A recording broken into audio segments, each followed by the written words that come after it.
Good morning, distinguished guests, respected dignitaries, and delegates. With great joy and honor, I, Miduna SR, on behalf of St. Jacob's Training College, Mainamkulam, extend a warm and heartfelt welcome to each one of you to this international seminar on educational transformation, AI-driven research, ethical frameworks, and curriculum innovation, organized in collaboration with the Association of International Researchers of Indian Origin, ARIO. This international gathering brings together eminent scholars, educators, and researchers from across the globe to reflect on how artificial intelligence is transforming the educational landscape, influencing research practices, ethical standards, and curriculum design.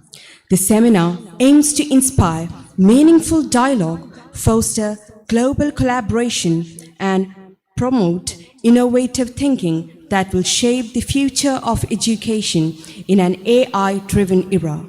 As we begin this enlightening academic journey, let us invoke divine blessings to guide us with wisdom, peace, and clarity of thought. May I now invite Sandra for prayer, and please rise for the prayer.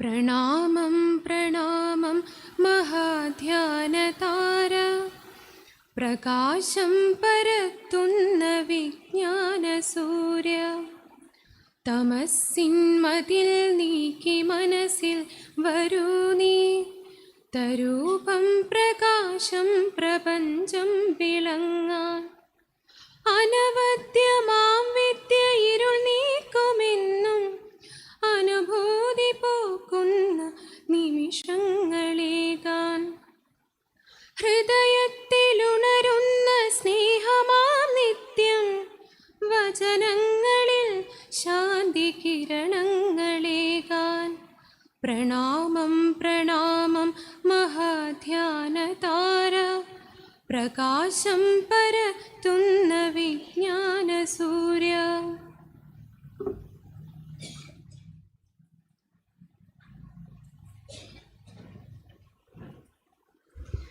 Thank you for that soulful prayer, invoking divine blessings for the success of today's event. Every successful institution has a visionary at its helm, a leader who guides with wisdom, inspires through example, and nurtures excellence in every endeavor.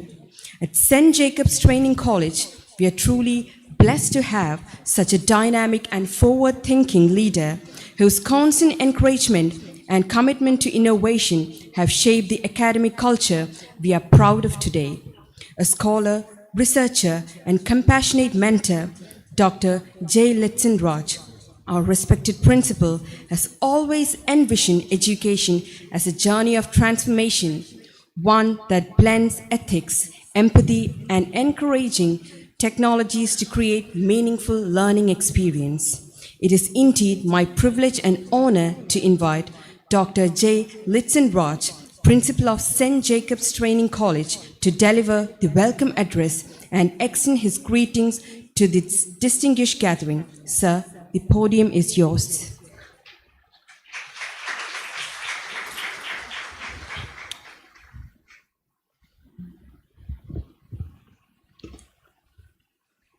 Respected His Excellency, Most Reverend Dr. Joseph Mar Thomas, Bishop of Batheri and Global President of ARIO, Dr. Rajeshwari K., President of this function, who is presiding over this ceremony, Dr. Deepak Mishra, Monsignor Varki Atipurat, Professor Jacob Matthew, our beloved Manager, Reverend Father M. Albert, distinguished guests, delegates, faculty members, and my dear friends. A very pleasant morning to one and all. It gives me immense joy and pride to stand before you this August gathering as the general convener of the organizing committee of this international seminar on educational transformation, AI-driven research, ethical frameworks, and curriculum innovation. At the outset, I express my deep gratitude to the management of St. Jacob's Training College, the Association of International Researchers of Indian Origin, ARIO, and my colleagues for their wholehearted support in making this academic endeavor a reality. Education today stands at the threshold of a great transformation, a transformation driven by artificial intelligence and guided by human ethics and innovation.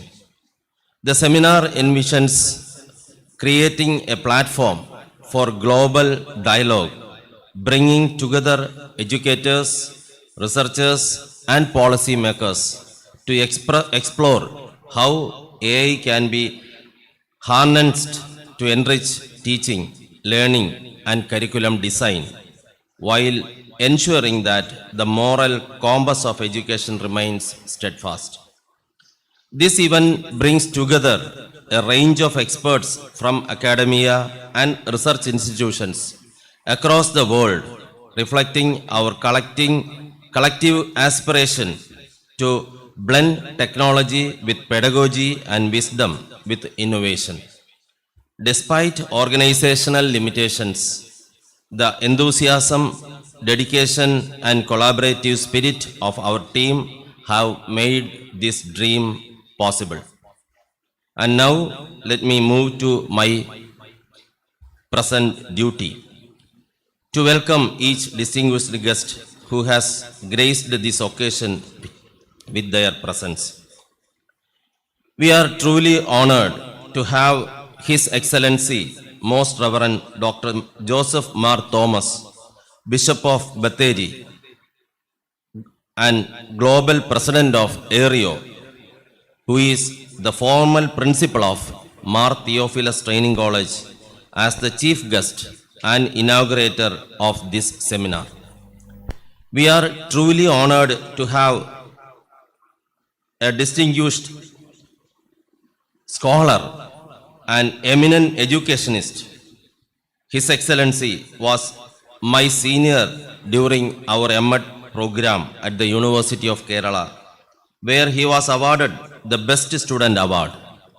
He earned his PhD from the same university and has served in several academic and administrative positions as Senate member, member of the Board of Studies in Education, NCTE member, and so on. He has published numerous research papers and books and guided more than 10 PhD scholars under the University of Kerala. Recipient of the Janapaksha Award, Chanakya National Award, and National Award for Emeritus Teacher Educator. His Excellency truly embodies the spirit of transformative education. Your Excellency, we are blessed by your gracious presence. On behalf of the organizing committee and St. Jacob's Training College, I extend a hearty and reverential welcome to you.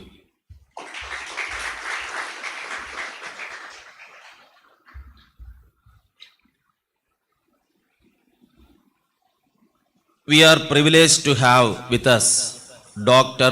Deepak Mishra, Professor, Department of Avionics, Indian Institute of Space and Science and Technology, Thiruvananthapuram, to deliver the keynote address. Currently, he leads the Computer Vision and Virtual Reality Center of Excellence, dedicated to advancing algorithms for computer vision and virtual reality applications.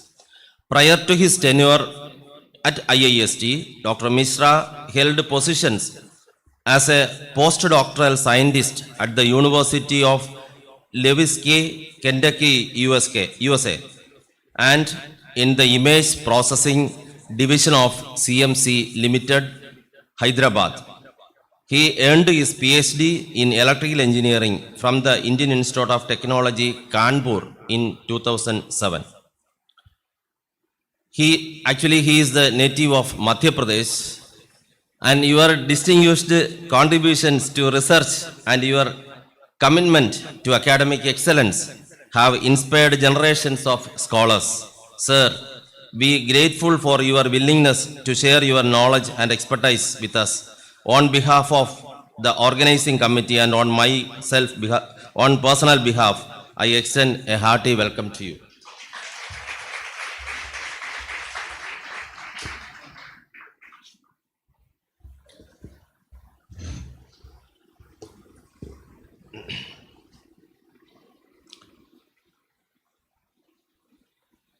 We extend a warm welcome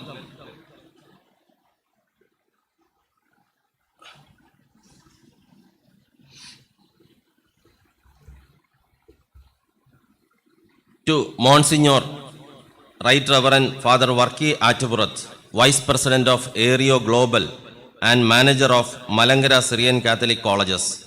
He is distinguished priest, scholar and visionary who has dedicated his life to the noble cause of education and faith-based leadership. Through his dynamic involvement in Aereo, he was played a pivotal role in building bridges between the Indian diaspora of researchers and academic communities across the globe. His efforts have strengthened the network of scholars and educators united under the mission of Aereo to foster innovation, integrity, and global collaboration in education and research. Monsignor, we are truly blessed by your presence among us today. On behalf of the management, the organizing committee, and St. Jacob's Training College, I extend our heartfelt and respectful welcome to you.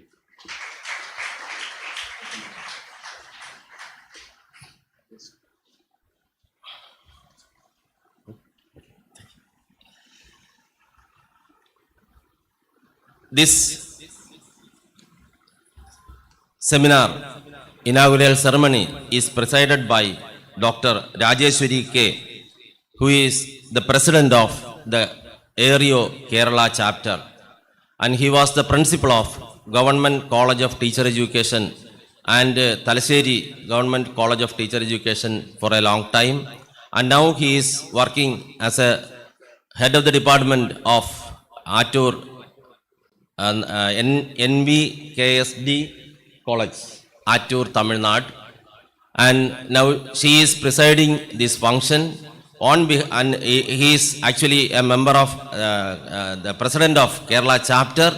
So on behalf of Aereo and on behalf of St. Jacob's Training College and on behalf of organizing committee, I extend a warm welcome to Rajeshwari teacher.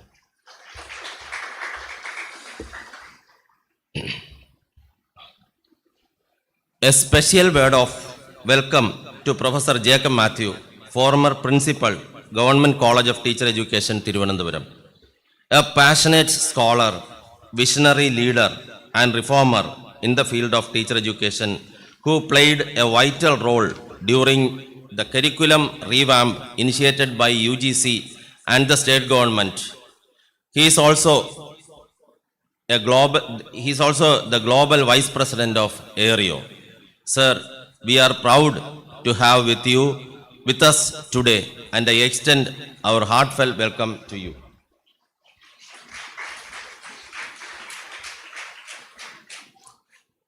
Every successful event has a strong pillar of support. Our beloved Reverend Father M. Albert, manager of St. Jacob's Training College, has been that guiding force. A teacher of communicative English, training counselor and academic motivator, Father has extended immense academic and financial support to this seminar. Father, though you are one among us, with a deep gratitude, I warmly welcome you to this gathering.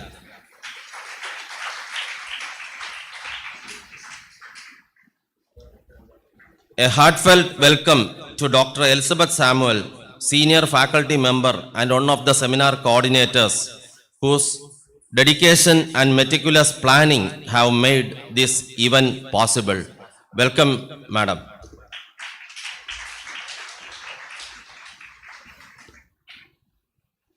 We are honored by the presence of eminent speakers such as Professor Balu John, Professor and Head, Department of Artificial Intelligence and Machine Learning, Marian Engineering College, Thiruvananthapuram. Dr. Achyut Shankar S. Nair, former Senior Professor of Computer Science and Head of the Department of Bioinformatics, University of Kerala. Dr. G. Mol Thomas George, Director, Leadership Thread MD Program, Nova Southeastern University, Florida, USA. Dr. Samir Babu, Associate Professor, Department of Educational Studies, Jamia Millia Islamia, Central University, New Delhi. Professor Dr. Bindu TV, Head of the Department of Education, University of Kerala. Dr. Joju John, Principal, Mar Theophilus Training College. Dr. George Varghese, Principal, Titus, Mount Tabor College of Teacher Education. And Dr. Reggie M.K. Nair of KSD College, Attur, be sharing their insights through various sessions and panel discussions. And in the Dr. M.S. Geeta, also who is the former principal of Government Training College and Vice General Secretary of Aereo National and working president of Aereo Global is moderating the panel discussion. Though each will be introduced in their respective sessions, I take this opportunity to extend a collaborative and cordial welcome to all of them. I also warmly welcome all the paper presenters whose research contributions enrich the intellectual spirit of this seminar, as well as the principals, managers, bursars, and dignitaries from our sister institutions who have honored us with their presence. Above all, a very warm welcome to all delegates and participants whose enthusiasm and curiosity make this seminar truly meaningful. You are the heart of this academic gathering. With these words, I once again extend a warm and cordial welcome to each and every one of you. May this seminar inspire new thoughts, open new avenues for collaboration, and lead us closer to building an educational landscape that is innovative, ethical, and inclusive. Thank you all. Thank you so much, Dr. Litson Raj, for that warm and inspiring welcome and for reminding us of the importance of embracing innovation with integrity in the ever-evolving landscape of education. Now, we move on to a very special moment to hear from a remarkable academic leader whose vision, commitment, and scholarly pursuits continue to inspire educators across Kerala and beyond. We are indeed honored to have with us Professor Dr. Rajeshwari K., the President of Aereo Kerala Chapter, an eminent educationist, accomplished researcher, and a true torchbearer of academic excellence. With a distinguished career spanning decades in the field of teacher education, Professor Dr. Rajeshwari K. has been instrumental in promoting innovative research practices, fostering international collaborations, and empowering educators to respond meaningfully to the challenges of a rapidly changing academic world. With great pleasure and deep respect, I now invite Professor Dr. Rajeshwari K. President of ARIO Kerala Chapter, to deliver the presidential address and share her reflections on this significant occasion. Ma'am, we are eager to hear your words of wisdom. Over to you.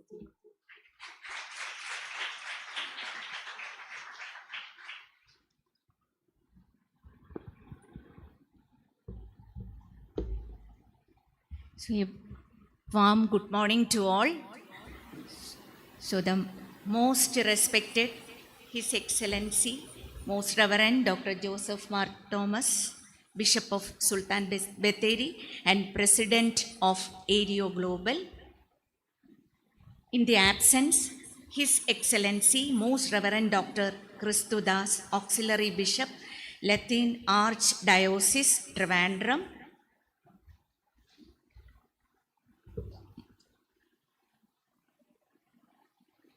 Monsignor Right Reverend Varki Atpurath Achan, Vice President ARIO Global,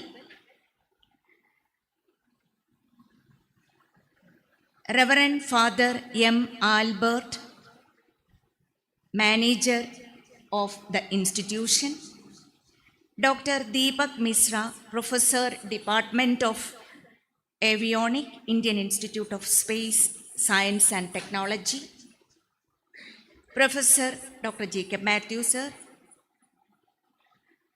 the Principal of the College, Dr. Litson Raj,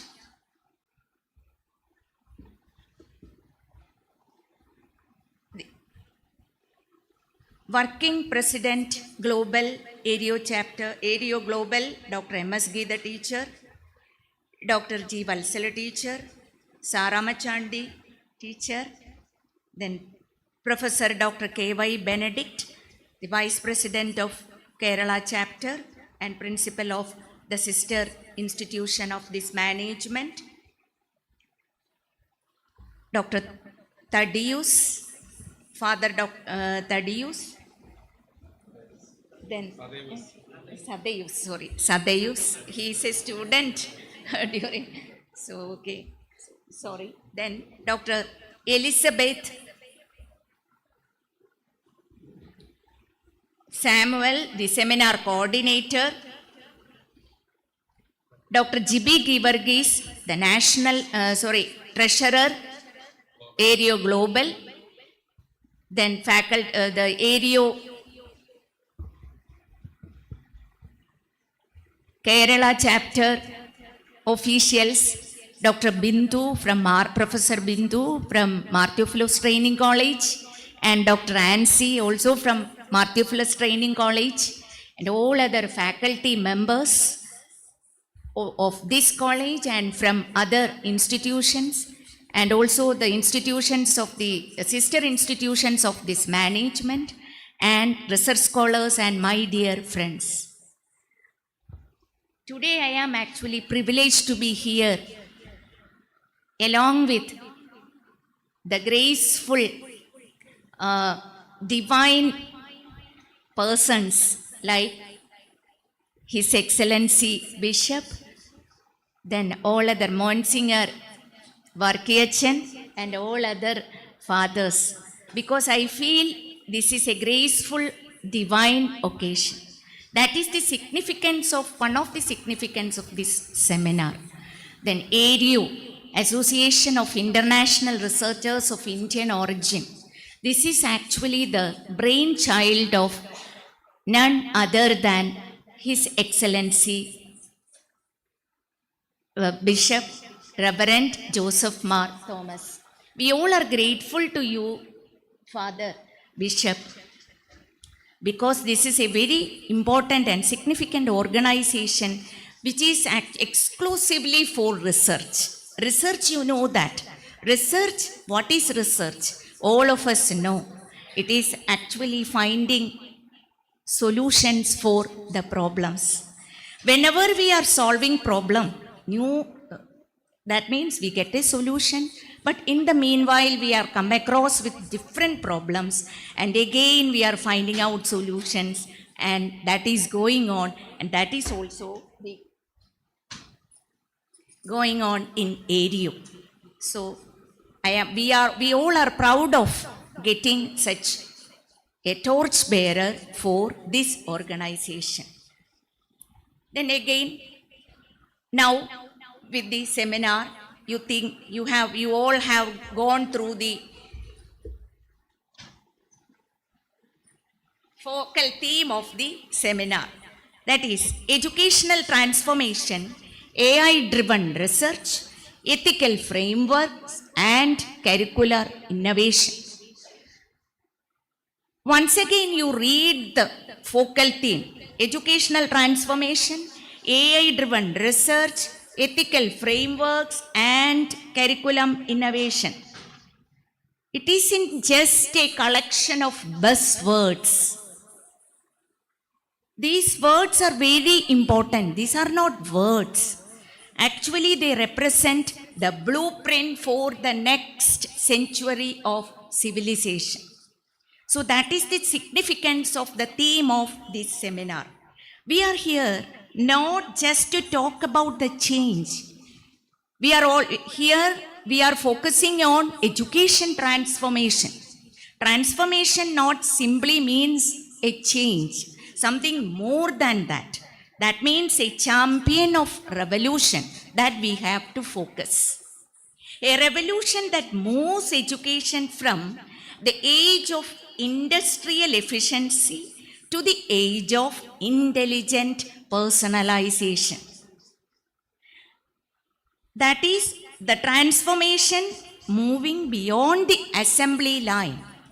So transformation is very important. For too long, our education system have been modeled on the industrial revolution. That is a fact. You are still studying in your B.Ed and M.Ed curriculum. The syllabus included are actually related to that. But the model built for the 19th century fails the 21st. Then educational transformation today shifting our focus from teaching to learning. Now we know that we are giving more significance to learning rather than teaching. In our institutions also that is happening. And our curriculum is also, the restructured curriculums are highlighting those aspects. So educational transformation today means shifting our focus from teaching to learning. So here, I am actually remembering a story. I once heard a story about a teacher in a vocational higher secondary school. He asked his students to fix a broken fan. All the students except one started reading the manual regarding what is happening, what about the function of the fan, what are the problems to be occurred. So all are reading the manual.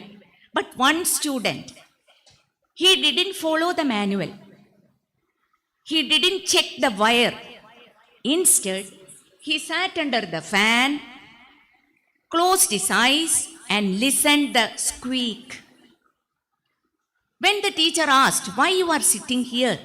Then he said, sir, I am listening to where the squeak is louder. Squeak means a short, high noise in a very, that means it is not very loud. We all are familiar with the squeak of the fan.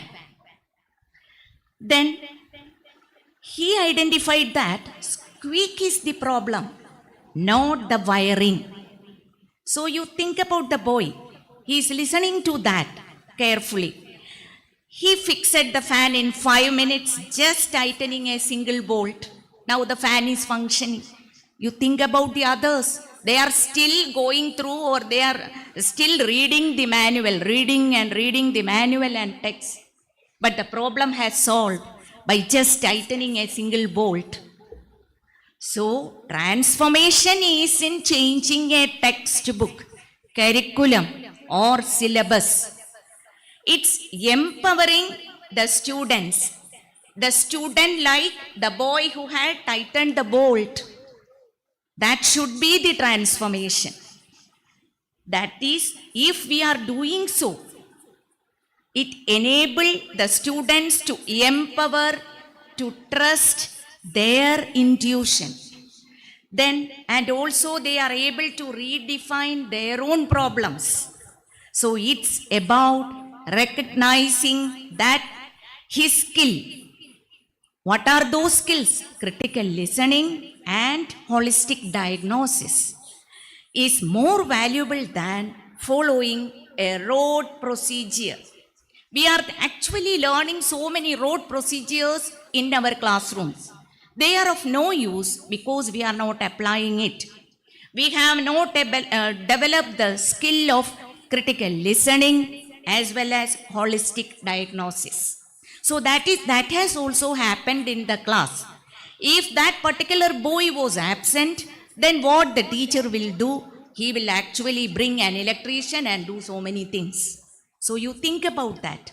So this is the transformation. We have to bring students like the X who repaired or tightened the bolt.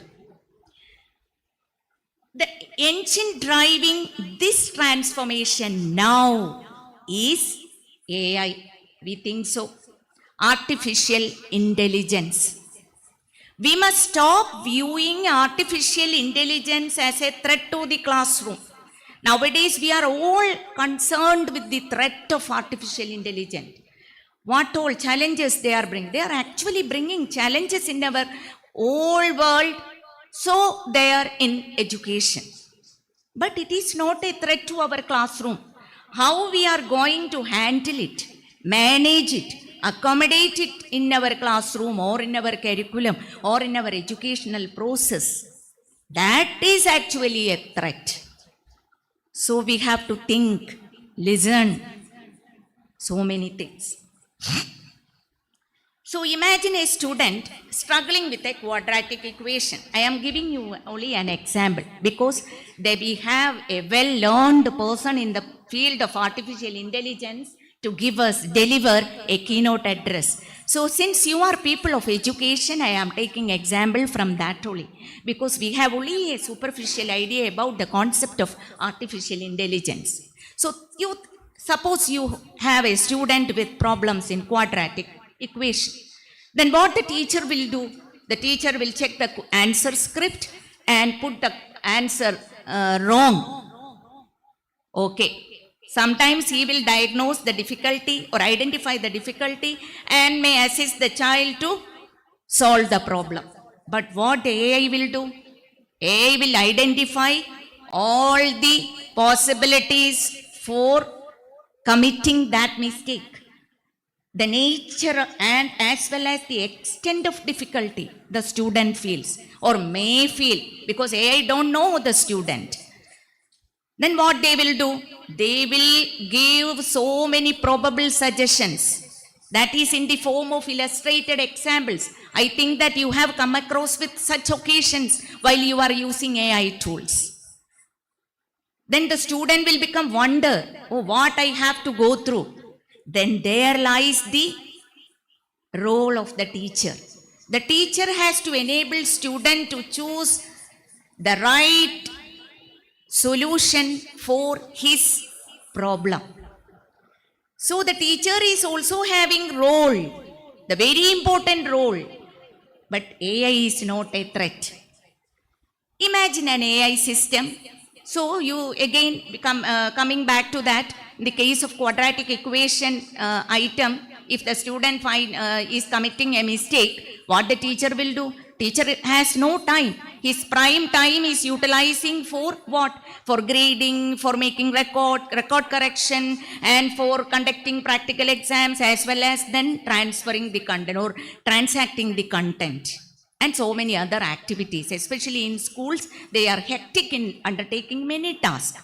So their prime time, they cannot concentrate on mentoring the students, for counseling the students, for assisting or for empowering the student. But there again comes the role of AI. AI can do all this routine correction, making grades and so many things, so that the teacher will get free time.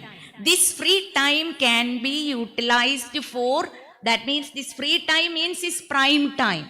utilized for mentoring his or her children, as well as for many other very important purposes which will provide human touch or face-to-face interaction with the students.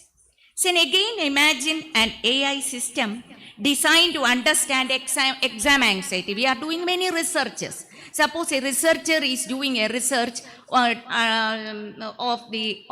the exam anxiety of students, especially plus 2 or SSLC students. Then what we will do? We have to search, we have to prepare the tool for that, we have to read and read articles.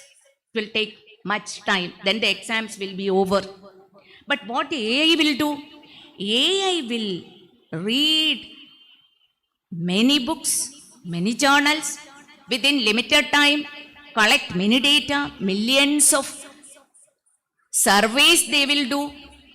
Again, the correlation between anxiety levels and actual grades across different subjects and demographies they will do.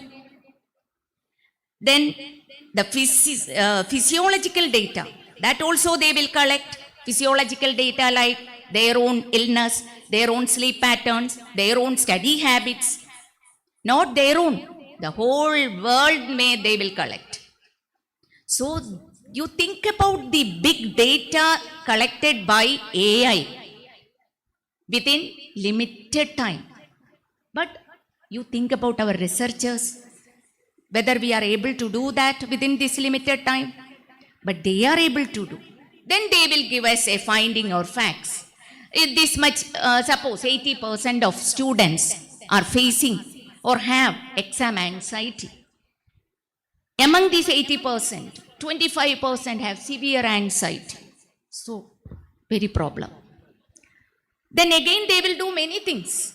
And from that, they have also identified the solution.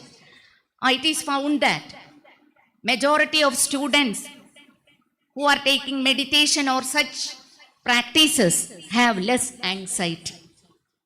So these are the results and suggestions also they will give. Now comes, sometimes they may also analyze social media and then give us the whole facts and everything. So now comes the role of the human, that is the teacher. The teacher should be a critical thinker. Because all the facts, all the results are in front of us. You have to think critically.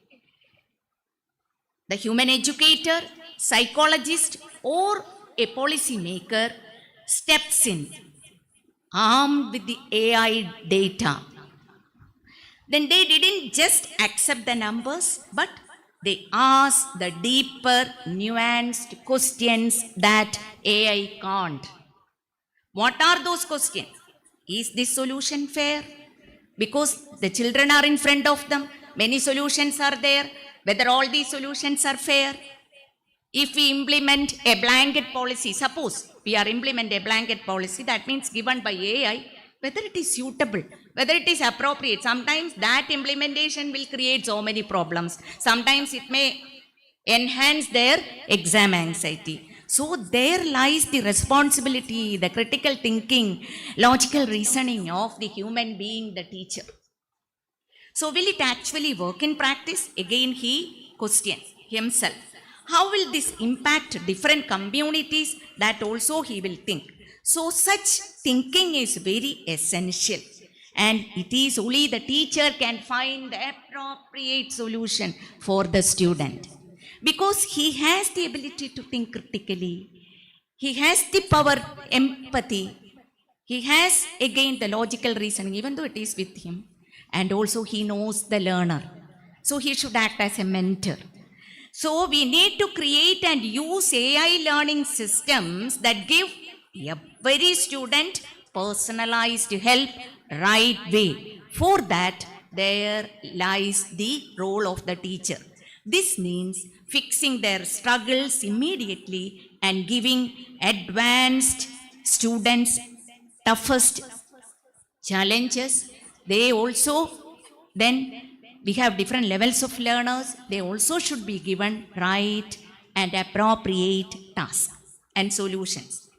So AI will handle repetitive task like grading, scheduling, and everything, but there also the teacher's intervention, the humane intervention, the humane touch, all these should be there. So critical thinking, creativity, then communication, effective communication. That is possible only with the teacher. The teacher can communicate so effectively that the student will feel so fresh, so energetic, so inspiring. And AI cannot do that. Only the teacher with a touch, with a pampering. Then a foundational understanding of AI, it is rapidly becoming a form of 21st century literacy. It is no longer enough to offer a course on AI by any computer department. We must embed AI literacy, understanding how AI systems work, their capabilities, and their limitations also across every disciplines, from history to the advanced very new millennium courses. So then our classrooms will shift from places of passive knowledge transfer to dynamic hubs of debate, criticisms, creation, and problem solving. So an AI can give us all the raw data, it gathers all the facts, but humane provides the wisdom. The data gatherer gives us the statistics, but the humane give the right solution. We must recognize that AI learns from what it sees, so that is also good. If the past was unfair, AI will give us such problem. If the data contains historical biases, we know that there is an historical, it is only a bias, but it is historical bias that fewer women in leadership roles when compared to men. Then whenever we are actually putting something to get responses from AI, it has the bias.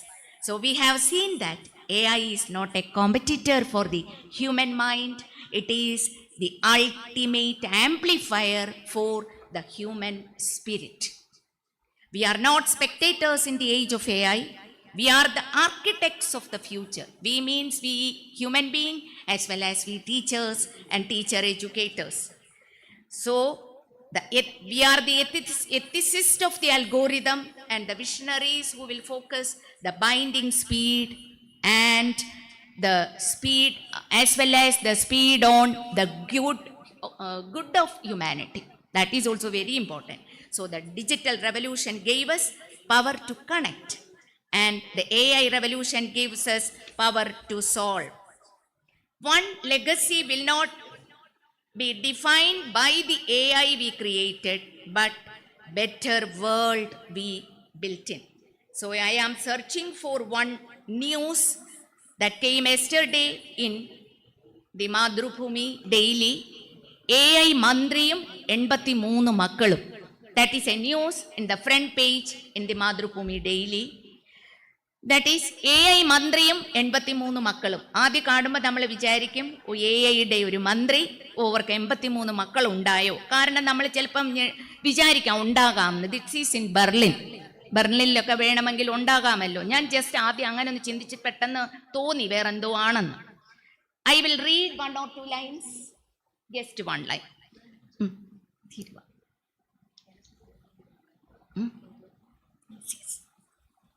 That is, നിർമ്മിത ബുദ്ധി വകുപ്പ് സഹമന്ത്രി ഡില്ല വൈകാതെ 83 കുഞ്ഞുങ്ങളെ പ്രസവിക്കും എന്നാണ് പറഞ്ഞിരിക്കുന്നത്. That നിർമ്മിത ബുദ്ധി മന്ത്രി എന്ന് പറയുന്നത് ശരിക്കും പറഞ്ഞാൽ അതൊരു ആർട്ടിഫിഷ്യൽ ഇൻ്റലിജൻറ്റ് റോബോട്ടാണ്. AI നിർമ്മിത ബുദ്ധിയുടെ ബെർലിനിലെ സഹമന്ത്രിയാണ്. അത് അന്ന്, അതായത് കഴിഞ്ഞ ദിവസം 83 കുഞ്ഞുങ്ങളെ പ്രസവിക്കും എന്നാണ് അവിടുത്തെ ഹെഡിങ്. 83 ഈ കുഞ്ഞുങ്ങളും അവിടുത്തെ MP-മാർക്ക് കൊടുക്കുവാണ് ഈ കുഞ്ഞുങ്ങളെ. എന്തിനാ? അവരുടെ എല്ലാ കാര്യങ്ങളും വളരെ ഇഫക്റ്റീവായിട്ട് ചെയ്യാനും അവരെ മോണിറ്റർ ചെയ്യാനും ഓഡിറ്റ് ചെയ്യാനും അതിനുപരി അവിടെയുള്ള മിനിസ്റ്റേഴ്സിനും കൊടുക്കുവാണ്. ആ മിനിസ്റ്റേഴ്സിന് എന്തെങ്കിലും ഒരു കാരണവശാൽ ആ ഒരു മീറ്റിങ്ങിൽ നിന്ന് പോകണം എന്നുണ്ടെങ്കിൽ ആ AI കുഞ്ഞ് തന്നെ എന്ത് ചെയ്യും, എല്ലാ വിവരങ്ങളും നോക്കി നോട്ട് ചെയ്തിട്ട് ഈ മിനിസ്റ്റർക്ക് കൈമാറും, ഒരു കമ്മ്യൂണിക്കേഷൻ ഗ്യാപ്പും ഇല്ലാതെ. So you think about the future of AI. So let us move forward together with confidence and collaboration with AI. Because AI is not a master, but it is a collaborating tool. Make use of it. So thank you very much for patient listening and giving me this opportunity. Thank you.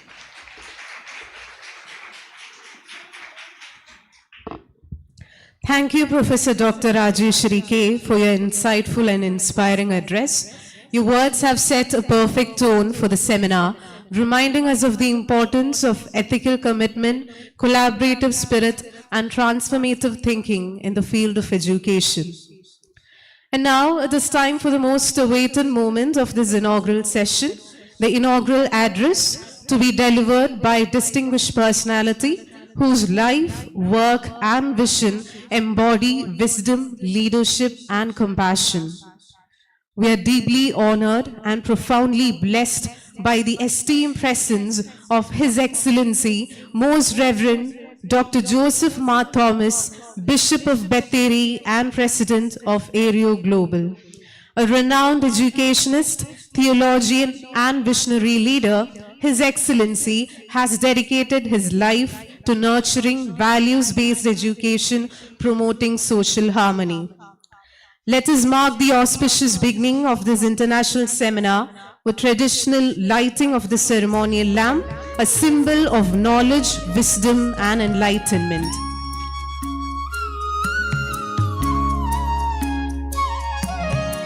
असतो मा सद्गमय तमसो मा ज्योतिर्गमय मृत्योर्मामृतं गमय। ॐ शान्ति शान्ति शान्ति। असतो मा सद्गमय तमसो मा ज्योतिर्गमय मृत्योर्मामृतं गमय। ॐ शान्ति शान्ति शान्ति। असतो मा सद्गमय तमसो मा ज्योतिर्गमय मृत्योर्मामृतं गमय। ॐ शान्ति शान्ति शान्ति। Thank you, Your Excellency, and our respected dignitaries for gracing this moment with your presence and blessings. With deep respect and heartfelt gratitude, I now invite His Excellency, Most Reverend Dr. Joseph Mar Thomas, to deliver the inaugural address. We are truly honored by your gracious presence. The podium is yours.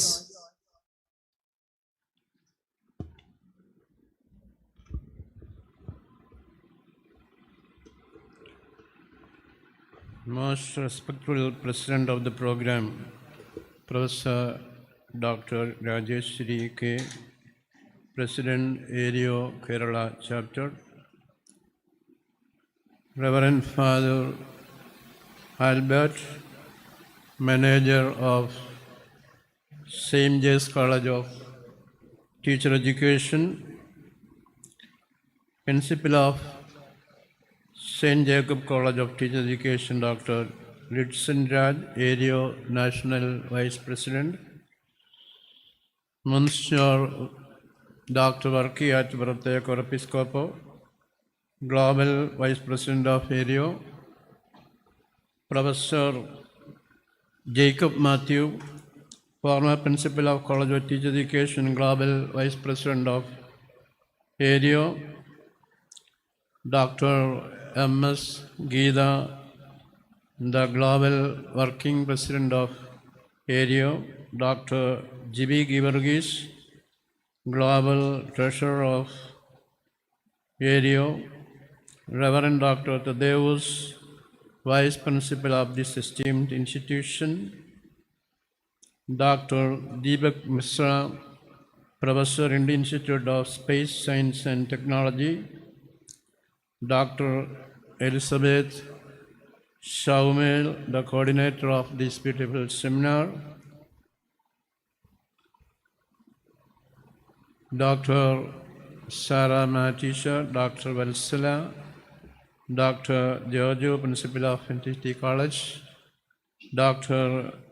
Benedict, Vice President of ARIO, Dr. Bindu, Secretary of ARIO Kerala Chapter, Dr. Ansi, the Treasurer of ARIO Kerala Chapter, esteemed other members on the dais and off the dais, respected teachers of St. Jacob College, students, participants, and all the learned members of the assembly. It is with immense joy and profound gratitude to God that I am with you this morning to participate in the ARIO seminar arranged here in collaboration with this esteemed institution. I convey my best wishes, prayers, and blessings to the program. St. Jacob College of Teacher Education, Minangalam, has a tradition of exemplary service to the teaching community of higher education in and around Trivandrum city.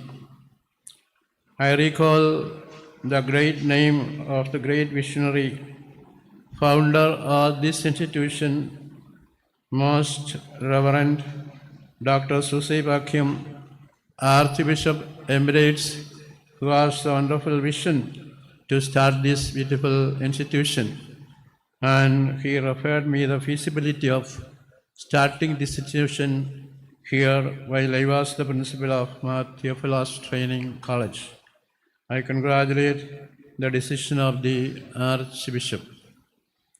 I also recall the great name of the manager and patron of this institution, Archbishop Thomas Netto, and the co-patron, Bishop Dr. Krisudasar, local manager of Father Albert and dynamic principal, and Tadeus Philip, the vice principal, faculty members and students for their commendable service.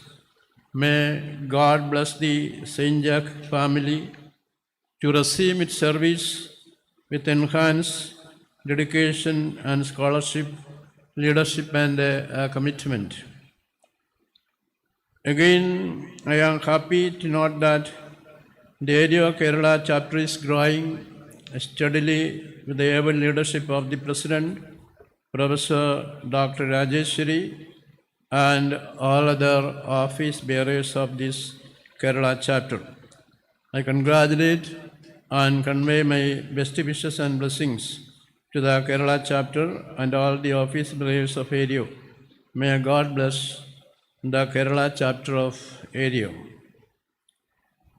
ARIO envisions creation of new knowledge, preservation of knowledge, and dissemination of richest findings for human welfare. ARIO has conducted several seminars in different parts of India and in different states of India and in international level also, especially in New York, New Jersey, Bangkok, Singapore, and Vietnam. Good number of seminars are conducted in regional levels also. Education is meant to grow and flourish. It is about realizing one's full potential. It is a journey to discovery and transformation. In order to realize one's full potential and flourish in the 21st century, an educated person should develop ethical, critical thinking, creative reasoning, metacognition, and collective intelligence. The collective and individual flexibility depends on cultivating skills needed for the 21st century, such as communication skills, collaborative skills, creative thinking, technology skills, media skills, social skills, and the know of artificial intelligence. We have already heard a beautiful talk about artificial intelligence, its features, merits, demerits, and the challenges. Therefore, I had not wanted to repeat the wonderful message that was given by the president of this session. To foster 21st century skills and for the creation of new knowledge, we need innovative programs and practices. Research is such a form of academic endeavor that generates new knowledge. It requires a theoretical and methodological lines of thought. In our research, we expand information about a topic through investigation to draw conclusions, suggestions, and new findings. It also gives suggestions for improvement also. Today, we are inaugurating 2 days international seminar on the subject Educational Transformation, Artificial Intelligence, AI-driven research, ethical framework, and curriculum innovation. We have a good number of academicians, experts from region, national, and international level to deliberate on the subject. And we have the persons like Dr. Babu John from Marine Engineering College, Professor Dr. Achyuta Shankar Nair, former Senior Professor of Computer Science, University of Kerala, Dr. G. Moore, University of Florida, USA, and Dr. Sameer Babu M., Associate Professor, Central University, Delhi. I hope and believe that their deliberations in different topics will unveil the merits and demerits of different topics of AI-driven research, ethical framework, and curriculum innovation. Once more, I congratulate the principal, vice principal, manager, the organizing committee, and the faculty of St. Jacob College in arranging such a beautiful seminar with the collaboration of Area Kerala chapter. May God bless you all. With these few words, I am happy to declare that the 2 days international seminar is open. Jai Hind. ഇവിടെ വന്ന് നിങ്ങളോടൊപ്പം ഈ സമയം ചെലവഴിക്കാൻ ഇടയായത് വലിയ അനുഗ്രഹമായി കരുതുന്നു.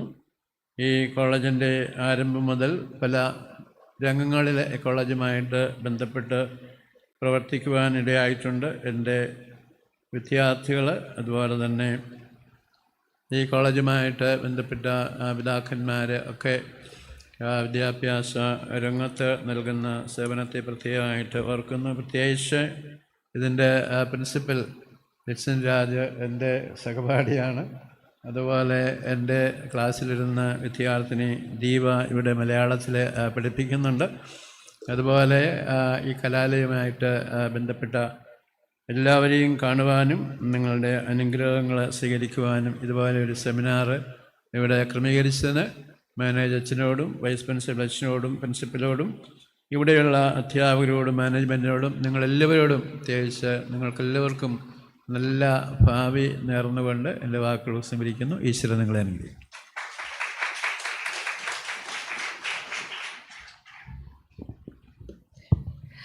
Thank you, Your Excellence, for your profoundly inspiring and enlightening inaugural address. Your words have indeed illuminated this seminar and will continue to guide us in our shared journey of educational transformation. It is now time for the keynote address, a session that promises to provide deep insights into our theme and set the stage for the deliberations of the day.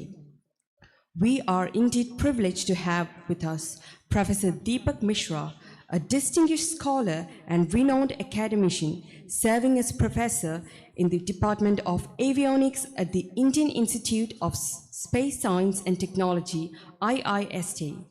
He earned his PhD in electrical engineering from the Indian Institute of Technology, Kanpur in 2007. From December 2019 to January 2023, he served as the head of the Avionics Department.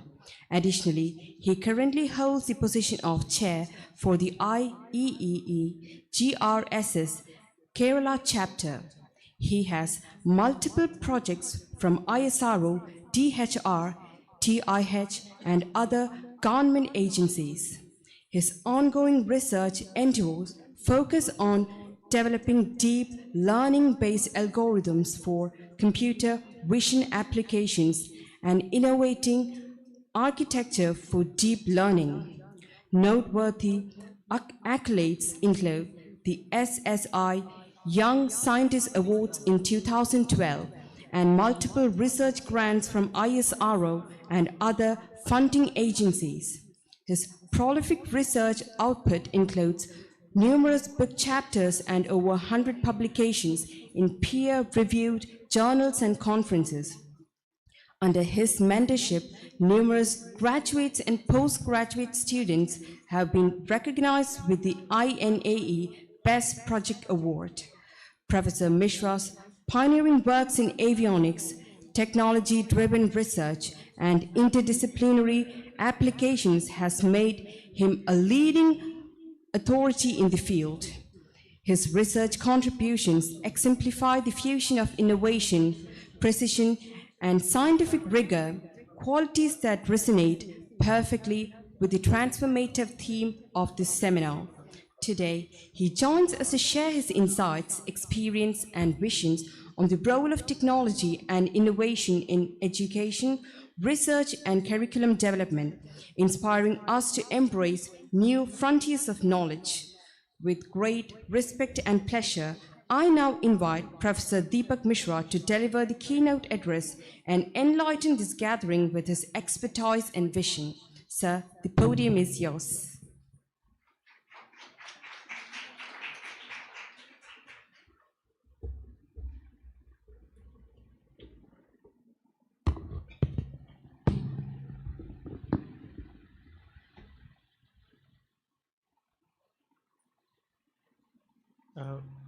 Very good morning to all of you.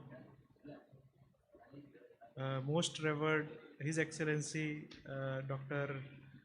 Joseph Mar Thomas, Bishop Batheri, and President Global AIRIO.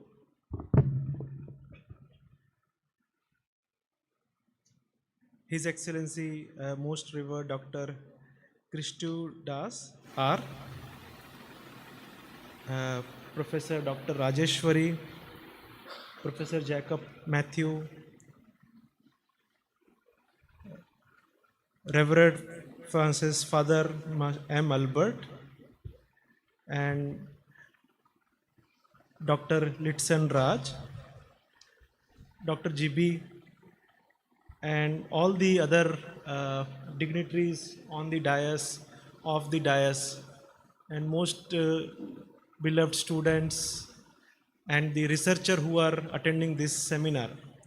I am very happy to be part of this event, and this is a very important event because we are in education business. We are teaching students, and you are learning how to teach here. Means you are actually learning. We formally will not gone through any such process of how to teach student, but I think in MEd and BEd you actually learn how to teach something very easy way to a student. And I think making things simpler is the primary goal of a teacher, because most of the things in the real world are very complex, and unless somebody explains us in a very easy and simple manner, we fail to understand. So the most likable teacher in the class is who is very simple and he can explain very complicated thing into a very simpler way. So I would expect, all the researcher who or the students here would be a very good teacher in their future, and they would be making things simpler for young generation, because things are now getting very complicated as AI has come. Explaining how AI works itself is a big challenge for many of the experts in AI, because it's kind of a little gray area. Uh, Many things are black box. I hope you know what is black box. So you don't know what is going on inside and why certain answer is coming. So I will try to answer some of this question, and I think I have 20 minutes time.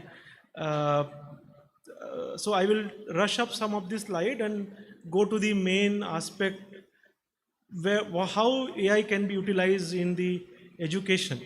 So I will talk about little basics of the AI, just to have the platform clear to all of you. Uh, and then now people are talking about generative AI. So AI is gone now. Now it's all generative AI. Chat GPT, the generative AI. So generative AI is different than the AI, because now earlier AI was only used to play chess or to book my tickets or something which is rudimentary. But now AI is even can create contents, and that is most astonishing as well as most dangerous, because you don't know what is being generated is real or is it fake. So I think it's a critical juncture we are in, and then being educator, you have to know what are the limitations of AI, what is the usefulness of AI, and then only you can deliver to a young kid. I think you're going to teach maybe school kids or maybe college kids, and they are seeing you as an inspiration. So you have to know first and then tell in a very simple language. So I have kept this title, Generative AI in Teaching Learning, Practical Application and Future Possibilities. And I'm very thankful to St. Jacob College for inviting me for such a wonderful event. So this is the typical agenda I have kept. I will not go into too much of technical details because that would not be the right forum to discuss that. But essentially in the teaching learning, these are the basic aspect is happening. Okay. So one is called the perception. Perception means we see things in and around, and then with that we kind of extract knowledge, and then we try to, learn using some sensory. So we have a sensor. Let's say madam asked about that one student was listening to the fan sound. So he was using his ear as a sensor. We use eye as a sensor, maybe skin as a sensor. So many sensory aspects are there that actually used to collect the data from real world. Okay, that is the first aspect. And then we have to have representation. How do you really quantify that sensed output? Maybe sensor would give certain output. How do you really use that output for a meaningful representation? That is where representation and reasoning would come, and that is where agents or the real world models are actually processing those things. And then once we have those representation, then we have a learning. Learning is another important very aspect, that how do we learn things, how humans learn these things, how do we actually learn to walk, or how do we speak. Means I should have learned Malayalam by this time. 15 years is a very long time, but still I could not learn many things because I have not trained properly my brain. But many people in Kerala, I know, they know very well Hindi, they have learned themselves multiple language. So we can train our brain and then learn many things. So learning is very, very important aspect, and then one can learn anything. People who have never seen mobile phone in their lifetime, the old, people, now they are doing a lot of good activities in the mobile phone. So anybody can learn anything. That is the one thing aspect. So learning is very important, the data we use. And then we have to have some natural interaction. Means AI, we will now, this is called machine and human interface. How does we act to machine? And that is where the major issues are coming now. And then the last aspect is societal impact. So anything what we do has to have some impact over the society. So are these a positive impact or negative impact? People, people are afraid that okay, job will go. No longer teacher would not be required. There will be AI tutors. Why should I do B.Ed? I should do something else. Or why should I do engineering? Nobody want engineers now. AI would do all programming. So these are the apprehensions right now going on. And then I think time will only tell what is going to happen next. But I feel this AI will bring a lot of new ideas and new challenges in front of human being or the human race. So that we have to now be better than AI, so that we are in control. We are not in control of AI, but AI is in control of us. That is the basic idea that everybody now focuses on, this AI aspect. So AI, as I say, AI is kind of a, it's kind of a creating something, an expert system which can think and act rationally. This word rationally is very important because, like humans, when we make certain decision, we have to act rationally. We cannot just irrational decision. Nobody will accept. So when we create certain system, as a computer scientist or as a AI engineer, my job is to create something which is more rational. And then there's something called human approach. Human approach, like right now what we are doing is we are creating a pseudo expert which can think and act like human. So all the AI, whatever we have created so far, it is like a human. You're talking to a human. If you talk to ChatGPT, he will say, oh, I am sorry, I will help you. So like it is acting like a human. So right now, whatever AI we have created is a more of a human approach. Ideal approach would be it is yet to come. Maybe in 5-10 years, you will have a artificial general intelligence and something which is very, very thought provoking. So AI is a kind of a ability to computer to think, learn and simulate human mental process such as perceiving, reasoning and learning. It can also independently perform complex tasks that once require human input. That is the one such definition of an AI. Now what we are doing, we are actually doing something called generative AI. So far AI was doing automatically programming the human task. But now we have a generative AI. Now we can generate music, we can generate images, we can generate text, code, we can write an entire speech or book, textbook using AI. Ask it to write some subject, it will write a book. But that actually is kind of also, I think as an educator, we have to be really careful. Whatever is generated is what? Is it useful or not useful? So what we are actually moving, we are moving towards kind of a wisdom. So we collect a lot of data, then we extract a lot of information from the data. From that information, we extract the knowledge, and then we are looking for the wisdom. Wisdom is something, when AI will get this wisdom, then they will be called as a AGI, artificial general intelligence or super intelligence. It will know everything. It will know medicine, it will know chemistry, physics, biology, art, science, history, geography. And then it will answer. If you ask a question, then it will reason from all possible aspects and then tell you the answer. It's like a bishop who is aware of all possible scenarios, and then whenever you ask a question, you can always guarantee that he will give a right answer to you, so that you can achieve happiness in your life. So that is where AI is moving, to achieve this wisdom in real life.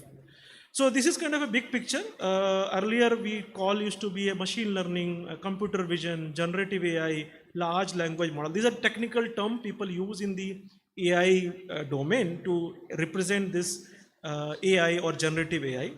So earlier people used the if and else rule. Like if you remember, if you don't pay, if you cross the red light, you have to pay fine. If you don't cross the red light, then you don't have to pay fine. So most of the earlier approaches were rule based. If you do this, then this will happen. If you do that, that will happen. So there's a big rule based approach. But nowadays this rule based approach has been removed, and now it's more of a data driven AI. So now with lot of data, we are learning this rules, and then AI is functioning based on those learning outcome. So there are all the example, whatever you see today is the example of a weak AI. Weak AI means they are focused on a specific task. Let's say Apple, Siri, Amazon, Alexa, Google Assistant, ChatGPT, they are weak AI. They are actually mostly are doing one particular task very effectively, but they are not able to do all the tasks very effectively. There's something called strong AI, which is yet to come. When strong AI would come, it is kind of a AGI or artificial super intelligence. It's kind of it knows everything, and that is kind of a very gray area right now. People are working towards that. Hopefully in future you will have some something engine, you can ask any question and it will tell all possible history, geography. You tell your name, it will then tell entire janam kundli of that person. So that I think would be something we are going to see in future. So right now there is no practical example. Mostly it is all science fiction, and mostly in movies you will see those super intelligence kind of a scenario. So what essentially, so how does AI would build? It is built using some mathematics and observation driven. So we use some mathematics and some observation driven, and then we train machine learning model that is to accomplish this AI, and that's how all the algorithms are actually developing this intelligence in their scenario. So there's something called classical machine learning. Classical machine learning deals with the mathematical formulation, heuristic rules, and then there is something called modern machine learning, which is the main crux of the AI, which actually is data and statistical driven and led by the lot of computational power. Now you see a lot of GPUs, superpower computers, so many things are available, and because of that we are able to do, so a lot of computations are going on behind the scene to create such AI system. So essentially it's kind of a confusion, what is the AI? Okay, some people, it's like a you give a, somebody will say deep learning is AI, somebody will say mathematics is the AI, somebody say computer science is AI, somebody will say statistics is the AI. So it's nothing but the combination of multiple disciplinary is now AI. AI is actually combination of even art, science, everything has to be included into the system. So this is the example of a previous, earlier we have something like, translator. That is also one such AI. You ask some English question, it will translate into Malayalam or English or Hindi or whatever you want. So that is also some kind of a weak AI. Then we have something like Alexa. You can ask to play song or maybe tell stories. You can even talk to them, order food. Everything you can do with Alexa now. That is also some example of AI. But then 2023, what happened? This ChatGPT released. ChatGPT has actually revolutionized the entire thought process now. And then it can even beat an American student who actually write a SAT exam to get admission in different tests. 90% of the human would not be able to defeat ChatGPT. They are such a powerful tool. They are very good in writing essays, doing math, so many such things they can do. And then even they can get, top marks in law, medical exams, and so many such exams. That is kind of a dangerous. And if you see, it requires only 2 months time to reach to 100 million user. ChatGPT reached to 100 million user in 2 months time. And other apps which is very popular, Instagram, Facebook, Netflix, took a lot of time to reach to 100 million population. And now I think in this room, any student doesn't use ChatGPT. Who has not used ChatGPT? All of you have used ChatGPT, isn't it? So it's kind of so fast. Everybody knows how to use ChatGPT now. Okay? And then it can now do verbal reasoning, bar exam, math, biology, all possible list of activities it can do. So essentially what it can, so this image, if you see, this person does not exist. If you go to this link will tell you that it will generate human face. They look like human, but they are machine generated image. So imagine it can generate images. It can generate, suppose I give a text, okay, a chrome plated duck with a golden beak arguing with an angry turtle in a forest. This is the text I have given. Then AI will generate an image like this. So it's like we are imagining something, dreaming something, and then it is happening in the real world. So I can convert my thoughts into a actually picture or video. That is kind of a powerful now. Even I can generate, let's say this is the, I just ask bird's eye view of a Los Angeles traffic. So it will generate an image where traffic will be shown. You can now, it can also imagine. So ChatGPT can even imagine. You can understand the context of the word that you are saying. That is again very, very interesting. And then you can see that, it can also do some kind of a, it can, do a cause and effect. You ask question, then it will tell the answers. Okay, it will generate the answers. And then you can ask the arithmetic. Okay, you ask the question little differently, it will do even arithmetic. ChatGPT is a language model. It can generate text. But now if you ask properly, it can even do the arithmetic. So that is also very, very, and this is the old model I am showing here. Now they are much more stronger. Suppose if you ask 2 by 2 plus 2 is what? They will say 4. But if you say you are wrong, then earlier ChatGPT will say, oh, I apologize, it is actually 5. But now he will say, no, it's not. Mathematically, it is 2 plus 2 is 4. But if you ask something else to prove it 5, it will bring some new hypothesis, which may not exist also. So you have to be careful with using such, it can generate code. Suppose you are doing programming, you want to teach programming to a student, you can use this code generation using ChatGPT or AI engines. It can even convert one program to other program. You just give a question, it will write a program for you. That is also possible. It can correct your syntax. Suppose you write a program, there is a lot of errors in the program. You don't know much about the programming. It can correct the programming language and it can correct for your application so that at least you run the right code. Okay. So what is generative AI? Basically, generative AI is something like it is generating text, images, videos, many such things, and all basically is happening is the large language model. This is called the large language model. So now it can what is large language model? I will briefly tell. It is kind of you train the model with lot of data. What is data coming from? Lot of poets are there. Lot of stories we upload in the Google, YouTube. Lot of videos are there. Wikipedia is there. So many places we have uploaded. The lot of websites are there. So these engines, they extract the data from those websites and train their model. Imagine if you give a wrong data in the website, what would happen? The model will learn wrong things. So these models are not curated. Not curated means the data has not been validated whether it's a correct data or wrong data. So that's one problem with the LLMs. That's what you cannot trust the ChatGPT output blindly, but rather you have to be cautious. You should make sure you know what answer you are looking for and whether answer is aligned to that or not. So that is one such caution you have to be careful. So what we do, we give a lot of data, let's say structured data, text, voice, 3D signal, images, train a model, and then it can extract information, it can do instruction following, object recognition, image captioning, question answer, and sentiment analysis, all possible things we can do. So this is one example. You can see, I think this is one example. They asked ChatGPT to some question.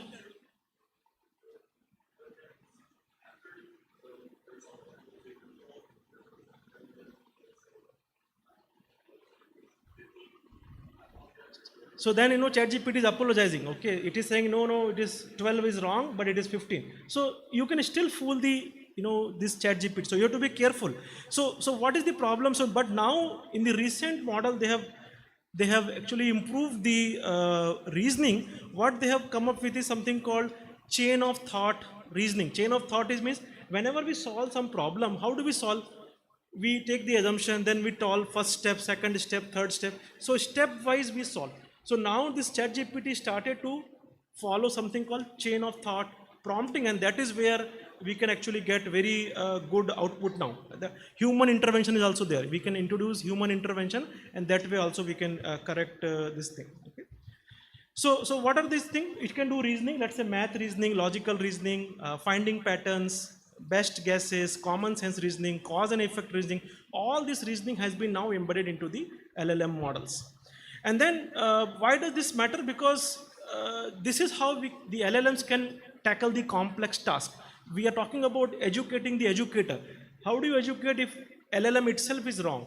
So this is why reasoning and other thing has been embedded into the learning model so that we can get the better answer and it's not a black box. So now we can ask why you are generating this answer. What is the rationale behind this answer? So it will tell this is why I am thinking this answer is correct. So that will also be told to you so that you can actually understand the step-by-step procedure and then understand the answers. So this is called the common chain of thought prompting. I will not go into detail, but one example I will show you. So this is like who won the World Cup in the year before Lionel Messi was born. Think step by step. If you ask this thing, then what it will do? It will generate the answer. Lionel Messi was born on June 24, 1987. The World Cup that took place before his birth was 1986 World Cup, and the winner of the FIFA World Cup 1986 was the Argentina. So it is not blindly saying some country, but reasoning from the step-by-step answer, and that's how it can generate or get the better answer. And that advancement has led to much more wide application of the LLMs. So how large is this model? So if you just see LLMs are very large. They are actually having billions of parameters. This is the parameters, or this is the size of the model that is being implemented in the different servers of these companies. So this is called generative, GPT is called generative pre-trained transformer. It is a generative, it can generate the word, and it can also pre-train, means it is a pre-trained model, and then it is a transformer. Transformer means it can transform the thoughts into some words and some kind of a sentences and other things. So there are some, I think many such GPTs are there. I will now go to the main theme of the workshop, which is the education. So one has to be very careful about the how before adopting education, AI and education, you have to be careful about the fairness. I think Madam already talked about fairness, transparency, privacy, agency, and human in the loop. And AI in education should be augment human capabilities, not replace them. That has to be very much clear to all teachers, so that we should not look for replacement. Like I should be going on leave and then AI will teach my class. That would create a lot of bad example. So we have to augment our teaching with the AI and educate student to how to use AI for different application. So there are many such tools are there. I will just list some of the tools. Something called generative AI in education. There is something called personalized learning. It's called AI tutor. There are AI tutors are there. It's called Khanmigo, Duolingo Max. They are the AI tutor. You can actually use these tutors for learning many of the aspect in the AI. Then something called content creation. So you can always create a quiz. You can create a quiz for students. You can also have some proofreading, grammar correction. There are AI for doing grammar and proofreading correction. There's something called create. Suppose you are designing some, let's say flyer for some program. You can use Canva AI, Adobe Firefly, Dell E. They will create some very nice flyer for you. There are very good examples. Okay, and then you can also do something called personalized lesson. There are something like you can create, like each student would have a different learning curve. They would be, some are very fast to grasp many things, some are very slow to grasp anything. You can actually design AI system which is personalized. So you can tune the questions, the learning, the answers can be, proportional to the intelligent a student has. And that's where actually the advantage you can harness from the AI. So this is one example called Speechify. Okay, Speechify is one such very nice app for AI app. What it does, the people who have this syndrome like dyslexia or ADHD, those students have a difficulty in reading things. So this AI would do what? You take a picture, the sentence you want to read, and then AI would read the text, whatever you are taking picture, and then it will read in the whichever language you want. It will read in a maybe Mohanlal language, or maybe Amitabh Bachchan's language, or it will also, you can control the speed of the language. So it could be slow talking, fast talking. So all these configurations are possible. It's called Speechify. So this is the one example of a Speechify. You can just take the picture. It's very simple. You take a picture, take the text which you want to do, and then it will read for you. That is also very useful for people who have some disabilities in terms of reading. Many students would have such kind of a problem. This is the one example of Speechify. There is something called Kahoot. Kahoot is the also very interesting AI engine. It's called gamified learning experience. So in general, the students would like to learn things by games, and you can create some, let's say photosynthesis. If you want to teach, you can ask the AI to create a game which will teach the photosynthesis principle to the student, and then they will create a game, and then the student will play, and then they will learn the principle or the how photosynthesis work. So likewise, you can create the games for particular learning lessons, and then student can actually use their tablet or laptop, and then they can actually explore how to learn a concept, a difficult concept, easily by gamifying that. That's again very interesting AI one can use. There are something like, if you are mostly in research, so this organization is for research. So there are something like research tool. This is called AI research tool. There is something called Connected Paper, Consensus, Elicit, Research Rabbit, Semantic Scholar, Perplexity.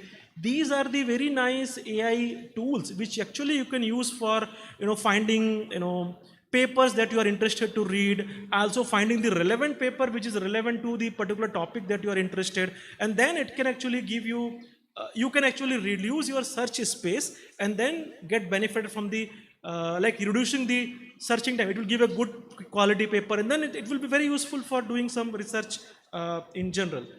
And then people actually use something like, this, if you use generative AI in research, it can accelerate your research cycle, boost productivity, it can enhances the collaboration and accessibility, supports reproducibility and data-driven discovery, and you can do the literature survey, proofreading, data analysis, visualize. So these are the, AI engines which can be utilized directly to write a good papers.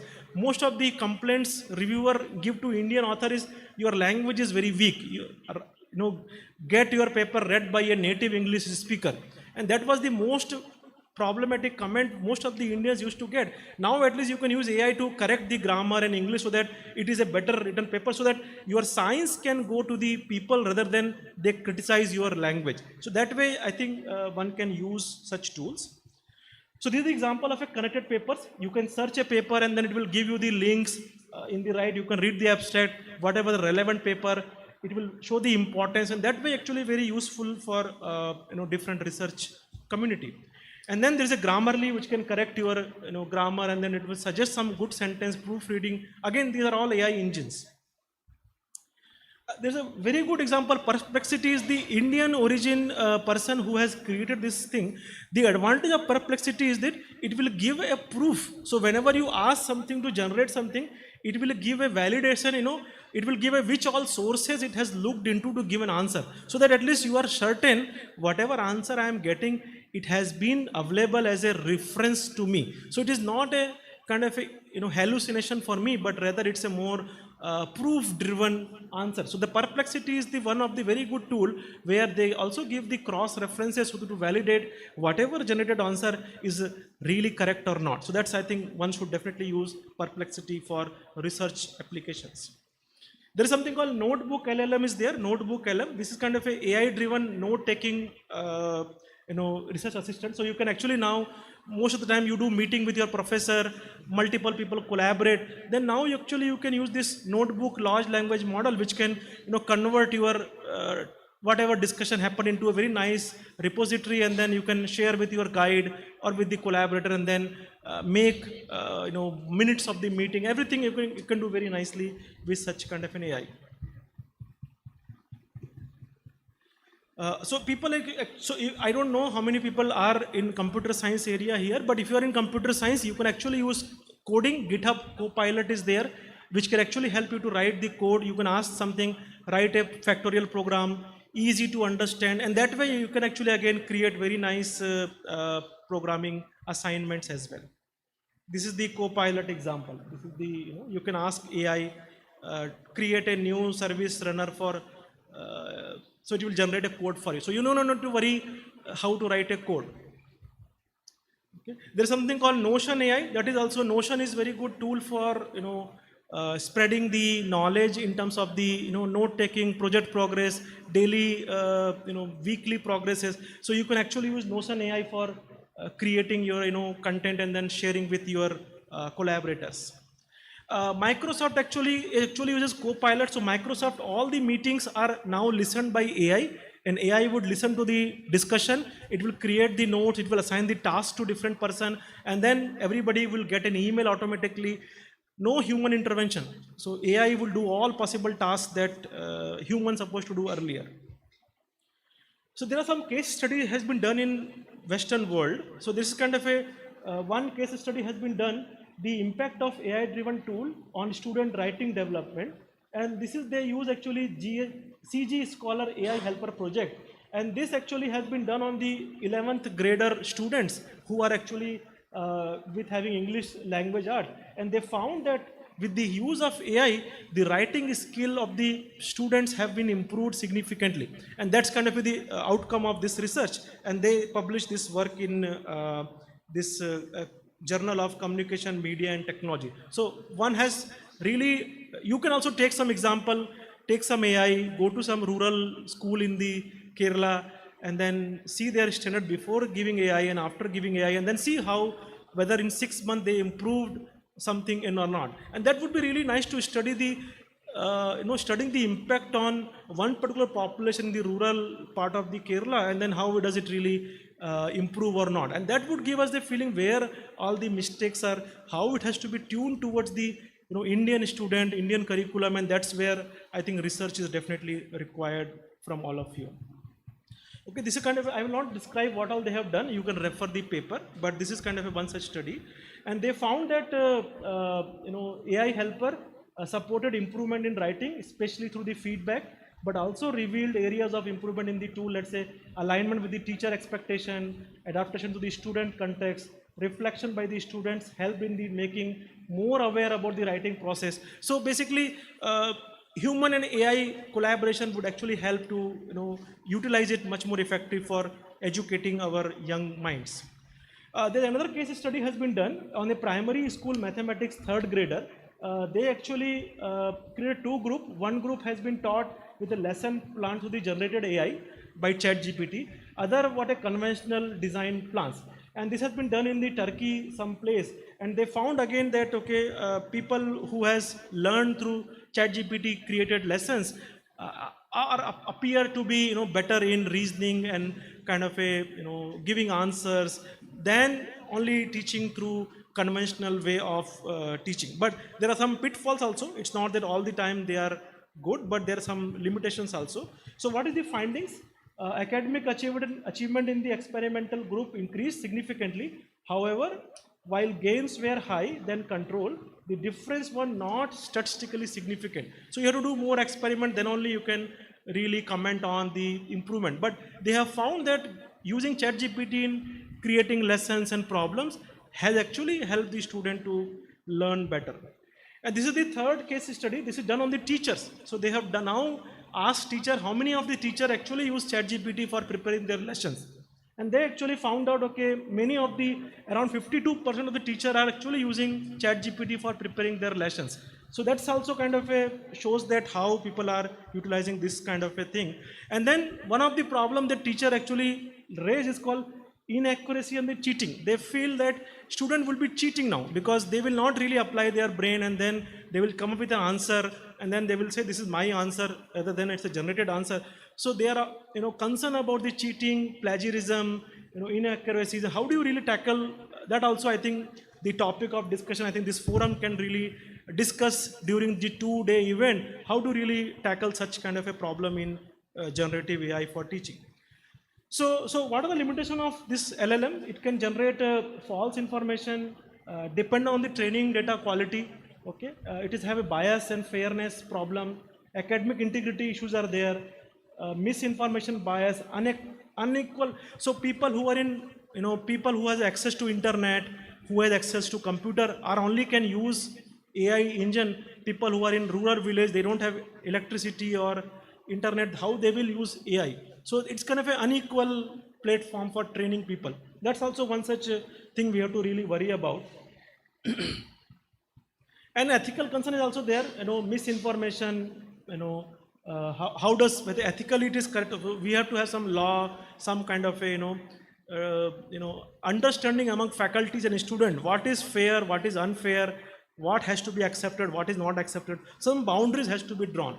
That also is a point of discussion in terms of the education. And then in the future, people are trying to combine AI with text, image, video, even human intervention. And that's how they want to make this, because finally technology has to be societally useful. Technology is just not for fun or for entertainment. It has to have play a pivotal role in the improving the societal living standards. And that's how I think we should think AI should be helping in improving that aspect, and that is where I think our effort has to be really critical. And so future generation of education, you can say, you will see profound transformation. You will have a critical pedagogy essential, need for regulation, increased demands, new roles for teacher. And so teacher need not to only teach the conventional way, they also use technology in their teaching. I think as a B.Ed also you should introduce some new courses in AI which can actually help you to know which all tools should be used, how to use ethically, what are the problems with those tools. And then I think students here would be aware about those kind of a limitation. So in conclusion, AI plus human collaboration is the best outcome. So we have to create a balance, and we can use generative AI for pedagogical strategies, let's say ideas and framework. But teacher excel in the pedagogical tactics, and that is where execution and student engagement is much more better in the humans. Okay, and together they can enhance the learning experience, and by harnessing the strength of AI, we can unlock the new opportunities for innovation and progress. That is the, I think, conclusion for this thing. And there are a lot of companies and startups are coming in this area. I think there's a really good collaboration possible between teachers and the computer scientists, so that we can develop a tool which is useful for the students in Kerala. I think we can do something in Malayalam, or maybe something in Tamil, or maybe in local language, so that student can really learn. But computer science alone cannot do that thing. We have to engage the multiple stakeholder, let's say schools, those who are actually teaching the student themselves should be from the different parts, and then only we can develop a system which is useful to our local application. Nevertheless, there are many such funding agencies working for giving different funding for such kind of a research. And this is my lab, my students, and I work in different areas of AI, including generative AI and computer vision for different application. And I welcome you all to visit our lab, our institute, and then interact with our faculty, students, and then see whether is there a common interest between us, so that we can collaborate and do good research and then help the community in large scale. So thank you very much and for the time and opportunity.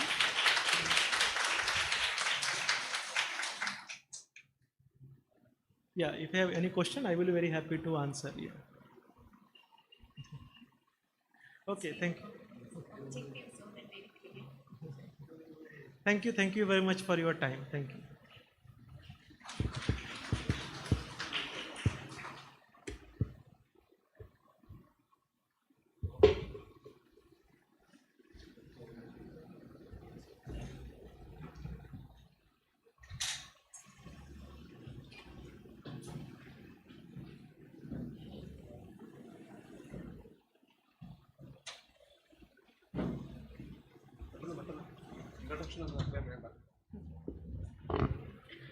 Thank you, Professor Deepak Mishra, for your enlightening and thought-provoking keynote. Your insights have set a stimulating tone for the discussions and deliberations of this international seminar.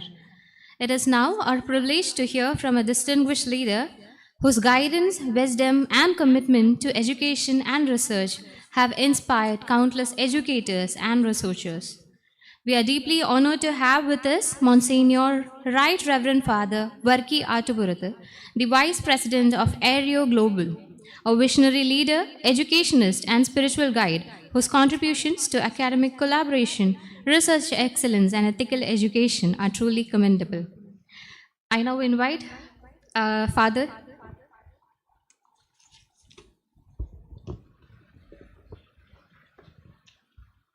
His Excellency, Most Reverend Dr.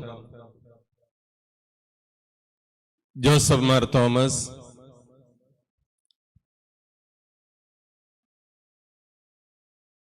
Professor Dr. Rajeshwari, President, Aereo State, Dr. Deepak Mishra, Resource Person,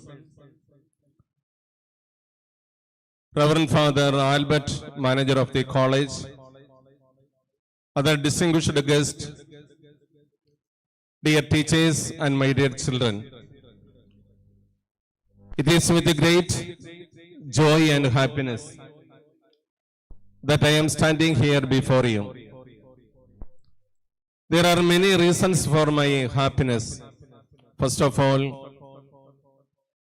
St. Jacob Trainee College is conducting an international conference in a very excellent manner. Another thing is that the topic you have selected is very relevant and appropriate. I congratulate the college for conducting this international seminar in an international standard. This seminar is conducted in association with ARIO, Association of International Researchers of Indian Origin, ARIO, was started and registered in New York in 2010. This is an international organization. This was started in New York by His Excellency, Most Reverend Dr. Joseph R. Thomas when he was working there. Though area was started in USA, New York, it has global, national, state and region level chapters.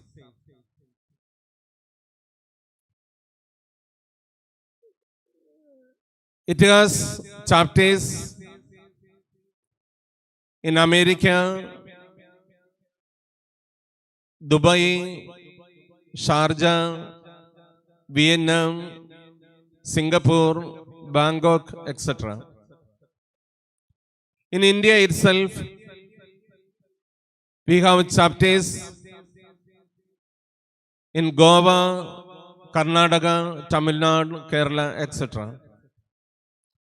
The main objective of ARIO is to support and promote Indian researchers.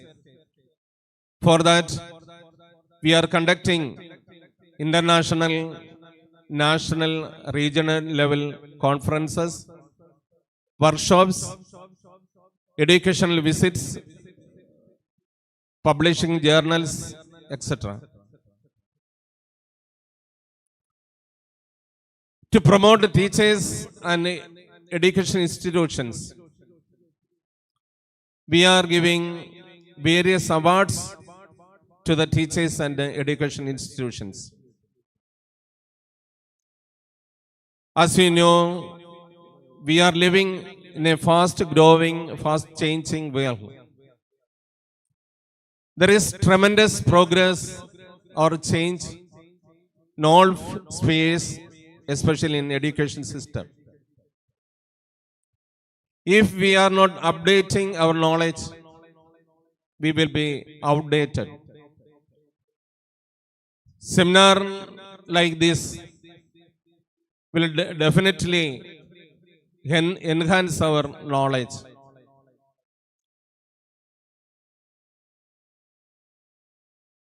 I congratulate the college once again, and we are grateful to the college for giving an opportunity to associate with this seminar. May this seminar help you to cultivate or create a research mentality and update your knowledge. I wish this seminar all success. Thank you.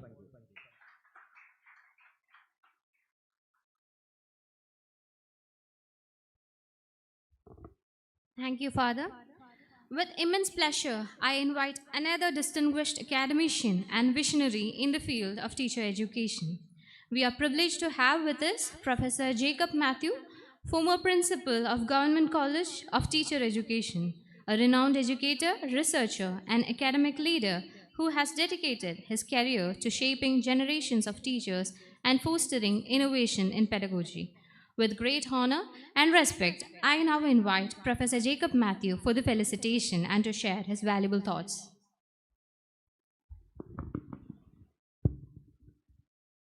So good morning.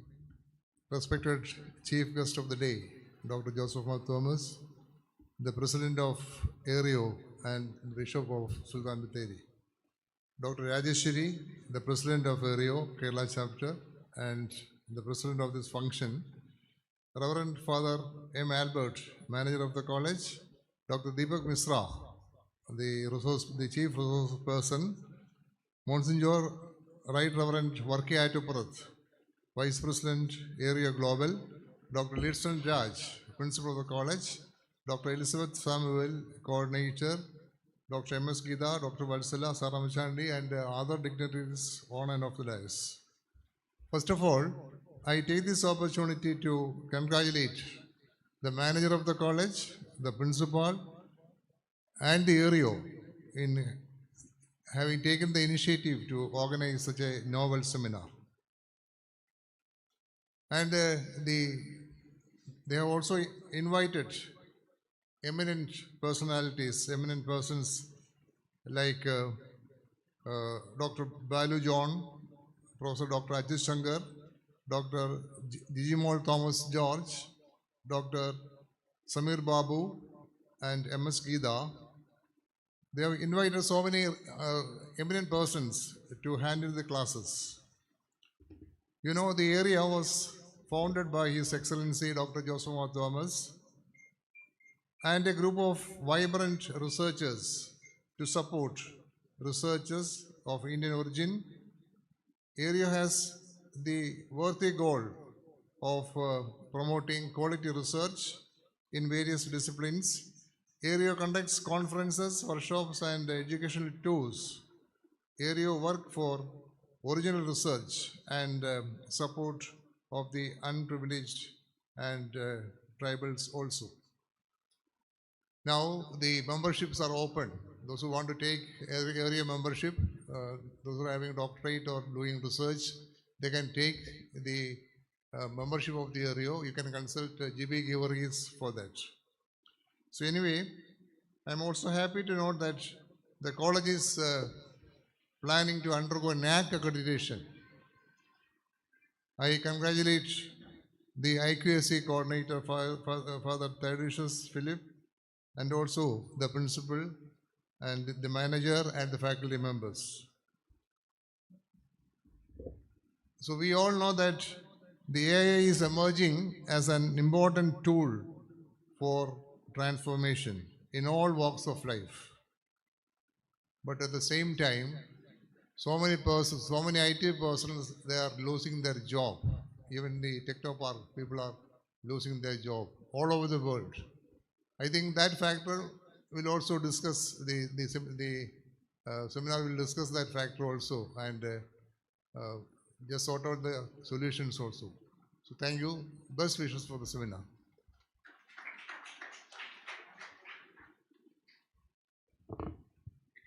Thank you, Professor Jacob Matthew, for your gracious and inspiring words. We are indeed privileged to have with us a leader whose constant support and guidance have been instrumental in the growth and success of St. Jacob's Training College. It is my honor and pleasure to invite Reverend Father M. Albert, Manager, St. Jacob's Training College, Menamkulam, to deliver the felicitation.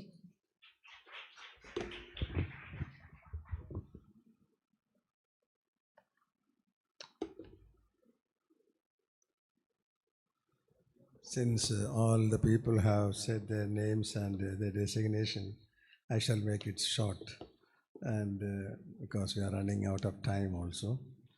Respected guests, distinguished speakers on the stage, honorable dignitaries, esteemed academicians, researchers, teaching and non-teaching staff of this institution, and my dear students. It is with immense joy and gratitude that I offer my felicitation on this blessed and historic occasion. Today, St. Jacob's Training College, in collaboration with Association of International Researchers of Indian Origin, is becoming a torchbearer of global educational transformation. The theme also, as everybody explained, educational transformation, the background of AI-driven research. Malcolm Forbes once said, the purpose of education is to replace empty mind with an open mind. That is actually the purpose of education. That is what Dr. Rajeshwari and Dr. Misra so beautifully, both of them, presented here. Dr. Rajeshwari also at the end was telling AI, whatever may be the AI innovations, but still at the end the teachers, the human matters. But again it was challenging when Misra was saying, we do not know even what are the other furthest possibilities of the AI. Well, these words beautifully capture the spirit of this seminar, these both people, uniting knowledge, wisdom, and ethical responsibility. We are aware that artificial intelligence today offers immense potential. We all know that from the both of the talk and as well as we know also. With the help of AI, we can create more efficient, effective, and adaptive learning environments also. Yet it challenges, as both of them say, and we also know, it challenges to reflect deeply on ethics and human dignity. Dr. Rajeshwari was telling, certainly dignity will not go and human ethics will not go away, humans will remain. She was very positive. But Dr. Misra's talk was, we do not know whether what will happen to human dignity and ethical responsibility. Well, our mission is not merely to train teachers, but to form leaders. I often used to say to you, leaders who will shape the minds and transform lives. Through this seminar, we affirm our commitment to education that is technologically progressive and spiritually grounded. I extend my heartfelt felicitation to all distinguished resource persons. Your presence and expertise certainly will enrich this academic community. Your collaboration reminds us that education transcends boundaries when driven by shared vision of humanity's progress. Dear participants, you are the future custodians of this transformation. May this seminar open doors of innovation, research, and global partnership. Let your ideas be not just intelligent, but also inspired. As we journey forward, I am so happy that we are blessed to conduct this seminar in our institution with all the limitations we have. Let us remember that technology may guide our hands, but it is wisdom that must guide our hearts. Technology may guide our hands, but it is wisdom that must guide our hearts. With a deep appreciation and praise, I joyfully offer my felicitations and wish this international seminar every success. May the Almighty bless our creative efforts and enlighten minds, empower educators, and elevate humanity. Thank you very much.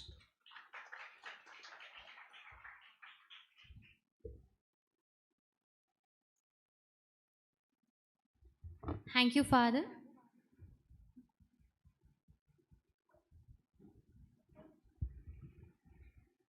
Distinguished guests and dear delegates, we now arrive at a moment of deep reverence and appreciation, a gesture that symbolizes our respect and gratitude towards our eminent dignitaries who have honored us with this gracious presence.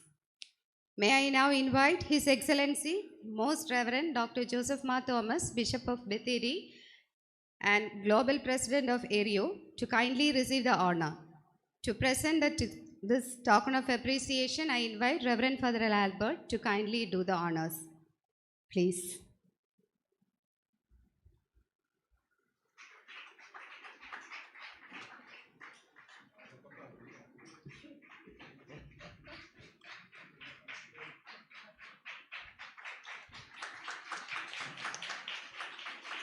Thank you, Your Excellency, and thank you, Father, for this graceful moment of felicitation. So it's the moment to honor our esteemed President of the function, Professor Dr. Rajeshwari K., whose presence and leadership have added great value to this seminar. May I now invite Professor Dr. Rajeshwari K. to kindly come forward to receive the honor, and to do the honors, I request Professor Dr. Joju John, sir, to come forward to do the honors. Sir, please.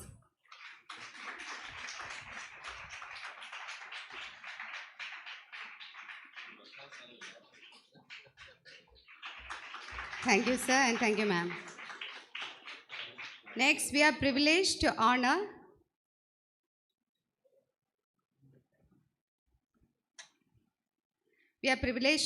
Dr. Deepak Mishra, whose guidance and expertise have been a source of inspiration to us all. May I invite Dr. Deepak Mishra to kindly receive the honor, and to do the honors, I request Dr. Geeta MS, Working President, Aereo Global, to do the honors. Ma'am, please.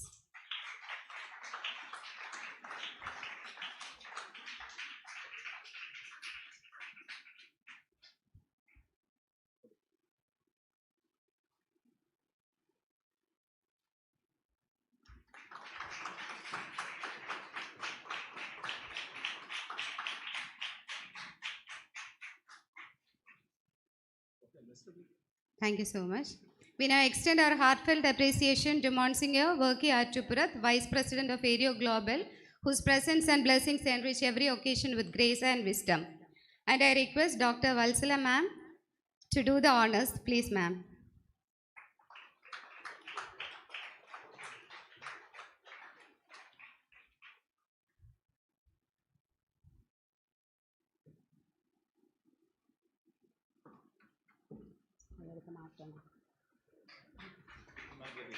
Thank you so much, ma'am. Thank you, Father.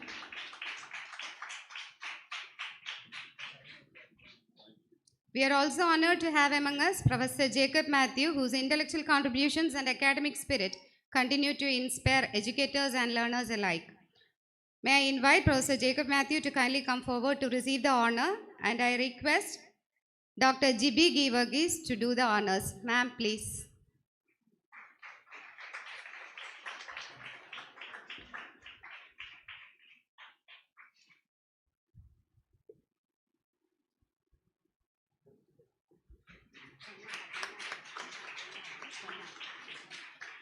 Thank you so much, ma'am. Thank you, sir. Now I request His Grace Most Reverend Dr. Joseph Ma Thomas to honor Dr. Deepak Mishra by presenting him a Ponnada. So please give a big round of applause as Aereo is honoring Dr. Deepak Mishra.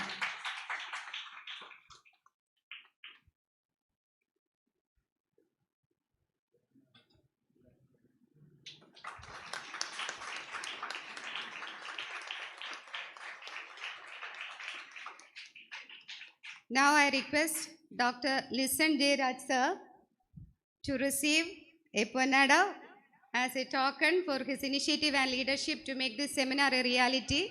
And I request All teachers, please come.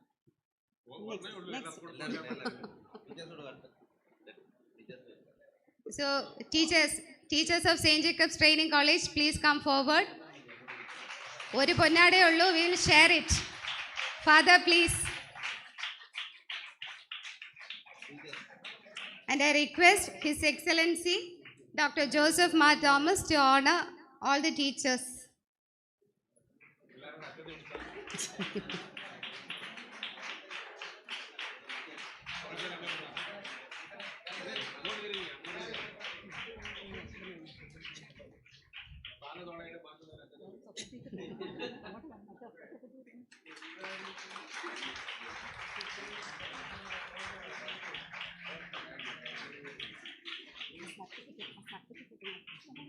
Teachers, please wait. Now it's a special time to receive the recognition certificate from Aereo. Let me read the certificate. So, Aereo Global proudly presents the certificate of recognition for outstanding performance 2025 to St. Jacob's Training College, Menamkulam, academic performance and result collaboration and extension services, research and development activities, co-curricular activities, and administration and leadership initiatives. So thank you so much, Ario, for giving us this certificate, and I request His Grace Most Reverend Dr. Joseph Mar Thomas to honor us with this certificate. Father, please. I request manager, all teachers, vice principal, principal for taking it together.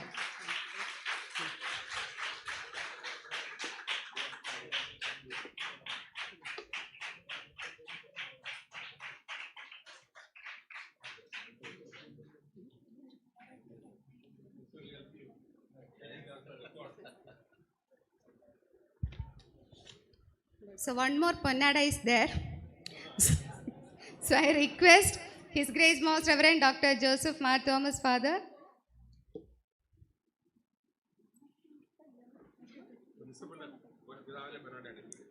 Sorry, it's in reverse order. I request Litson sir to give this Ponnada to our chief guest.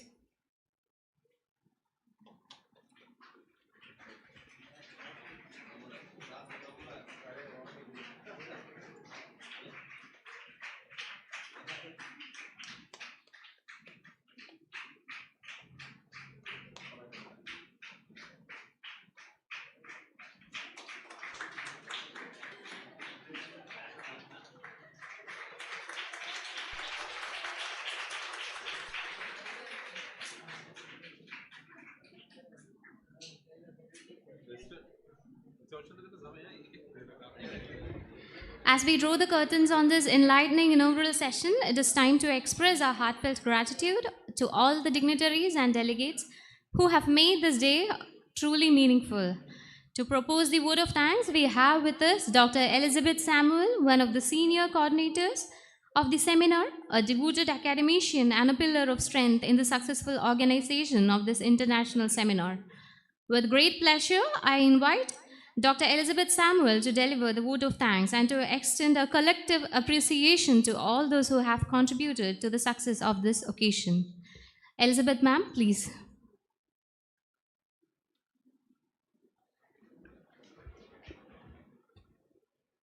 His Excellency, Most Reverend Joseph Mar Thomas, Bishop Betheri and President Ario Global, and in the absence of His Excellency, Most Reverend Christudas R., Auxiliary Bishop of Trivandrum, distinguished dignitaries, learned resource person, esteemed faculty, dear participants and friends, good afternoon. It is my indeed privilege and honor to propose vote of thanks on behalf of St. Jacob's Training College, Menakulam, and Association of International Researchers of Indian Origin, ARIO, marking the successful conclusion of the inaugural session of this international seminar on educational transformation, AI-driven research, ethical frameworks, and curricular innovation. First and foremost, we thank the Almighty for His abundant blessings that have made this academic endeavor meaningful and fruitful. We express our sincere thanks to Professor Dr. Rajeshwari K., President ARIO Kerala Chapter, for her valuable presidential address. She has delivered through her speech about the transformation of education to our need-based society through an apt example. Also, she mentioned about the AI, its challenges and opportunities, and by highlighting the role of teachers. We are deeply grateful to our Chief Advisor, His Excellency, Most Reverend Joseph Mar Thomas, for his precious inaugural address, which enlightened on us the values and ethics of transformation in education. Your Excellency, for your constant guidance, prayers, and encouragement that have been cornerstone of this institution's progress.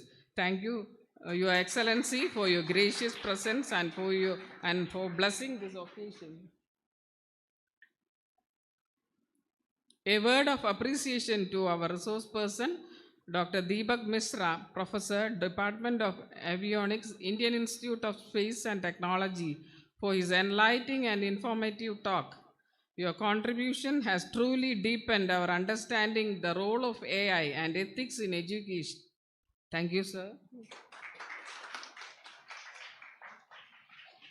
We are gratefully acknowledge our felicitation speakers, Monsignor Right Reverend Varki Atuparath, Vice President, Aero Global, Professor Jacob Matthew, former Principal, Government College of Teacher Education, and also the Vice President of Aero Global, General Coordinator, our General Coordinator and our beloved Manager, Reverend Father M.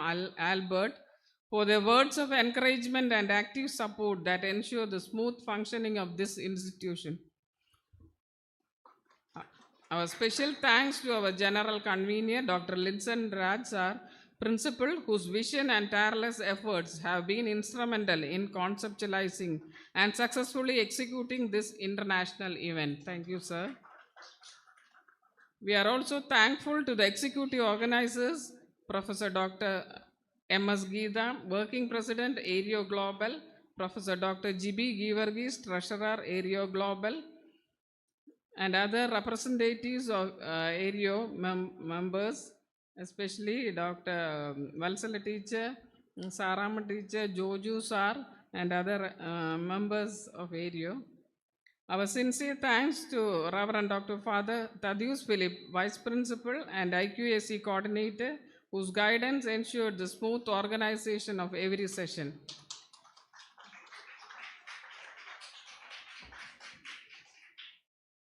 On behalf of the college and my own behalf, our coordinators and assistant coordinators, Mrs. Shubhaprabha, Dr. Swapna P., Mrs. Deepa P., Dr. Betty Sunny, Mrs. Megha Anna Thomas, Mrs. Adria T.S., Mr. Prajit Kumar, Mrs. Jinsi Eugene, and Ms. Ashwati S. for their dedicated teamwork that made this seminar possible in hybrid mode. We also very much thankful to our vibrant non-teaching staff and our dear students for their wholehearted support. A warm note of thanks to all participants, presenters, and delegates from various institutions, both from India and abroad, for your scholarly engagement and active involvement throughout this function. Also, our warm gratitude to all our sister concerned institutions. Personally, I am very much thankful to the Association of International Researchers of Indian Origin, ARIO, for awarding my thesis also as an outstanding research dissertation in the year 2022. Finally, I extend heartfelt appreciation to the technical, administrative, and student volunteers who work diligently behind the scenes to make this event a grand success. Let us carry forward the insights and inspirations gained here to build a more ethical, inclusive, and AI-enriched educational future. Thank you all once again. May God bless you.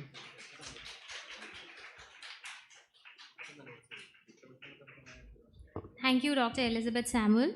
So thank you everyone for being part of this wonderful inaugural session. With that, we formally conclude the inaugural session of this international seminar, and we will now have a short tea break, and you all are invited to assemble in the courtyard for the tea break, and please reassemble in the seminar hall after the break in 10 minutes for the technical session. And there is a gentle reminder that there will be an executive meeting for the ARIO team in this college as informed by the college team, and the venue will be informed later. So enjoy your tea and use the opportunity to interact with the fellow delegates and the resource persons. Thank you.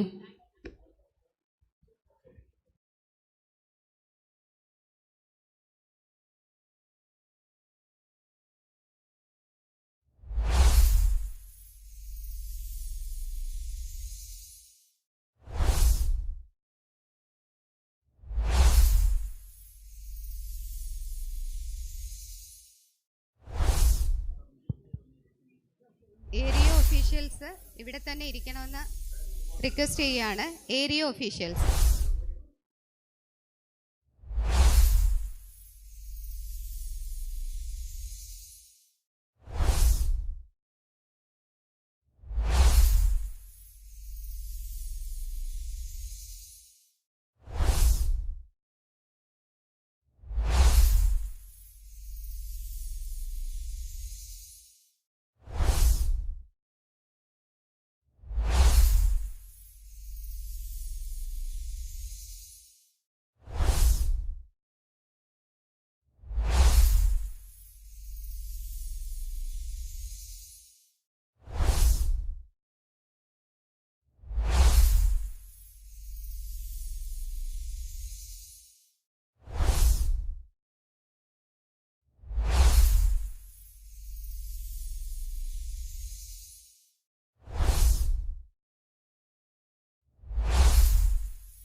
Yeah, hello everyone.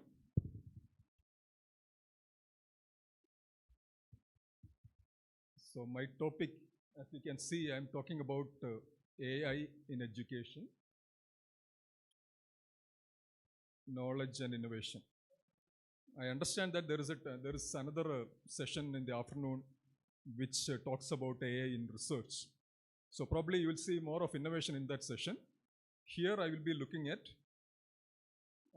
I will try to give you an introduction to AI, and then how it has evolved, what it is doing currently, and probably what will happen in the future. Okay, so this is what I'm trying to cover. I hope I'm audible, right? കേൾക്കുമല്ലോ.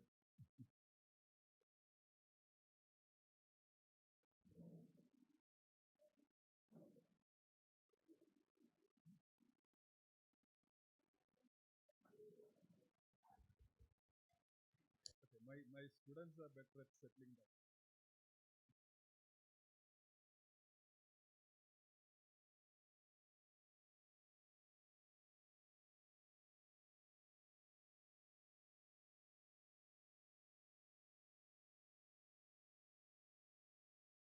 Okay, I understand this is a heterogeneous group.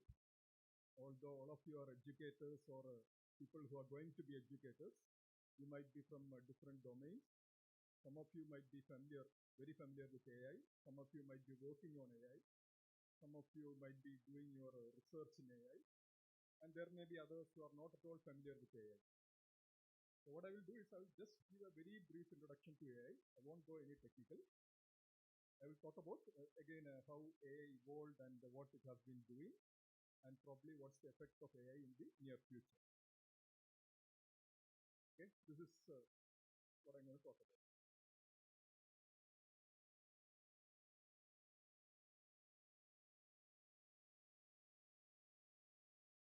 Okay, let me start with this. AI is the new electricity. You would be knowing what electricity did to humankind. In the 18th century, there was Benjamin Franklin who actually did a kite experiment while there was lightning, and he actually demonstrated that lightning was actually electricity. And then a few years later, in 1800, the first cell, the Volta cell was made, and then Michael Faraday came and kind of revolutionized electricity. Now you know that anything that you do, everything that you do has to be dependent on electricity. Whatever innovation that you had, ultimately at some point depended on the availability of electricity. So this has been a very transformative technology, and I'm saying AI is the new electricity. It is going to have the same impact on whatever that you do. Again, it's not me who is saying, that person, Andrew Ng. Many of you would be knowing who that is. He's a professor at Google Brain.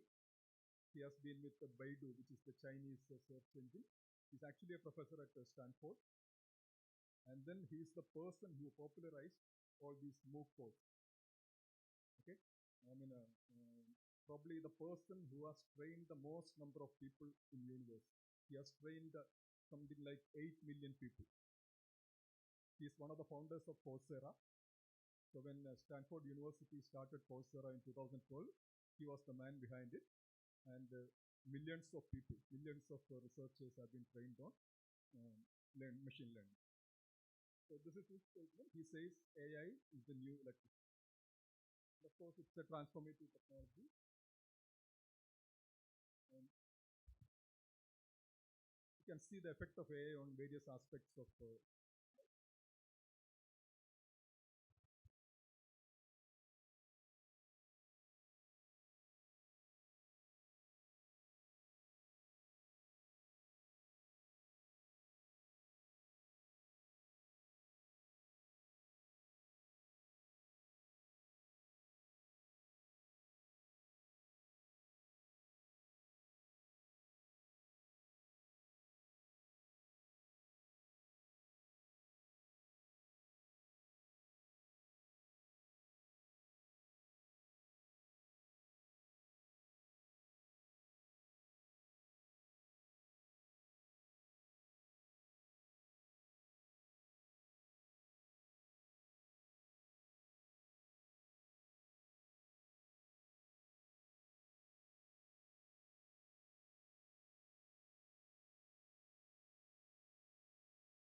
depending on the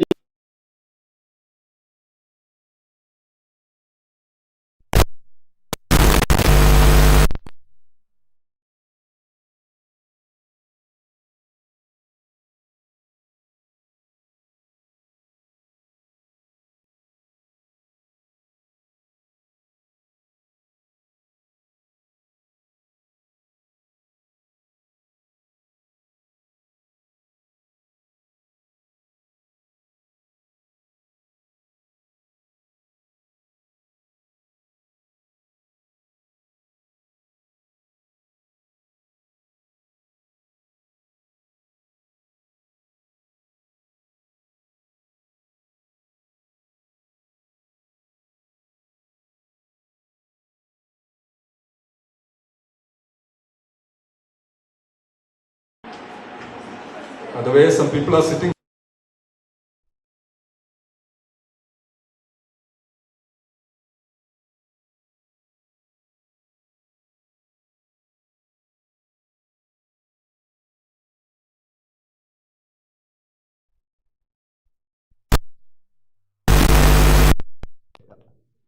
It will create some data which is non-existent and it will present it to you.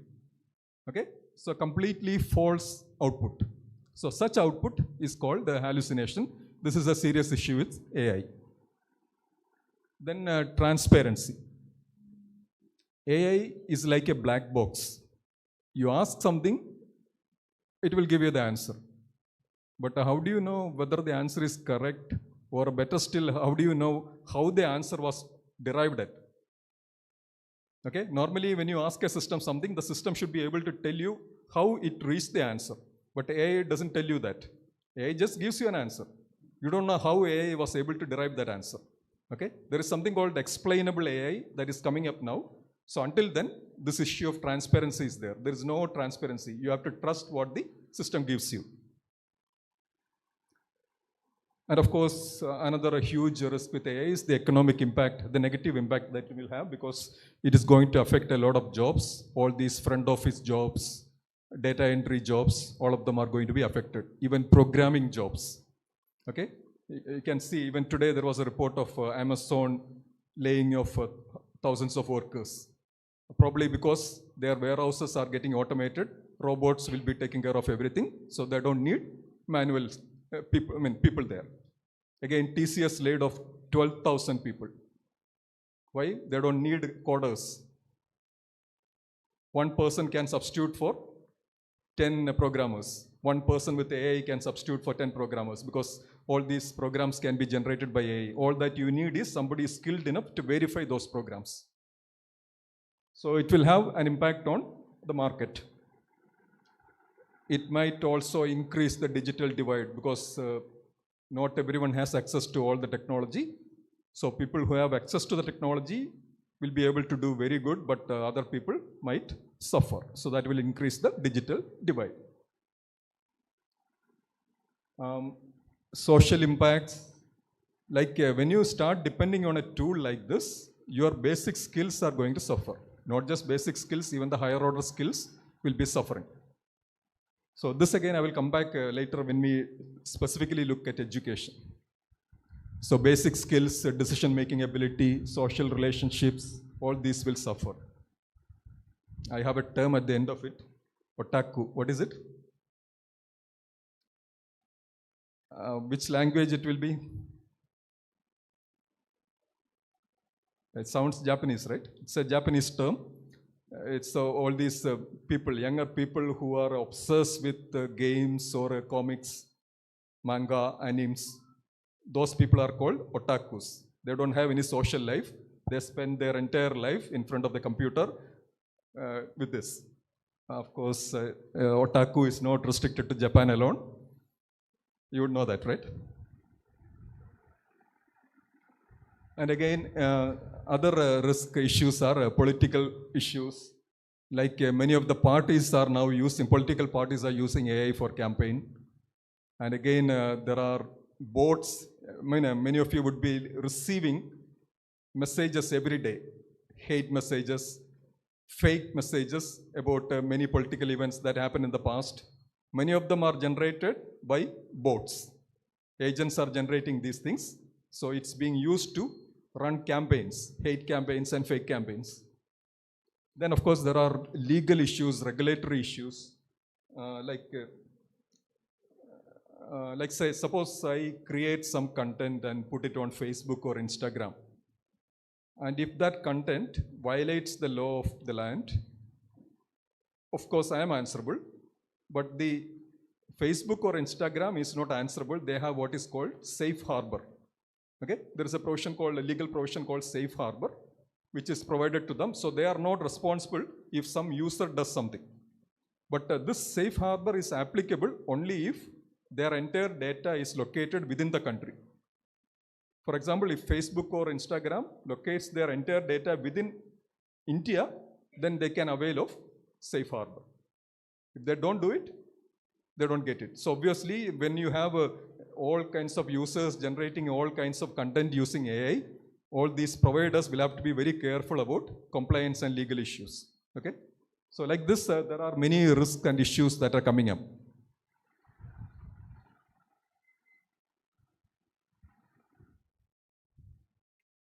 Fine. So how long have been we hearing about AI? 10 years, 15 years, more than that?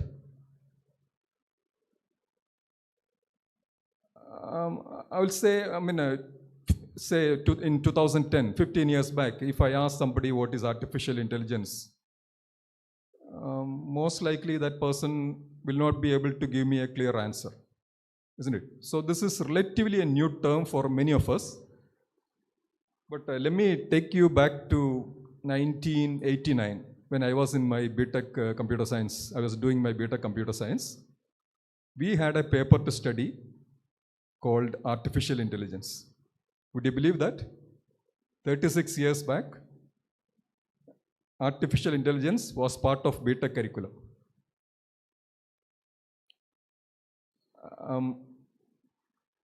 Of course, what we studied then was a few algorithms like A-star algorithm, minimax algorithm, all those algorithms that we use in AI. Some of those we studied.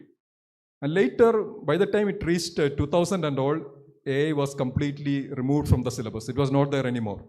Okay, we studied it, but 10 years later, it was not in the syllabus.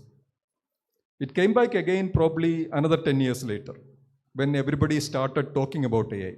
Okay, and now I have a branch itself, not just a paper, but an entire BTech branch dedicated to AI, which actually brings me here. So that term, Elaine Rich, I always remember this person. She's a lady. She, I think, was a professor. She wrote a book on artificial intelligence. That's the book that we studied. So 36 years back, there was a textbook on artificial intelligence written by Elaine Rich. And even when the AI was brought back in 2000s, again, this textbook was used. At the beginning of AI, if you want to trace the beginning of AI, probably we will start with the difference engine, which was made by Charles Babbage sometime in the 1800s, which was actually a mechanical computer. And before doing that, how is AI different from a program? All of you would have written programs in some language, isn't it? Nowadays, nobody can escape programming. Even if you are studying an art subject, probably, I guess you will have some programming. At least in schools, you would have done programming, isn't it? Up to 10th, you have to do programming. So how is an AI program different from other programs?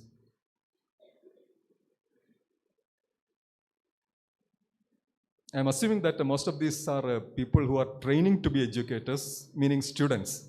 So I'm asking them, not the faculty.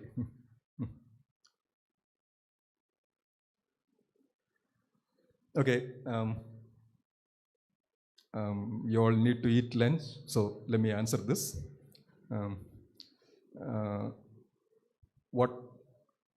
When you write a program, like let's say I am writing a program to find the factorial of a number.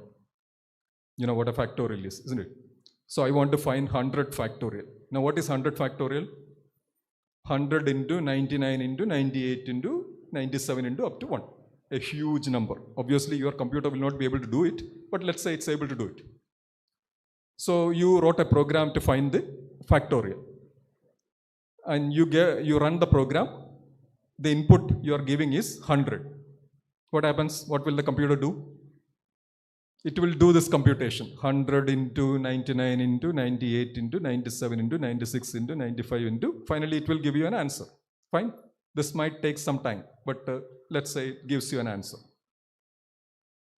Now, half an hour later, your friend comes and he also wants to know how much is 100 factorial. So what does he do? Again, he runs the same program, gives 100 as the input. What does the program do? It again computes 100 into 99 into 98 into 97 again. Maybe this is a lab exam, so at the end of the exam, examiner wants to see the output. Again, what do? Again, you run the program, give the same input 100. Again, the program computes 100 into 99 into 98 into 97. So, what do you see here? This is what a program does, because a program has a very clear set of instructions to do. If you give it the same input, every time it will do the same thing. It will do exactly the same thing. Maybe it did the same thing 5 minutes back, but it won't remember it. It will again start from the beginning and do the same thing. It doesn't learn anything. It is able to do what it is told, but it doesn't learn anything. So the difference in AI is that it learns. Okay? If you do something with AI, it actually tries to learn and remember it. So that next time you ask, it doesn't have to start with 100 into 99 into 98, but it will have the result with it. Okay? So that difference. When did people start thinking like that? Earlier in 1940s, the first computer came. At that time, all that we were trying to do was to somehow get an output, write a program and get an output. And then came a person called John McCarthy. Again, you might know this name. This person is credited with coining the term artificial intelligence. Okay, actually not just him. There was a group of people, John McCarthy, Claude Shannon, and a few others. They wrote a paper in 1956, a research paper in 1956, which actually used the term artificial intelligence. And that paper was presented at this Dartmouth conference, which is a university in USA. So that's probably the origin of AI. Okay? And at that time, people were very excited by this because you are looking at a technology that can actually learn, behave like human beings. So people were very excited. So from 1950s to probably 1970s, everybody was talking about AI. And that's the reason why our Elaine Rich wrote a book called Artificial Intelligence, which I studied in 1989. But that development did not go further. Can you imagine why it did not go further? They found that if AI has to learn like a human being, you need huge amounts of data. First thing. And if you want to deal with huge amounts of data, you need huge processing power, huge storage skills, huge storage, huge memory is required, huge computing power is required. None of this was available those days. And again, the algorithms were somewhat primitive. So AI did not progress. Okay? So they entered into a period which was called AI winter. You know that term, right? Nothing happened during that period. And then about 10-15 years back, we had a resurgence. Again, AI came into the picture. The reasons you can see there. First thing, algorithms. Like I said, I studied A-star algorithm, Minimax, all those things in 1989. But by the time we reached 2010, new algorithms came, algorithms which are used in training, deep learning, then something called transformer. Okay, where did you hear that term, transformer? Like when you say ChatGPT, that T is actually transformer, the last T in ChatGPT, generative pre-trained transformer. Okay, so transformer is actually a deep learning model. Should I tell you what a machine learning and deep learning is? Machine learning, okay, in both cases, you are trying to train a machine into learning something, okay? You feed it with the huge amounts of data, and by looking at the data, it learns. That's called machine learning. And if you use something called the neural networks for doing this, we call it deep learning. And transformer is a deep learning model. This model again came based from a paper that was published in 2017 called Attention. Attention is all that you need, because transformer works on the principle of self-attention. Okay? And transformer is the basis of all LLMs that you study, ChatGPT or Gemini or a Cloud or whatever. So that's one reason why AI again came up. Resurgence was because of new algorithms. Next, as I said, the previous issue was there was no computing power. Now we have sufficient computing power. You have GPUs, graphic processing units. You have TPUs, which is actually a Google product called Tensor Processing Unit. And then, of course, cloud computing, and even our mobile devices. The mobile device that we use is 100 times or 1,000 times more powerful than a supercomputer that was in the 1950s. Okay, that's the kind of computing power that you have on your mobile device. So all these actually provided sufficient amount of computing power. And then you needed data. In order to deal with learning, you need a lot of data. And again, where is the data coming from? Whatever that you do now on your mobile is ultimately going to be data. Okay? Any data that comes through the mobile or internet, it goes somewhere into some AI. Then from IoT, Internet of Things, because you have all these devices connected, and whatever data that is being collected by the sensors at some point is again going into some database like this. Then digitization and digitalization. Difference? Say we want to automate the functioning of our office. So first thing we might do is that we scan all the documents. Okay, right now it's paper documents. We want to make a paperless office. So what we might do is we scan all the paper documents into PDF. That is called digitization. You're converting analog to digital. And then once you have every document in the computer, you can actually transfer these documents to the computer. You can your entire workflow is defined through computers. Then we say the system has been digitalized. Okay, so digitalization is basically on your workflow, while digitization is simply converting something from analog to digital. Okay. So both of them have resulted in load of data. Whenever you actually scan all these documents and make them into PDF and put them in a system, they are again adding to the data. Okay, so the three things that were not there in the 1950s, algorithms, computing power, data, all of them are available now. And since they are all available, all these big companies are making investments, and not just big companies, governments are also making huge investments. So all these things together resulted in a resurgence of AI.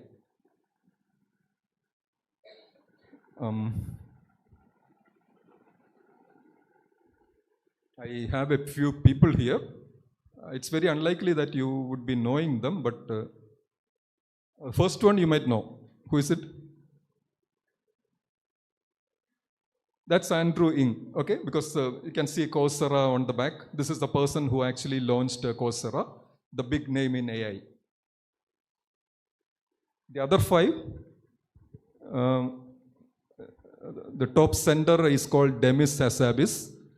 He is the co-founder of Google DeepMind, okay? A high-tech company, Google DeepMind. He is one of the co-founders of that company. The other person is called John Jumper. He also was with Google DeepMind. And this person, John Martinez, he was working in a company called Google Quantum AI. Okay? The person at the center, John DeVore, was working in a company called, again, Google Quantum AI. And that person whom you see there is a legend. His name is Geoffrey Hinton. This is the person who developed, who actually formalized artificial neural networks. Okay, he came up with a network which is actually led to the development of artificial neural networks. So a huge name in machine learning and AI. So just forget Andrew Ng for the time being. The other 5, what else is common to the other 5?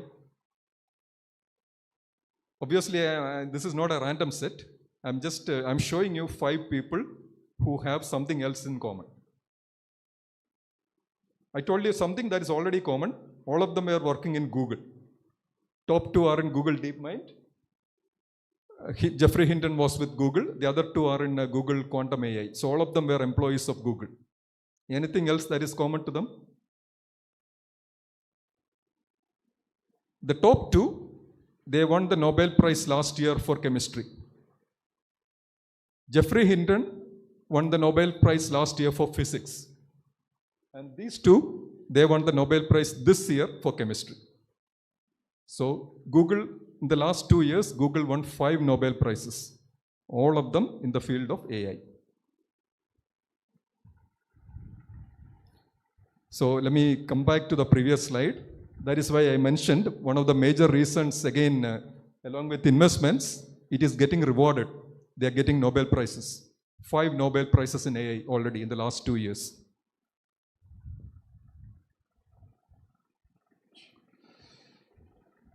Okay, the only technical slide, that too a very introductory slide. How does AI work?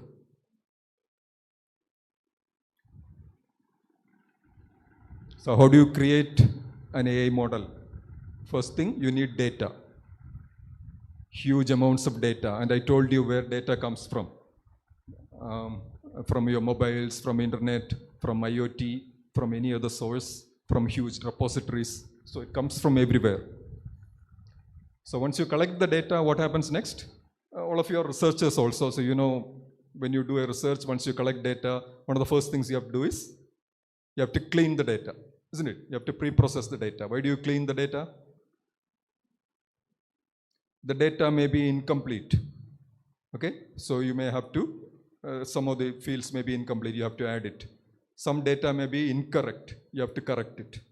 Then some data may be missing, you may have to add it. So like that, there are a lot of reasons, and the data might be heavily biased towards something. It may not be a fully representative of your domain. So all those things you have to do. You have to do some data pre-processing, data cleaning. If you don't do that, what will happen?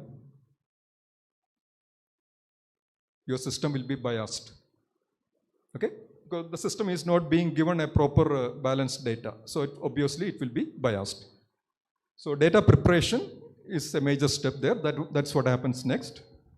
And then the third step will be, you have to choose a model. What is a model here? How many of you are actually working in AI? People who have a paper on AI or something? Just raise your hands. You have. Somebody, I can see a hand, I hope it's raised. Okay. So what is a model? Like in AI, there are different algorithms. There are different, let's say, logic programs like a random forest or a decision tree or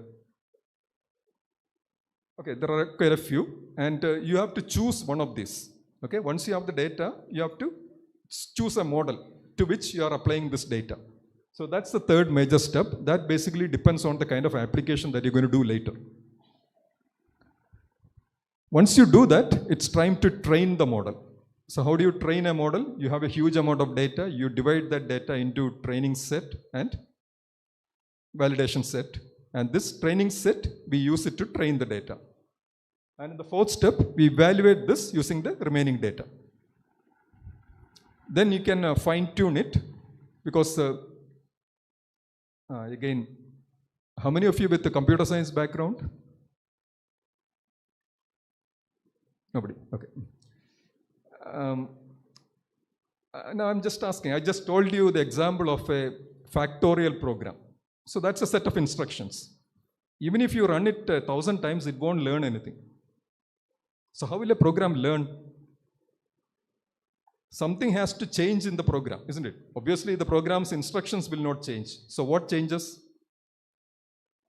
Parameters. There are a huge set of parameters associated with the program. So when you train a program, what happens is that these parameters are getting updated. Okay? Every time you feed it new data, it is learning something and these parameters are getting updated. Okay? So that's called tuning. Okay? Even after you have completed training, you can actually tune it based on these parameters. Then of course you deploy it. So once you deploy it, like a LLM, for example, if you ask ChatGPT something that happened yesterday evening, it may not be able to give you a proper answer. You know that, right? Why? If you Google it, you will get the proper answer, but ChatGPT may not give you the correct answer. Why? Because it was trained on data that was probably available till last week. Okay? So ChatGPT will be knowing only that much. And unless it's retrained or fine-tuned, it won't be able to answer something that happened very recently.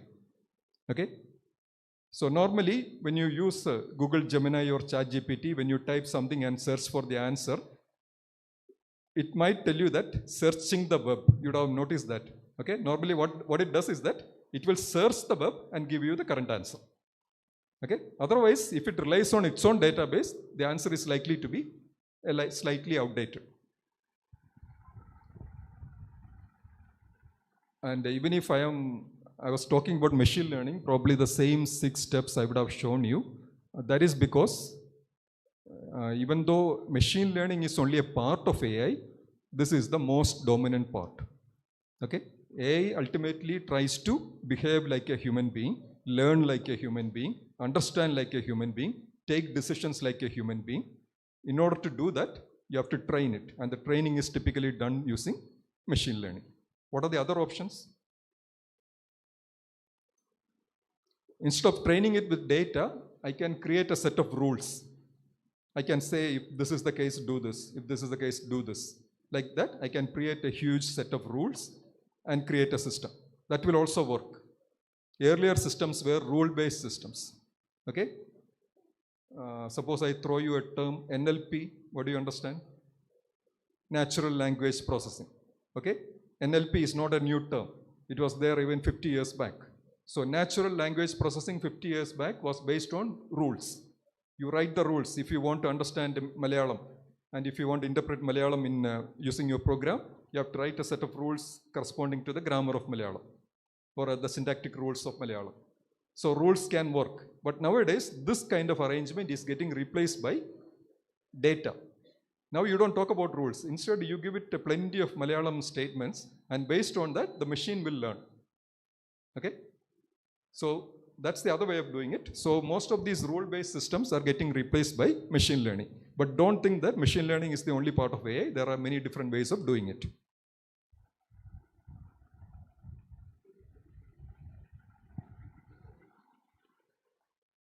AI in education. All these things are pretty obvious. It enhances your teaching and learning experience. It will bridge knowledge and innovation. And the learning, from the learner's point of view, how does it improve the learner's experience? The learning can be personalized. Okay? Now, if I sit here and talk about AI, I have an audience of, say, 50, 60 people here. Some people might understand, some people may not understand, some people may never raise their face from the mobile. So anything can happen. But if I make it personalized, what will happen? You get what you want. You will be trained based on what you have learned at your pace. So if somebody takes 1 week to understand something, the system will adjust the delivery accordingly. If some person can understand it 1 day, immediately the system can respond. So the learning will be personalized. The lessons are adapted to individual student needs. And also you can have a customized learning paths. Because different people have different styles of learning. Just like We have different styles of teaching. Learners have their own style of learning, and the system will be able to adapt to it. In fact, one of my student groups are actually doing a project on this. They are trying to create something like this. And then accessibility. Earlier, if you want to go for some coaching, maybe entrance coaching or some entrance, you have to go to an institute, join and do it. Now, you can do it at your home. Maybe you have to pay for it, but you can do it at your home, at your pace. Okay? So that again, it makes it more accessible. Also, students with disabilities, language barriers, the system can actually translating between two languages is some of the simplest task that AI can do. You give it Malayalam, it will give you English or Hindi. Right? That's very simple. You just have a few libraries for that, use them. Anybody can do it. So, which means that you don't have to study in a language that you are not comfortable with. You can always study anything in a language that that is very much familiar to you. So that accessibility, special support for students with disabilities or language barriers, then enhances student engagement through interactive content. Next thing, automation. It can handle examinations, attendance, grading, reporting. This probably many of you would be familiar. You would have used tools for this, isn't it? Like there are tools available in the net which you can use to create an exam, which you can use to grade something. Even essay type stuff can be summarized and graded. So all this you can do. And of course, administrative tasks can be streamlined. This we have talked about already. Then this is one part of teacher support. The other is that you get resources, data-driven insights. Okay. Sometimes you have all the data, but you don't know what to make of it. You have data from so many students, their results, their marks in the assignment, but you don't really know who is doing well, who is doing what. But this system can actually give you those insights.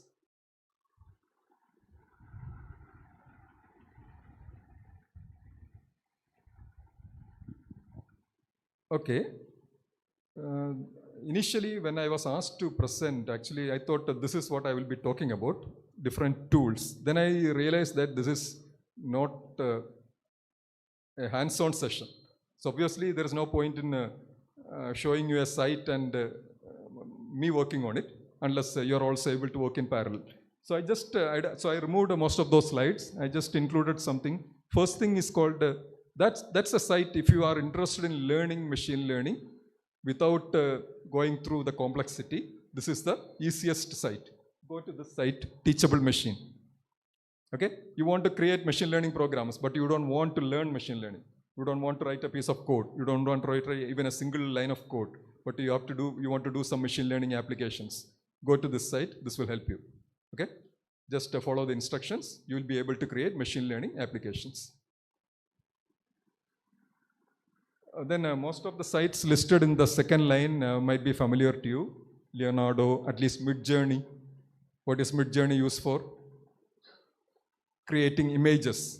All these fake images like me and Donald Trump dancing together. If you want to create, Midjourney will do it for you.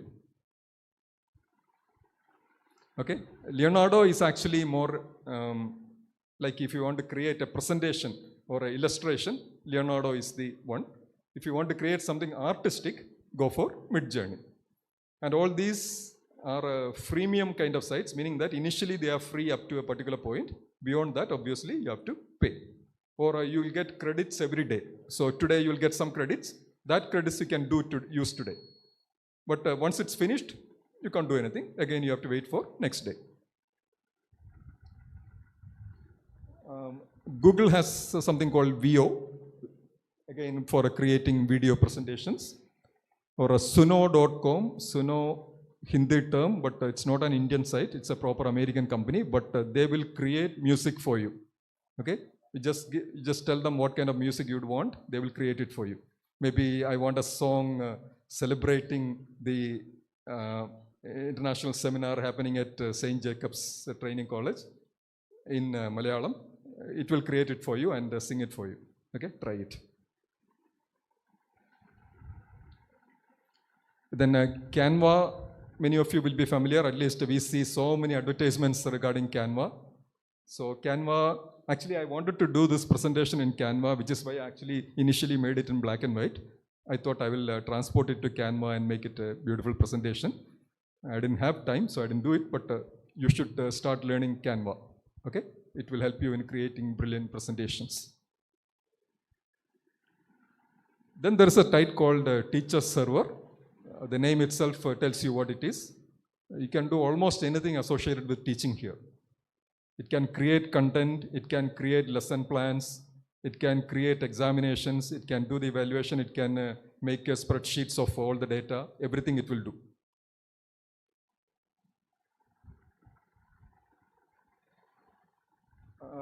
Then proctored examinations. Okay, those things we don't need it, right? But this is an area where a lot of people are working on. Like you have all these exams, online examination. So many people will try to cheat. So how do you actually ensure that online examinations are conducted in an honest manner? Of course, there will be a webcam. Right now what is happening is that either you have to go to a center where those people, there will be proctors who will be monitoring you. The online exam can be your entrance exam or any exam. So you have to go to some center where this examination is conducted and those people will be monitoring you. That's one way. Or you can take the exam in your home itself, but then your webcam has to be switched on and somebody somewhere will be watching you. That is what is happening right now. But even there, our people are so resourceful, they will be able to bypass all this, isn't it? So what do? Maybe I can open another tab and search for the result, search for the answer. That's one thing. Of course, that they found a way of solving it. They will have their own system to log into. You won't be able to create another tab. There won't be a browser. So that they solved. But then again, somebody might sit by your side. That person, you will read what is happening on the screen. The other person will search and find the answer for you and read it to you, and you can type it in, right? Because webcam can see only you. The other person is sitting somewhere. So you will read what is there on the screen. The question you will read. The other person will find the answer and read it to you. And you will enter the data. How do you beat this? No proctor will be able to find this. Okay? Also, you cannot pick up audio. So what will they do? Okay, this is where AI is coming in. What AI is doing is, it watches your eye movement. Okay? If you are answering the question, you need to look at only the screen. If you are looking somewhere else, it suggests something else. So it tracks your eye movement. It tracks your facial expression. And it generally tracks your ambience. Okay? And also sometimes it tracks the way you respond. Like some questions, if you take so much time, look here and there and get the answer, AI will know that somebody is there on the side. Okay? So like that, there are many ways in which all this cheating is being controlled. I am not saying that it will be solved. I can think of much better ways. Why don't we have a camera behind us which will capture everything and somebody will sit in the other room and tell you the answer. Okay? Even that's possible. So ultimately it's a fight between technology and resourceful competitors. So one of them will win in the end. So, but there are sites like AI Proctor or Auto Proctor. These sites you can see, they are actually having solutions for this. And of course, learning platforms, there are many of them, not just these.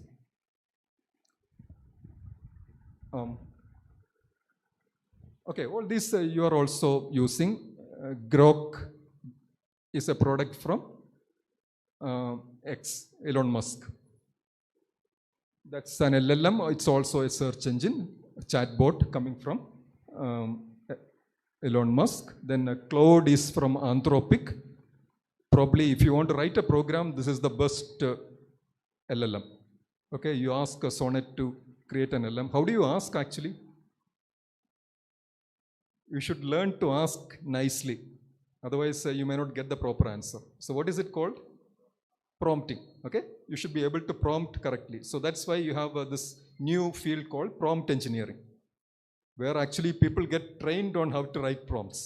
Okay? So currently that's also something that's very exciting, but I can tell you within 2 or 3 years, nobody will be using that because the AI systems will become more advanced. Without all these prompts, they will be able to do it. GPT-5 is the latest version, or chat GPT. As I told you, GPT is generative pre-trained transformer. GPT comes from OpenAI. Gemini, of course, from Google, one of the best. Llama comes from Meta, Facebook people. Quen, the name sounds Chinese, so it will be Alibaba. So those are some of the LLMs. And there are search engines which have incorporated AI, like the one that you are most likely to use is Google SGE. The moment you type something on your browser, it goes to Google SGE, which is actually a combination of Google and Gemini. So that's how you get the results.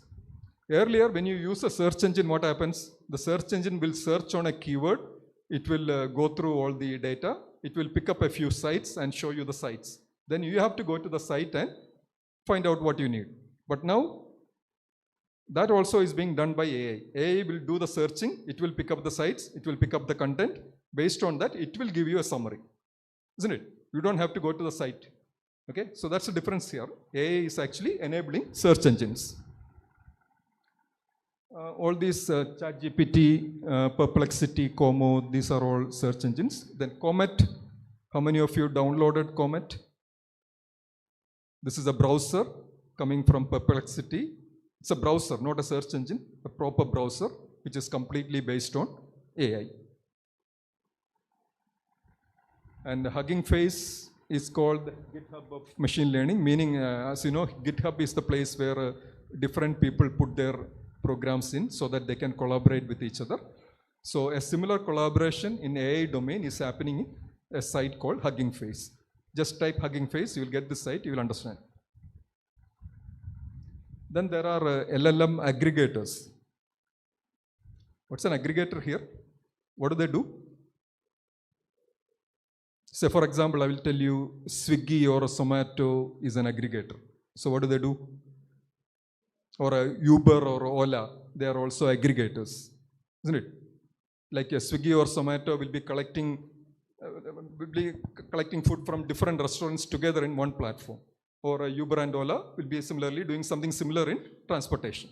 So similarly, LLM aggregator, one example is OpenRouter, which is free. What does OpenRouter do? You go to that site, you will find that it has a list of LLMs. All those LLMs listed above, they are all available there. You are not restricted to just one LLM. You can choose whichever LLM that you want. Okay? And your application, like I said, if you want to create a program, probably you want to do Cloud Sonnet. So you can pick up Cloud Sonnet from OpenRouter. If you want to do something else, it could be another one.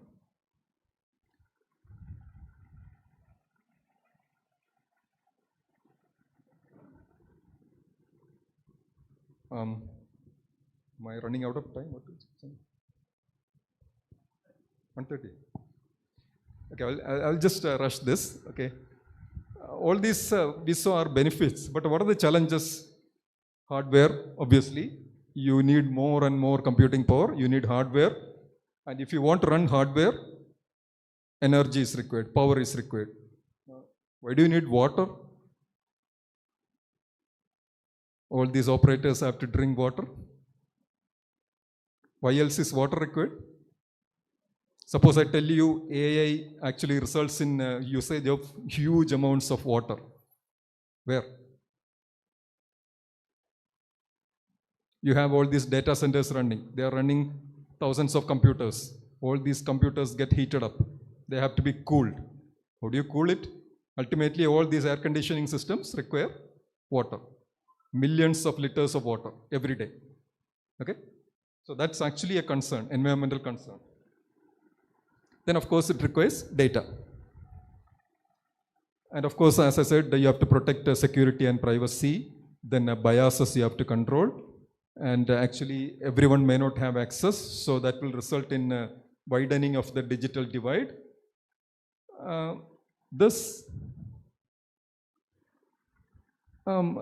Probably as educators, this is something you would have also noticed. I teach engineering, so this is very obvious to me. In my days, if somebody asked me to add 56 and 45, 56 plus 45, I can tell that immediately, 101. Maybe some others will write it down, 56 plus 45, and they add it together. Now, if you ask a student now, they won't be able to do it. They need a calculator or they need a mobile for this. Okay? They completely lost the ability to do simple arithmetic. Think of division, it's even worse. A few years back, last year I was teaching at CET. I was talking about a signal, 8,000 hertz signal. So I asked them, what is the wavelength? The answer will be 1 by 8,000. I asked a student to do it. This student wrote 1 by 8,000 and then completely went blank. How do you divide 1 by 8,000? Finally, somebody took up a calculator and found it is 0.000125. Okay? So people completely lost, the current generation, all these so-called Gen Z, they completely lost their arithmetic skills. That's one reason, one effect of this. Reading and comprehension. How many people, we have a big library there. I've never seen any students there, except when they want to bunk classes. Otherwise, nobody comes to the library. Nobody reads anything. They read only summaries and PDFs. So that's again a skill, a higher order skill that they're losing there. Then ability, if you are not able to learn, you will not be able to analyze also. Okay? So that ability is getting lost. And of course, they lose empathy, patience, value of hard work. Everything gets instantly. So that value of perseverance and hard work is completely lost. Empathy, because they are only interested in their results, instant results. They don't care about others, that kind of thing. All these otaku kind of people. And something worse has been happening recently. Many of these people, their best friend or a BFF or whatever is ChatGPT. So whatever they have to say, they will share it with ChatGPT, and even ChatGPT acts as a counselor for them. I don't have to tell you what will be the result of that. So very unhealthy reliance on tools, which is actually affecting our basic and critical skills. Also, it swaps depth of knowledge for quick hacks. You see any number of startups coming. Startups require a small idea, but when I see engineering students doing startups which have nothing to do with engineering, I wonder, why did they learn engineering? This anybody can do. Okay? Actually, their knowledge, the depth of knowledge is not getting applied. Okay? People just want very quick hacks. Okay? Like this, you may have a Uber or a Ola, but ultimately, unless somebody invents an automobile, there won't be any Uber or Ola, isn't it? So, who will invent the automobile? There has to be somebody who has learned engineering. If those persons are not doing it, ultimately there won't be any progress. Okay, this is the last part of it. What's going to happen next? I'm just restricting myself to education. So we have AI, but once you have AR, VR, what are those things? Augmented reality, virtual reality. Once you have a content which is actually combined with AI, the experience will be immersive. You will have immersive learning experience. Then there are many data where you cannot actually create a model. That is where we can make use of GAN. What is GAN? Generative adversarial networks, which is actually used for creating fake images, like a Midjourney and all will be using GAN. Okay? So, but sometimes there are situations where GAN is useful to you, like you have collected data from astronomical telescopes and you want to actually create some image which you don't have. So from this data, you have to create an image. It is a fake image, but you need that. Okay? So, or in medical data, sometimes you need, you don't have, you don't have an actual photograph of the thing, but you have only data corresponding to it. From that, you can create this. So in such situations, GAN will be useful. Even though it is creating a fake image, you need it. Then record keeping AI with blockchain. Actually, Digital University was doing something like that. Your academic records can be kept in a blockchain. Of course, it provides you with lifelong learning. Then agents in educational management, like right from admissions, the office workflow, scheduling means scheduling meetings or whatever, communication, sending emails to all the people, logistics, arranging venues. Like this conference requires maybe 3 venues, and so you have to ensure that all the 3 venues are available. Maybe you have a register corresponding to the venues. So right now, manually, somebody has to check whether all the venues are available at all the slots. Instead, if you have an AI agent, it can do the same thing once you provide it with the data. So logistics, proctored exams. So this is what I meant by educational management.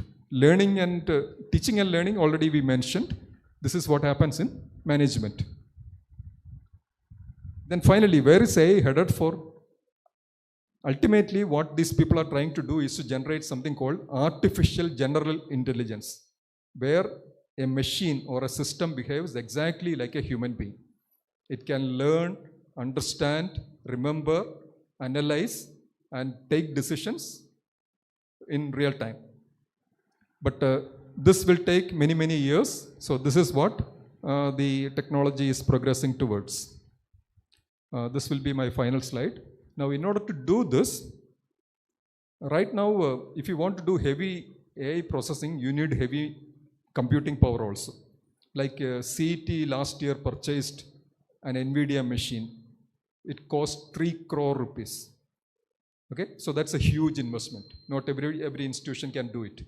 But a recent development is this NVIDIA EGX Spark. This costs around $6,000, which means 5 lakh rupees. In 5 lakh rupees, you will get the power of a supercomputer. Okay, so these kind of machines are coming. A machine which is designed for AI and which doesn't cost that much. Arduino is a microcontroller. This again is AI enabled. It costs only 5,000 rupees. Then these quantum chips, even last week also we had news like Sycamore is one of the earlier quantum chips. Majorana is a quantum chip that is coming from Microsoft, and Willow is coming from Google. Probably some of you would be knowing more about quantum technology than me. So quantum chips, I can just tell you one example, what they are capable of. Like you have this encryption. All our financial systems, everything is based on the belief that the security provided by cryptography is unbreakable.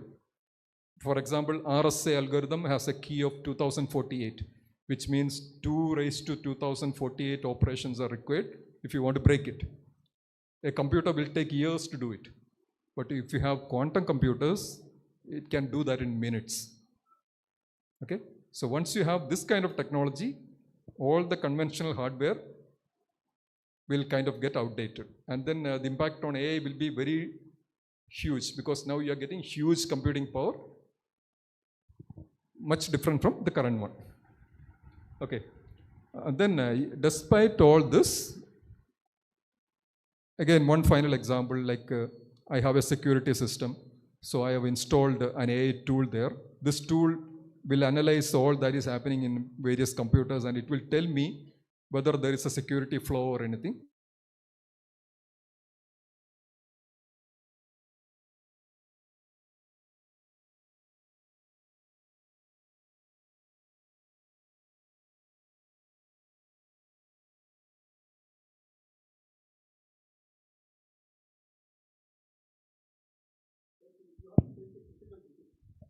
And you are relying on AI to do it. AI gives you some solution. How do you trust this solution? How do you know that this is correct?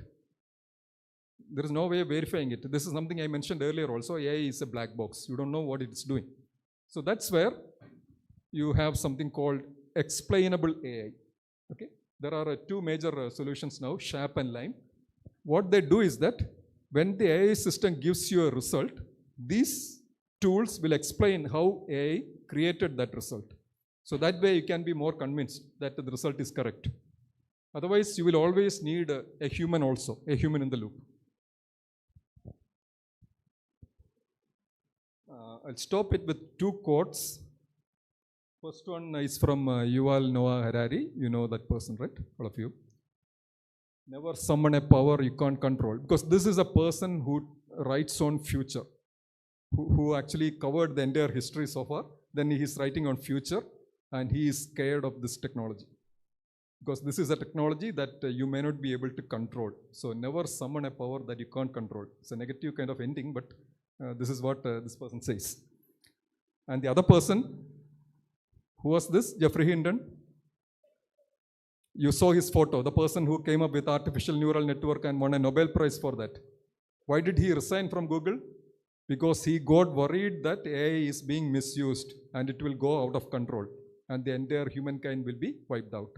Okay, so this also you should remember, if all this technology fall into wrong hands, or if you have too much competition which results in unhealthy practices, you will never know what will happen. That is why most of the countries are coming in with AI policies and guardrails to ensure that the technology stays within certain limits.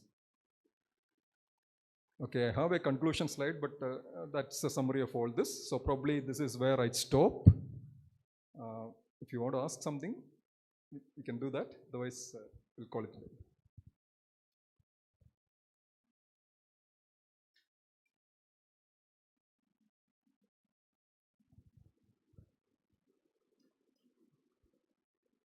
Yeah, it looks just like my class. Okay.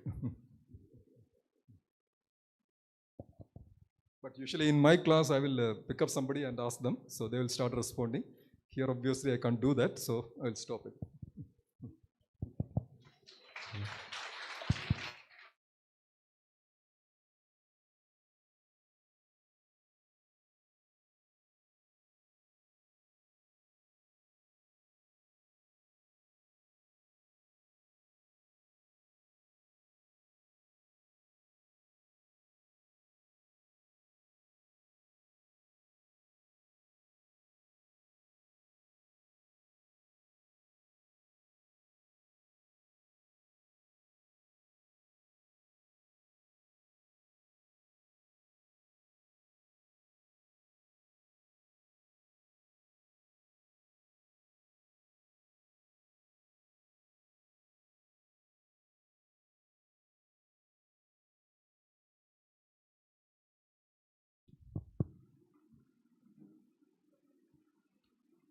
Respected dignitaries, faculty members, research scholars, students, a warm greetings to all of you. It's with immense pleasure I would like to propose a vote of thanks to Professor Balu Johnson, HOD of AIML Marine Engineering College campus. So we have been hearing him for the last few minutes. Sir has given an insightful talk on the importance of AI and how it can be applied with the education. He's a pioneer in the field of this domain. So on behalf of St. Jacob's family and ARIO team, I propose my sincere thank you to Sir and give you the words of gratitude. Thank you so much, Sir. Now, I would like to invite our Vice Principal and Bursar, Father Dr. Thaddeus Philip, to present a token of appreciation for Professor Balu Johnson.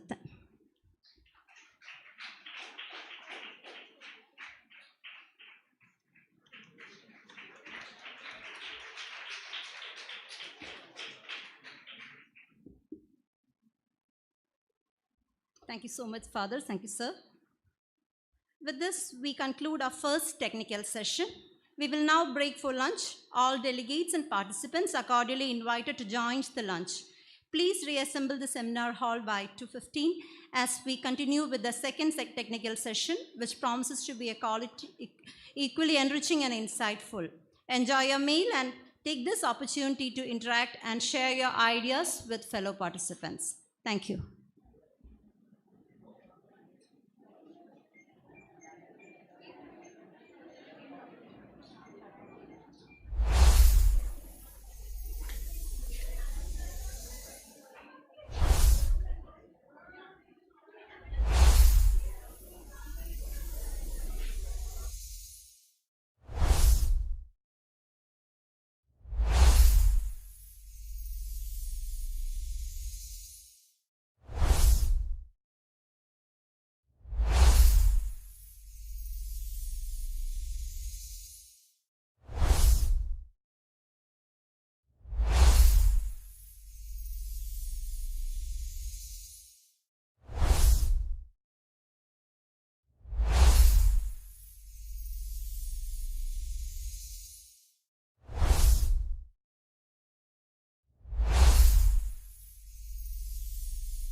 Good afternoon, all. We now move forward to the second technical session, which will provide further insights and foster deeper discussions on a theme of educational transformation, innovation, and ethical research.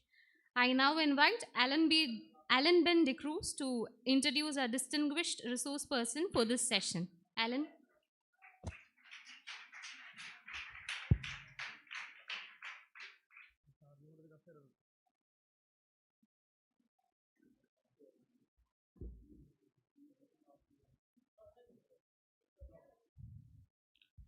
Good afternoon, one and all. It is an honor to welcome Dr. Achut Nair, a distinguished scholar and multifaceted personality whose work bridges science, music, and literature with remarkable depth. He was a senior professor of computer science and former head of the Department of Bioinformatics at the University of Kerala. He has also served as director of CEDIT, Government of Kerala, and has held teaching and visiting positions in South Korea, Japan, and Malaysia.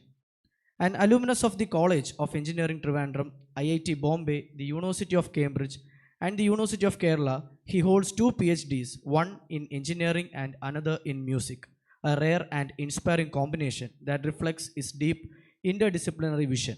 He is the author of over 20 books in English and Malayalam, ranging from computer science and pedagogy to music, history, and fiction. Some of his notable works include Swadhi Thirunal, Python, a pedagogic introduction, machine and deep learning, and the science history novel The Tingling Sensation. He has also guided more than 30 PhD scholars and played a key role in establishing international academic collaborations and credit transfer programs. Beyond academia, he is a heritage and green activist, an amateur musician, and an eloquent orator, known for his ability to connect science and art with humanistic insight. In recognition of his outstanding contributions, he has received numerous honors, including the Kerala Government's Young Scientist Award, the Engineering Teachers National Award, the INSA National Teachers Award, and the P.T. Bhaskara Panikar Award, among others. Born in Vanchur, Trivandrum, to Mrs. Komalam S. Nair and late Dr. A. Sukumaran Nair, Dr. Achut Nair continues to inspire generations of learners and thinkers through his scholarship, creativity, and leadership. Please join me in extending a very warm welcome to Dr. Achut Nair.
Good afternoon.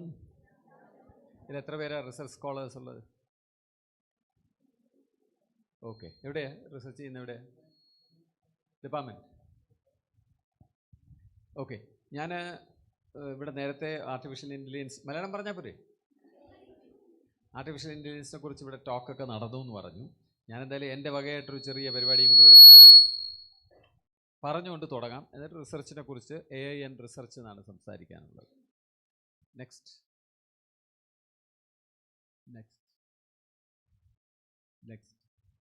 ഉച്ചയ്ക്ക് നിങ്ങൾക്ക് സന്തോഷത്തിനായിട്ടാണ് പടം കാണിക്കുന്നത്, പുഷ്പങ്ങളൊക്കെ കേട്ടോ. Next.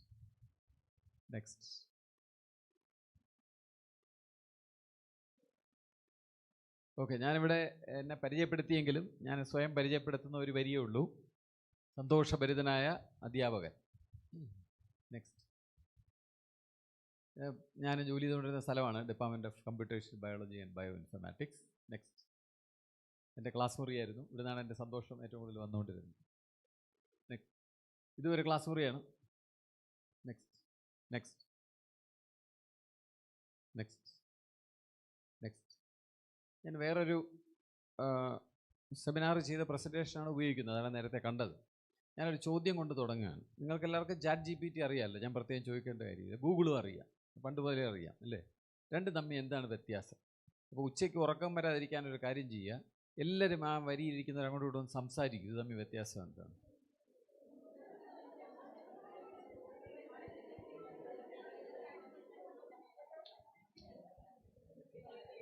നോക്കൂ നോക്കൂ, don't change കേട്ടോ, ഞാൻ പറയാതെ മാറ്റരുത്.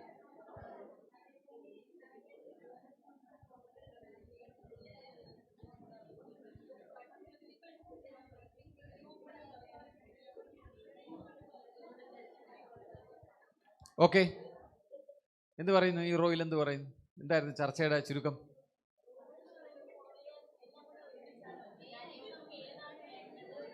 ഗൂഗിൾ കുറേ ഒരുമിച്ചാണ് തരുന്നത്, ChatGPT നമുക്ക് വേണ്ടത് ഉരുട്ടി കറക്റ്റായിട്ട് തരുന്നു. ഇവിടെ എന്ത് പറയുന്നു? ട്രാൻസ്ഫോമറാണ്, അദ്ദേഹത്തിന് കൂടിയ വാക്കുകൾ ഉപയോഗിക്കുന്ന ആളാണ്. ഗൂഗിളോ? Search engine. ഓക്കെ, എനിക്ക് തോന്നുന്നു ഞാൻ ഈ സ്ലൈഡ് മാറ്റാൻ പറയുന്നതിന് മുമ്പ് അടുത്ത സ്ലൈഡ് മാറ്റുകയും എൻ്റെ ഉത്തരം ഇവിടെ കാണിക്കുകയും ചെയ്തു. നിങ്ങൾ വായിച്ചോ എന്ന് അറിഞ്ഞൂടാ. നമുക്ക് എല്ലായിടത്തും ഞാൻ ചോദിക്കുന്നില്ല, ഇനിയിപ്പോൾ ചർച്ച അവസാനിപ്പിക്കുക. സമയക്കുറവ് കാരണം ഞാൻ എൻ്റെ ഉത്തരം പറയുകയാണ്. എൻ്റെ ഉത്തരം, ഗൂഗിൾ ഒരു മഹാ ലൈബ്രറിയനാണ്, ChatGPT ഒരു മഹാഗുരു. ഗൂഗിൾ മഹാ ലൈബ്രറിയൻ, ChatGPT മഹാഗുരു. എന്താ അർത്ഥം? ലൈബ്രറിയൻ എന്തെങ്കിലും വിഷയം അറിയാമോ? നമ്മൾ ലൈബ്രറിയൻ്റെ അടുത്ത് സംശയം ചോദിക്കുമോ അതേ ബുക്ക് എവിടെ ഇരിക്കുന്നു എന്ന് ചോദിക്കുമോ? മഹാഗുരുവിൻ്റെ അടുത്ത് പുസ്തകമാണോ ചോദിക്കുന്നത്? ചോദ്യത്തിൻ്റെ ഉത്തരവാണ് ചോദിക്കുന്നത്. മഹാഗുരു എന്ന് പറഞ്ഞ വാക്ക് ഉപയോഗിച്ച് എന്താണെന്ന് വെച്ചാൽ, ഏത് ചോദ്യത്തിനെക്കുറിച്ച് നമ്മൾ ചോദിക്കുന്ന ഏത് ചോദ്യത്തിനെക്കുറിച്ചും ഉത്തരം പറയാൻ സാധിക്കുന്ന, ഏതെന്ന് പറഞ്ഞാൽ ആ വാക്ക് പോരാ, ലോകത്തുള്ള എല്ലാ ഭാഷയും അറിയാവുന്ന, ലോകത്ത് എഴുതപ്പെട്ട എല്ലാ പുസ്തകവും വായിച്ചിട്ടുള്ള, ലോകത്തെ എല്ലാ വെബ്സൈറ്റ് സന്ദർശിച്ചിട്ടുള്ള ഒരാൾ, മനുഷ്യനങ്ങനെ ആകാനൊക്കില്ല. അതുപോലൊരു സാധനമാണ് ChatGPT. ഗൂഗിൾ എന്ന് പറഞ്ഞാൽ അതിനൊന്നും അറിയില്ല, പക്ഷേ എന്തൊക്കെ അറിവുകൾ എവിടെയൊക്കെ ഇരിപ്പുണ്ടെന്നറിയാം. നമ്മൾ ചോദിച്ചാൽ അത് ഒരു പട്ടിക നമ്മുടെ മുന്നിൽ കാണിക്കും, ഇന്ന സ്ഥലത്താണ് നിങ്ങൾ ഈ പറഞ്ഞ കാര്യങ്ങൾ ഇരിക്കുന്നതെന്ന് കാണിക്കും. നമ്മൾ നോക്കി എടുത്തോണം അത് തന്നെയാണോ എന്ന് പോലും നമുക്ക് ഉറപ്പ് പറയാൻ ഒക്കില്ല. ഞാനൊരു ചെറിയ ഉദാഹരണം, എൻ്റെ ഫേവറേറ്റ് ഉദാഹരണം ഞാൻ പറയാം. തിരുവനന്തപുരത്തിൻ്റെ MP ഡോക്ടർ ശശി തരൂരിനെ കുറിച്ച് ഗൂഗിളിൻ്റെ അടുത്ത് ചോദിച്ചാൽ ഗൂഗിൾ കൃത്യമായിട്ട് പല പല പട്ടിക കാണിച്ചു തരും. അദ്ദേഹം MP ആയതുകൊണ്ട് പാർലമെൻറ്റിൻ്റെ വെബ്സൈറ്റിൽ അദ്ദേഹത്തിൻ്റെ ബയോഡേറ്റ, വിക്കിപീഡിയയിൽ അദ്ദേഹത്തിൻ്റെ ബയോഡേറ്റ എല്ലാം വായിച്ച് എടുത്ത് തരും, നിങ്ങളുടെ മുന്നിൽ കാണിക്കും. ക്ലിക്ക് ചെയ്താൽ നിങ്ങൾക്ക് കാണാം, വായിക്കാം, എണിച്ചു പോവാം. ഷേക്സ്പിയറിനെ കുറിച്ച് ചോദിച്ചാൽ അതും പറയും, ഷേക്സ്പിയറിൻ്റെ ജീവചരിത്രം പറയും, ഷേക്സ്പിയറിൻ്റെ മുഴുവൻ വർക്ക്സും വേണമെങ്കിൽ പല ലിങ്കായിട്ട് വരും, നമുക്കെടുത്ത് നോക്കാം, എല്ലാം ഓക്കെയാണ്. പക്ഷെ നിങ്ങളൊരു ചോദ്യം ചോദിക്കുകയാണ് ഗൂഗിളിൻ്റെ അടുത്ത്.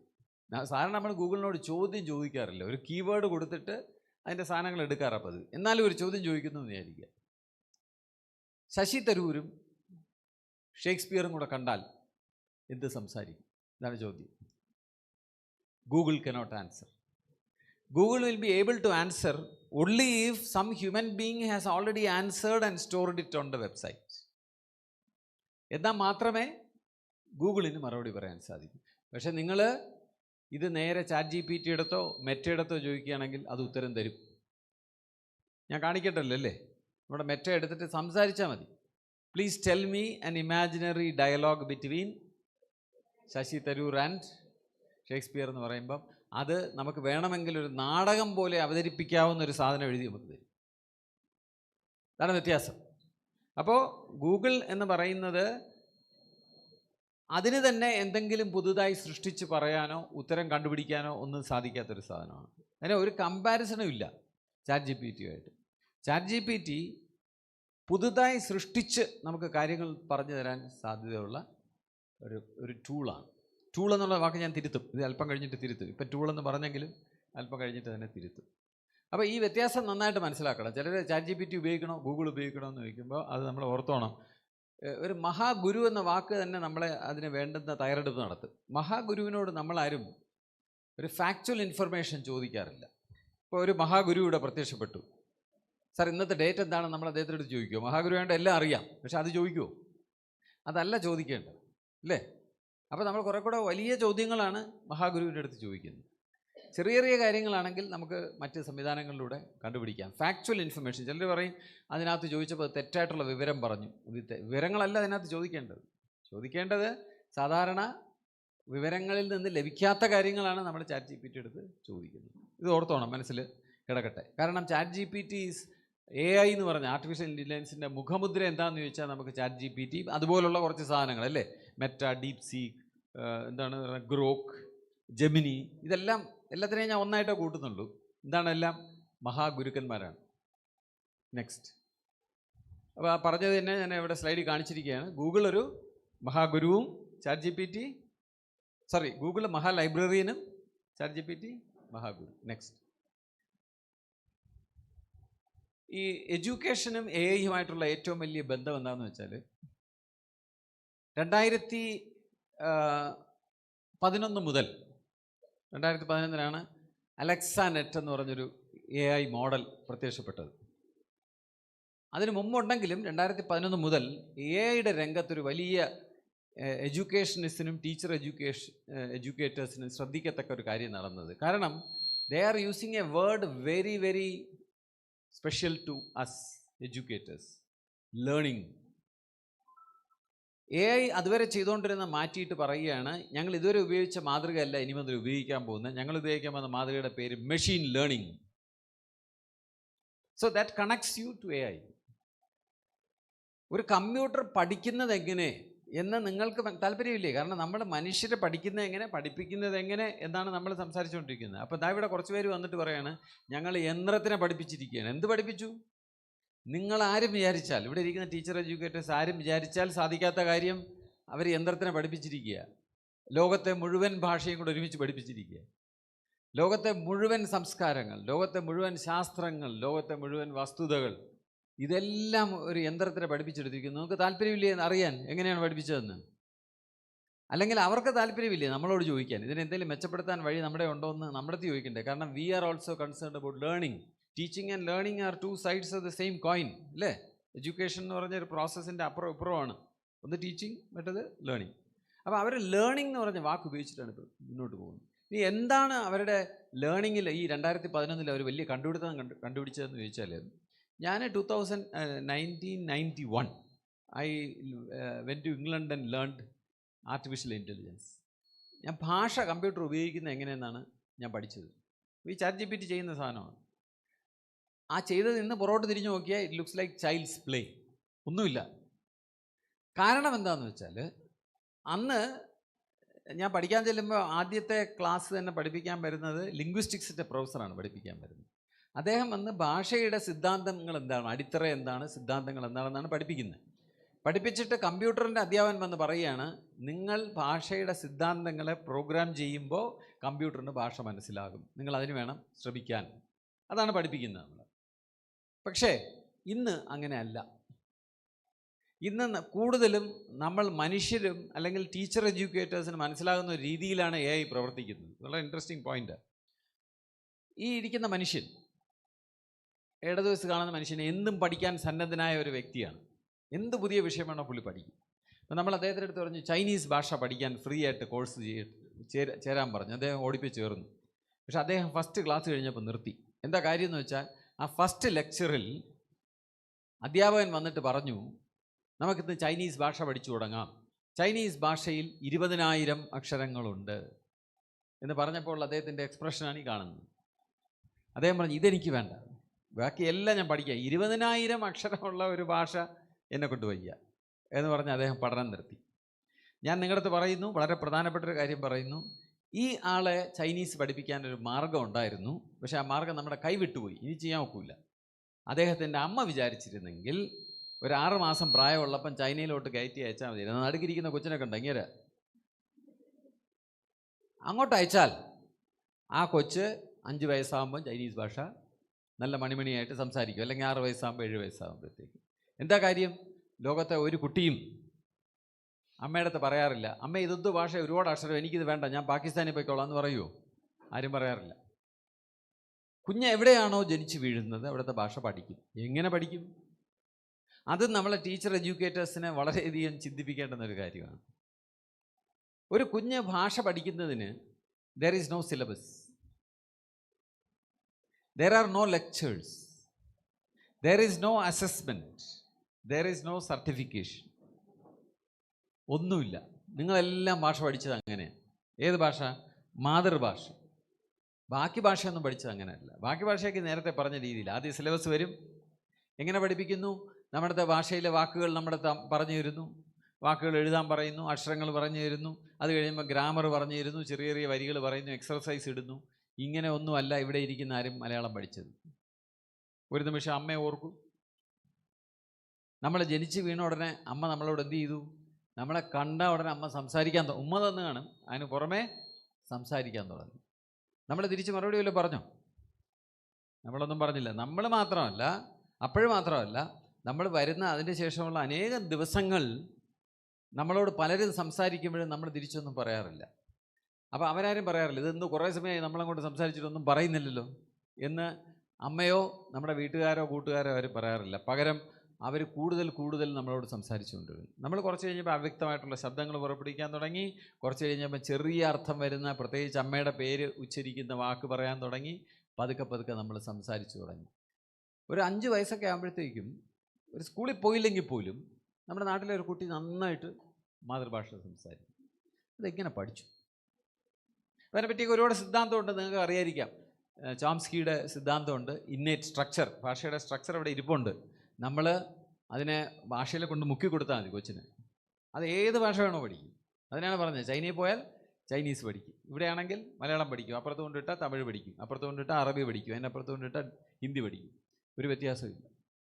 It will pickup any language in the environment which it is puttu. ഈ സിദ്ധാന്തമാണ്, അല്ലെങ്കിൽ ഈ ലളിതമായ കാര്യമാണ്, നമുക്കെല്ലാവർക്കും നേരിട്ട് പരിചയമുള്ള കാര്യമാണ് AI പുതുതായിട്ട് കണ്ടുപിടിച്ചത്. 2011 കണ്ടുപിടിച്ചിട്ട് പറയുകയാണ്, ഭാഷയും ഗ്രാമറും ഒന്നും പഠിപ്പിക്കണ്ട, ഭാഷയ്ക്കകത്ത് മുക്കിയാൽ മതി, ഇറ്റ് വിൽ ലേൺ. അപ്പോൾ അങ്ങനെ എന്തിനെ എടുത്ത് മുക്കും? കമ്പ്യൂട്ടറിനെ എടുത്ത് മുക്കാനൊക്കെ ഇല്ല.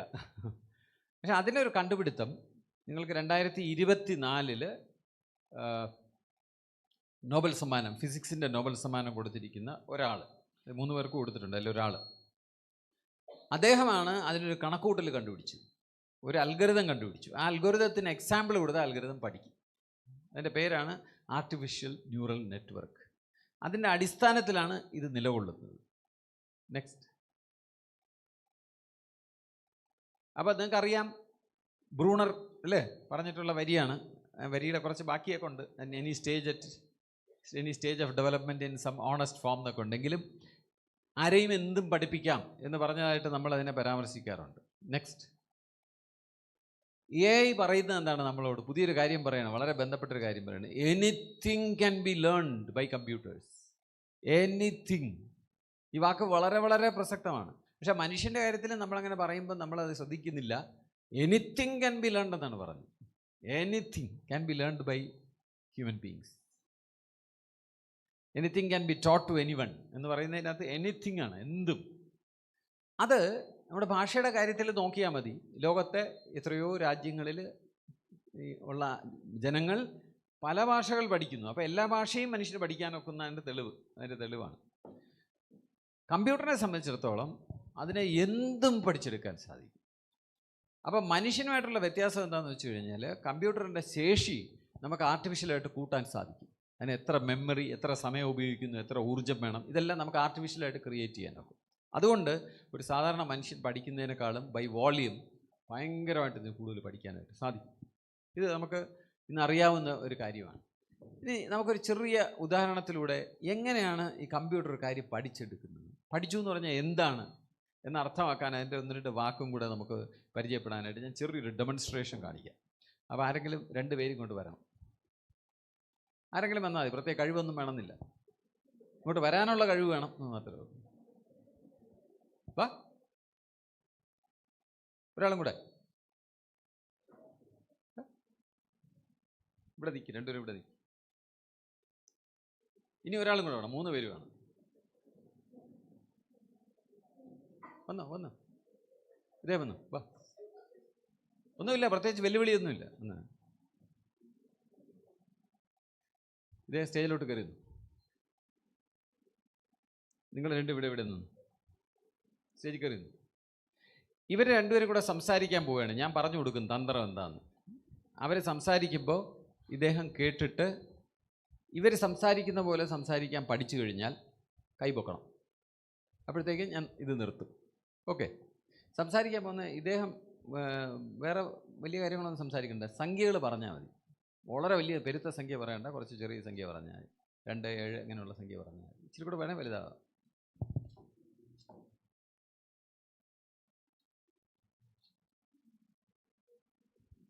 ഇനി ഇവർ സംസാരിക്കാൻ പോവുകയാണ്, അദ്ദേഹം കേട്ടുകൊണ്ട് നിൽക്കുകയാണ്. എല്ലാം മനസ്സിലാക്കി കഴിയുമ്പോൾ കൈ പൊക്കണം. ഓക്കെ, ശരി, സ്റ്റാർട്ട്.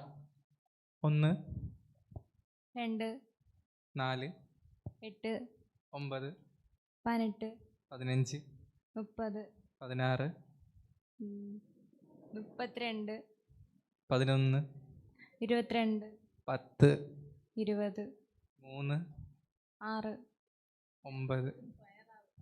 മനസ്സിലായ കൈ പൊക്കാൻ.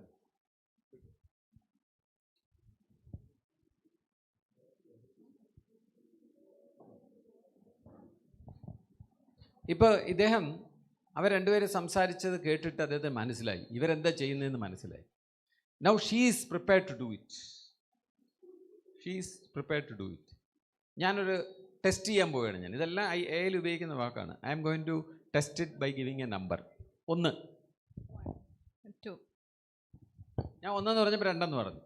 1.5 3 30 30 60 100 200 1000 2000 10,000. 20,000. ഞാൻ പഠിച്ചെടുത്തില്ലേ? ഇതിൽ ശ്രദ്ധിക്കേണ്ട കാര്യം, ഇത് പലരും ചോദിക്കുന്ന ചോദ്യമാണ്. ഈ ചാറ്റ് GPT ലോകത്തുള്ള എല്ലാ വിവരവും റെക്കോർഡ് ചെയ്ത് വെച്ചിട്ടുണ്ടോ എന്ന് ചോദിക്കും. The answer is here. Do you think she recorded what they said? Do you think she recorded? No. Because I asked numbers which they did not use. 1.5 3 1.5 അവർ പറഞ്ഞില്ല. അതിൻ്റെ അർത്ഥം ഇവർ രണ്ടുപേര് സംസാരിച്ചതിൻ്റെ പൊരുൾ ഇവർ മനസ്സിലാക്കി എന്നുള്ളതാണ്. പൊരുൾ മനസ്സിലാക്കിയാൽ പിന്നെ അവർ തമ്മിൽ സംസാരിച്ചതിൻ്റെ രേഖ വേണ്ട. That is what has happened. ഇനി എന്താണ് താങ്കൾ ഇവർ സംസാരിച്ചതെന്ന് പിടിച്ചെടുത്തത്? ആദ്യം എനിക്കൊന്നും മനസ്സിലായില്ല. പിന്നെ നോക്കിയപ്പോൾ ആ ഒരു സീരീസ് 2 × 2, അപ്പോൾ അവിടെ 4 പറയുന്ന, അപ്പോൾ അടുത്ത, അപ്പോൾ എനിക്ക് മനസ്സിലായി ഇതായിരിക്കും സംഭവം. അപ്പോൾ സാർ എൻ്റെ അടുത്ത് അതായത് ഇങ്ങനെ ചെയ്തു പോകുന്നു. ടൈസ്.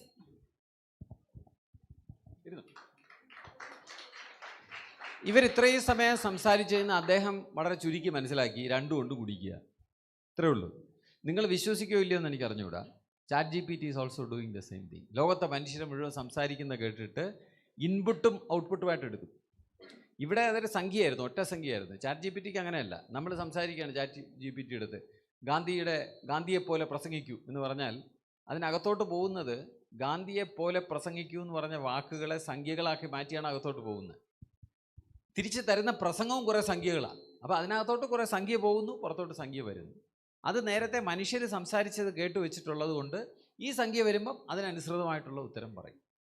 ഏറ്റവും ലളിതമായിട്ട് എനിക്ക് പറയാവുന്ന കാര്യം അതാണ്. അപ്പോൾ ഇവിടെ ഇവർ തമ്മിൽ സംസാരിച്ച കാര്യത്തിന് പേരെന്താണ്? ആതിര അതിനെ കാച്ചി കുറുക്കി ഒരൊറ്റ സംഖ്യ കൊണ്ടുള്ള ഗുണനമായിട്ട് മനസ്സിൽ റെക്കോർഡ് ചെയ്തു. അവർ റെക്കോർഡ് ചെയ്തത് × 2 എന്നാണ്. 2 എന്ന് പറഞ്ഞ സംഖ്യയാണ് അവിടെ റെക്കോർഡ് ചെയ്തിരിക്കുന്നത്. ഇതിനെ AI പറയുന്ന സുപ്രധാനമായിട്ടുള്ളൊരു വാക്കുണ്ട്, എല്ലാവരും അത് അറിഞ്ഞിരിക്കണം. Parameter. Every learning process can be boiled down to certain parameters. ഇവിടെ ഇപ്പോൾ ഒന്നേ ഉള്ളൂ. ഇനി നിങ്ങളെ പേടിപ്പിക്കുന്ന കാര്യം, ചാറ്റ് GPT മനുഷ്യൻ സംസാരിച്ചത് മുഴുവൻ കേട്ടിട്ട് അതിനെ പാരാമീറ്റേഴ്സായിട്ട് കാച്ചി കുറുക്കിയെടുത്തു. എത്ര എണ്ണം? 1 2 3 ആണോ? 1.8 ലക്ഷം കോടി പാരാമീറ്റേഴ്സിലൂടെ മനുഷ്യ വൈഭവം കാച്ചി കുറുക്കി എടുത്തു വച്ചിരിക്കുക. 1.8 ലക്ഷം കോടി. ഇനി ഒരു കാര്യം കൂടെ പറയാം, അത് ഓർത്തിരിക്കാനൊക്കെ ഉള്ളൂ, മനസ്സിലാക്കാൻ. ഞാൻ AI ഒരുപാട് കാലം ഗവേഷണം ചെയ്യുകയും പഠിപ്പിക്കുകയും ചെയ്തെങ്കിലും എനിക്കും അത് അത്ഭുതമാണ് ഇപ്പോഴും. അതായത് ഈ ചാറ്റ് GPT എന്ത് ചെയ്യുന്നു എന്ന് ചോദിച്ചാൽ, ചാറ്റ് GPT 2 ലളിതമായ കാര്യമേ ചെയ്യുന്നുള്ളൂ. 4ാം ക്ലാസ് വരെ പഠിച്ചവർക്ക് അറിയാവുന്ന കാര്യം. ഗുണിക്കുക, കൂട്ടുക. Whether you believe it or not, it only multiplies and adds. പക്ഷേ എത്ര ആഡ് ചെയ്യുന്നു? 1.8 ലക്ഷം കോടി സംഖ്യകൾ ഉപയോഗിച്ച് ഇൻപുട്ടിനെ പല പല തരത്തിൽ ആഡ് ചെയ്ത് കൂട്ടിയെടുക്കുകയാണ്. ആ കിട്ടുമ്പോൾ നിങ്ങൾക്ക് ഉത്തരം കിട്ടുന്നു എന്നുള്ളതാണ്. അപ്പോൾ ഇത് ഞാൻ ഈ പറഞ്ഞ വെച്ചിട്ട് ChatGPT പ്രവർത്തിച്ച് എങ്ങനെയെന്ന് മനസ്സിലായി എന്ന് എനിക്ക് തോന്നുന്നില്ല. പക്ഷേ ആ മനസ്സിലാക്കാനുള്ള, അകക്കണ്ണ് തുറക്കാനുള്ള ഒരു ഉദാഹരണം ഞാൻ ഇവിടെ പറഞ്ഞു എന്നുള്ളത് മാത്രമേ ഉള്ളൂ. നെക്സ്റ്റ്. ഇനി AI ഞാനിവിടെ ഉദാഹരണം പറഞ്ഞു. ഇതാരാന്ന് മനസ്സിലായില്ലല്ലേ? ഞാനാ. നമ്മൾ മനുഷ്യൻ പഠിക്കുന്നതിനെക്കുറിച്ച് ഞാനിതിവിടെ പറയാൻ കാര്യം എന്ന് വെച്ചാൽ, മനുഷ്യൻ പഠിക്കുന്നതിനെ കുറിച്ചിട്ട് നമ്മൾ എത്രമാത്രം കൗതുകം നമുക്കുണ്ടെന്ന് എനിക്ക് അറിഞ്ഞുകൂടാ. നമ്മൾ പലപ്പോഴും പഠിക്കുന്നതിനെക്കുറിച്ച്, നമ്മൾ സ്കൂളിലെ കുട്ടി പഠിക്കുന്നതിനെക്കുറിച്ച് സംസാരിക്കുന്നു. But start thinking about how A baby learns. ഭയങ്കര അത്ഭുതകരമാണ്. ഇപ്പോൾ ഒരു പൂച്ചയില്ലാത്ത ഒരു സ്ഥലത്ത് ജീവിക്കുന്നൊരു കുട്ടി ഒരു ദിവസം എന്നെ കൂടെ നോക്കിയപ്പോൾ ഒരു പൂച്ച നിൽക്കുന്നു. അപ്പോൾ അമ്മയുടെ അടുത്ത് വിളിച്ച് ചോദിച്ചത് എന്താണെന്ന് ചോദിച്ചു. അമ്മ പറഞ്ഞു ഇതാണ് പൂച്ച എന്ന് പറഞ്ഞു. കൊച്ച് വളരെ അത്ഭുതത്തോടെ അതിനെ കുറച്ച് സമയം നോക്കി. എല്ലാം കൂടെ ഒരു മിനിറ്റേ ഈ സംഭവം നടന്നുള്ളൂ. അതിനുശേഷം ആ കുട്ടി ശരി പൂച്ചയുടെ പടം വരച്ചാൽ തിരിച്ചറിയും. പൂച്ചയുടെ ഒരു വലിയ കട്ടൗട്ട് ഉണ്ടാക്കി വെച്ചാൽ, ആ സൈസേ അല്ല, ഇത്രയുള്ള സൈസിൽ പൂച്ച ഉണ്ടാക്കി വെച്ചാൽ പൂച്ച എന്ന് പറയും. പൂച്ച തിരിഞ്ഞു നിന്നാൽ പൂച്ച എന്ന് പറയും. പൂച്ചയുടെ കാർട്ടൂൺ വരച്ചാൽ പൂച്ച എന്ന് പറയും. കാർട്ടൂണിൽ പൂച്ചയെ കണ്ടാൽ പൂച്ച എന്ന് പറയും. ഒറ്റ അടിക്ക് ഒരു മിനിറ്റ് കൊണ്ടൊരു സാധനം കണ്ടു കഴിഞ്ഞാൽ ആ കുട്ടിക്ക് അതിനെ പിന്നെ, അതുപോലെ പൂച്ചയുടെ പുറത്ത് സാധാരണ കാണുന്ന നിറമല്ലാതെ ചുവന്ന പെയിൻ്റ് അടിച്ചാലും പൂച്ച എന്ന് പറയും. പൂച്ചയ്ക്ക് ചുവപ്പ് നിറം ഇല്ല, അതുകൊണ്ട് അത് പൂച്ച അല്ല എന്ന് പറയില്ല ഒരു കുട്ടി. ഇതൊരു അത്ഭുതകരമായിട്ടുള്ളൊരു കാര്യമാണ്. ഈ ലേണിങ്ങിനെയാണ് ഈ 2024 നോബൽ സമ്മാനം കിട്ടിയ ആൾ കണക്ക് കൂട്ടലായിട്ട് ക്യാപ്ചർ ചെയ്തിരിക്കുന്നത്. ഭയങ്കര കണ്ടുപിടുത്തമാണത്. ലളിതം, പക്ഷേ വളരെ ഭയങ്കരമായിട്ടുള്ള കണ്ടുപിടുത്തമാണ്. So AI is able to capture any process, educational process, as a series of numbers, a set of numbers. ആ നമ്പേഴ്സ് ഹ്യൂജാണ്. നമുക്ക് കൈകാര്യം ചെയ്യാൻ, ഇമാജിൻ ചെയ്യാനൊക്കാത്ത നമ്പറാണ്. അതുകൊണ്ടാണ് ChatGPTയുടെ തലച്ചോറ് വർക്ക് ചെയ്യുന്നത്. നമുക്കറിയാം, നമ്മുടെയൊക്കെ മൊബൈലിലോ കമ്പ്യൂട്ടറിലോ ഒക്കെ ഒരു ചിപ്പാണുള്ളത്. തലച്ചോറ് എന്ന് പറഞ്ഞാൽ ഒരു ചിപ്പാണ്. 10,000 ചിപ്പാണ് ChatGPTയുടെ തലച്ചോറ്. അതും ഓരോ ചിപ്പും നമ്മുടേതിനേക്കാളും 10,000 മടങ്ങ് പവർഫുൾ ആയിട്ടുള്ള ചിപ്പ്. ആ ചിപ്പിൻ്റെ തന്നെ നമ്മൾ സാധാരണ നമ്മുടെ ഫോൺ ഒരുപാട് ഉപയോഗിച്ചാൽ ചെറുതായിട്ട് ചൂടാവില്ലേ? അത് ഉപയോഗിച്ചാൽ പൊട്ടിത്തെറിക്കും. അത് അത്ര ചൂടാകും. അത്ര വലിയ കണക്കൂട്ടൽ അതിനകത്ത് നടക്കുന്നുണ്ട്. നമ്മൾ പറയില്ലേ തല പോയെന്ന് പറയില്ലേ, അതുപോലെ അത് കണ്ട ഒരു വലിയ ചോറ്റുപാത്രത്തിൻ്റെ അത്രയുണ്ട് ആ ചിപ്പെന്ന്. ചിപ്പ് ചെറുതാണ്, പക്ഷേ അതിൻ്റെ ചുറ്റും തണുപ്പിക്കാനുള്ള ഫാനും എല്ലാം കൂടെ വെച്ചിട്ട് ഓരോ ചിപ്പും ഒരു ചോറ്റുപാത്രത്തിൻ്റെ അത്ര കാണും. അത്തരത്തിൽ 10,000 ചിപ്പ് ഉപയോഗിച്ചാലേ ChatGPTക്ക് പ്രവർത്തിക്കാനൊക്കെ ഉള്ളൂ. അത്രമാത്രം കണക്കൂട്ടൽ നടത്താനുണ്ട്. പക്ഷേ നിങ്ങൾക്ക് ആലോചിച്ച് മനസ്സിലാക്കാവുന്നതേ ഉള്ളൂ, ഞാനിവിടെ പറഞ്ഞ ഉദാഹരണത്തിൻ്റെ അപ്പുറത്ത് അത് പോകുന്നില്ല. ഇൻപുട്ടിനെ 2 കൊണ്ട് ഗുണിച്ചാൽ ഔട്ട്പുട്ട് എന്ന് പറഞ്ഞ ഉദാഹരണത്തിൻ്റെ അപ്പുറത്ത് അത് പോകുന്നേ ഇല്ല. അതിനെ സ്കെയിലപ്പ് ചെയ്തിരിക്കുന്നു എന്ന് മാത്രമേ ഉള്ളൂ. That is the crux of learning, machine learning. ഇതിനെയാണ് മെഷീൻ ലേണിംഗ് എന്ന് പറയുന്നത്. 2 ഇൻപുട്ട് ഡേറ്റയും ഔട്ട്പുട്ട് ഡേറ്റയും കൊടുത്താൽ അതിനെ തമ്മിൽ ബന്ധിപ്പിക്കുന്ന ലളിതമായ കണക്കുകൂട്ടലുകൾ കണ്ടെത്തുകയും ആ കണക്കുകൂട്ടലുകളിലെ എന്താണ് രഹസ്യം, അതാണ് പാരാമീറ്റർ. ഇന്ന പാരാമീറ്റർ കൊണ്ട് ഗുണിച്ചാൽ ഈ ഇൻപുട്ടിൽ നിന്ന് ഔട്ട്പുട്ട് കിട്ടും. ഇവിടെ ഈ കുട്ടി പാരാമീറ്റർ ഗസ് ചെയ്തു 2 എന്നുള്ളത്. പക്ഷേ ChatGPTക്ക് ഗസ് ചെയ്യാനൊക്കില്ല. അപ്പോൾ അതിനുള്ള അൽഗരിതമാണ് 1987 കണ്ടുപിടിക്കുകയും 2024 നോബൽ സമ്മാനം കിട്ടുകയും ചെയ്തത്. Okay, next. ഇതവിടെ നേരത്തെ കാണിച്ചത് തന്നെയാണ്. ഇദ്ദേഹം പഠിച്ചു. ഇപ്പോൾ ഇവർ ചെയ്തത് എന്താണെന്ന് അദ്ദേഹം പഠിച്ചു. അങ്ങനെ പഠിച്ചു കഴിയുമ്പോൾ നമ്മൾ അദ്ദേഹത്തിനെ വിളിക്കുന്നത് ലേണഡ് മോഡൽ എന്നാണ്. ഞാൻ മോഡലിൻ്റെ ഒരു പടമാണ് ഇവിടെ കാണിച്ചിരിക്കുന്നത്. AI മോഡലിനെ കുറിച്ചാണ് സംസാരിക്കുന്നത്. You say something. അപ്പോൾ നിങ്ങൾക്കിനി ഇന്നത്തെ ലെക്ചർ കഴിഞ്ഞ ഉടനെ തന്നെ പ്രയോഗിക്കാവുന്ന ഒരു നോളജ് ഞാൻ പറഞ്ഞുതരാം. ആരെങ്കിലും ഒരാൾ പറയുകയാണ് ഞാനൊരു AI ഉണ്ടാക്കി, പൂക്കളെ കണ്ടാൽ തിരിച്ചറിയുന്ന, ദശപുഷ്പങ്ങൾ കണ്ടാൽ തിരിച്ചറിയുന്ന AI ഉണ്ടാക്കി എന്നൊരാൾ പറഞ്ഞാൽ നിങ്ങൾ ഉടനെ ചോദിക്കാം, നിങ്ങൾക്ക് കണ്ണടച്ചുകൊണ്ട് ചോദിക്കാം ആരുടെ അടുത്ത് വേണം, എത്ര പാരാമീറ്റർ ഉണ്ട് നിങ്ങളുടെ മോഡലിന് എന്ന് ചോദിക്കാം. ഈ ചോദ്യം ആരുടെ അടുത്ത് വേണോ, ഏത് AI ആളുടെ അടുത്ത് വേണോ ചോദിക്കാം. അപ്പോൾ 1 2 എന്നായിരിക്കില്ല പറയുന്നത്, അവർ വളരെയധികം സംഖ്യകളായിരിക്കും പറയുന്നത്. പക്ഷേ every model is nothing but A collection of numbers. It is only A collection of numbers. Ortho? Next. ഇത് കാണിച്ചതാണ്. നെക്സ്റ്റ്.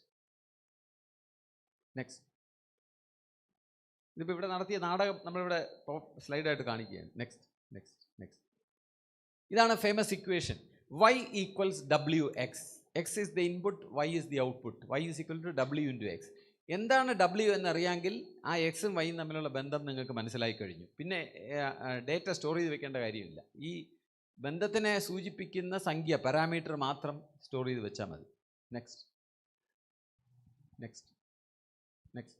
അപ്പോൾ ശരിക്കുമുള്ള പ്രീവിയസ് ശരിക്കുമുള്ള ഒരു സിറ്റുവേഷനിൽ input is not a single number, it could be a range of numbers, but doesn't matter.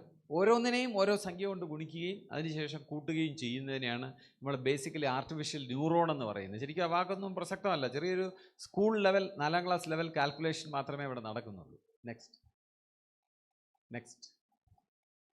ഇതാണ് റുമൽ heart. ഈ വലതുവശത്ത് കാണുന്ന ആൾക്കാണ് കഴിഞ്ഞ തവണ നോബൽ സമ്മാനം കൊടുത്തത്. അദ്ദേഹത്തിൻ്റെ കൂടെ ആ പേപ്പർ എഴുതിയവർ മരിച്ചുപോയെന്നാണ് എനിക്ക് തോന്നുന്നത്.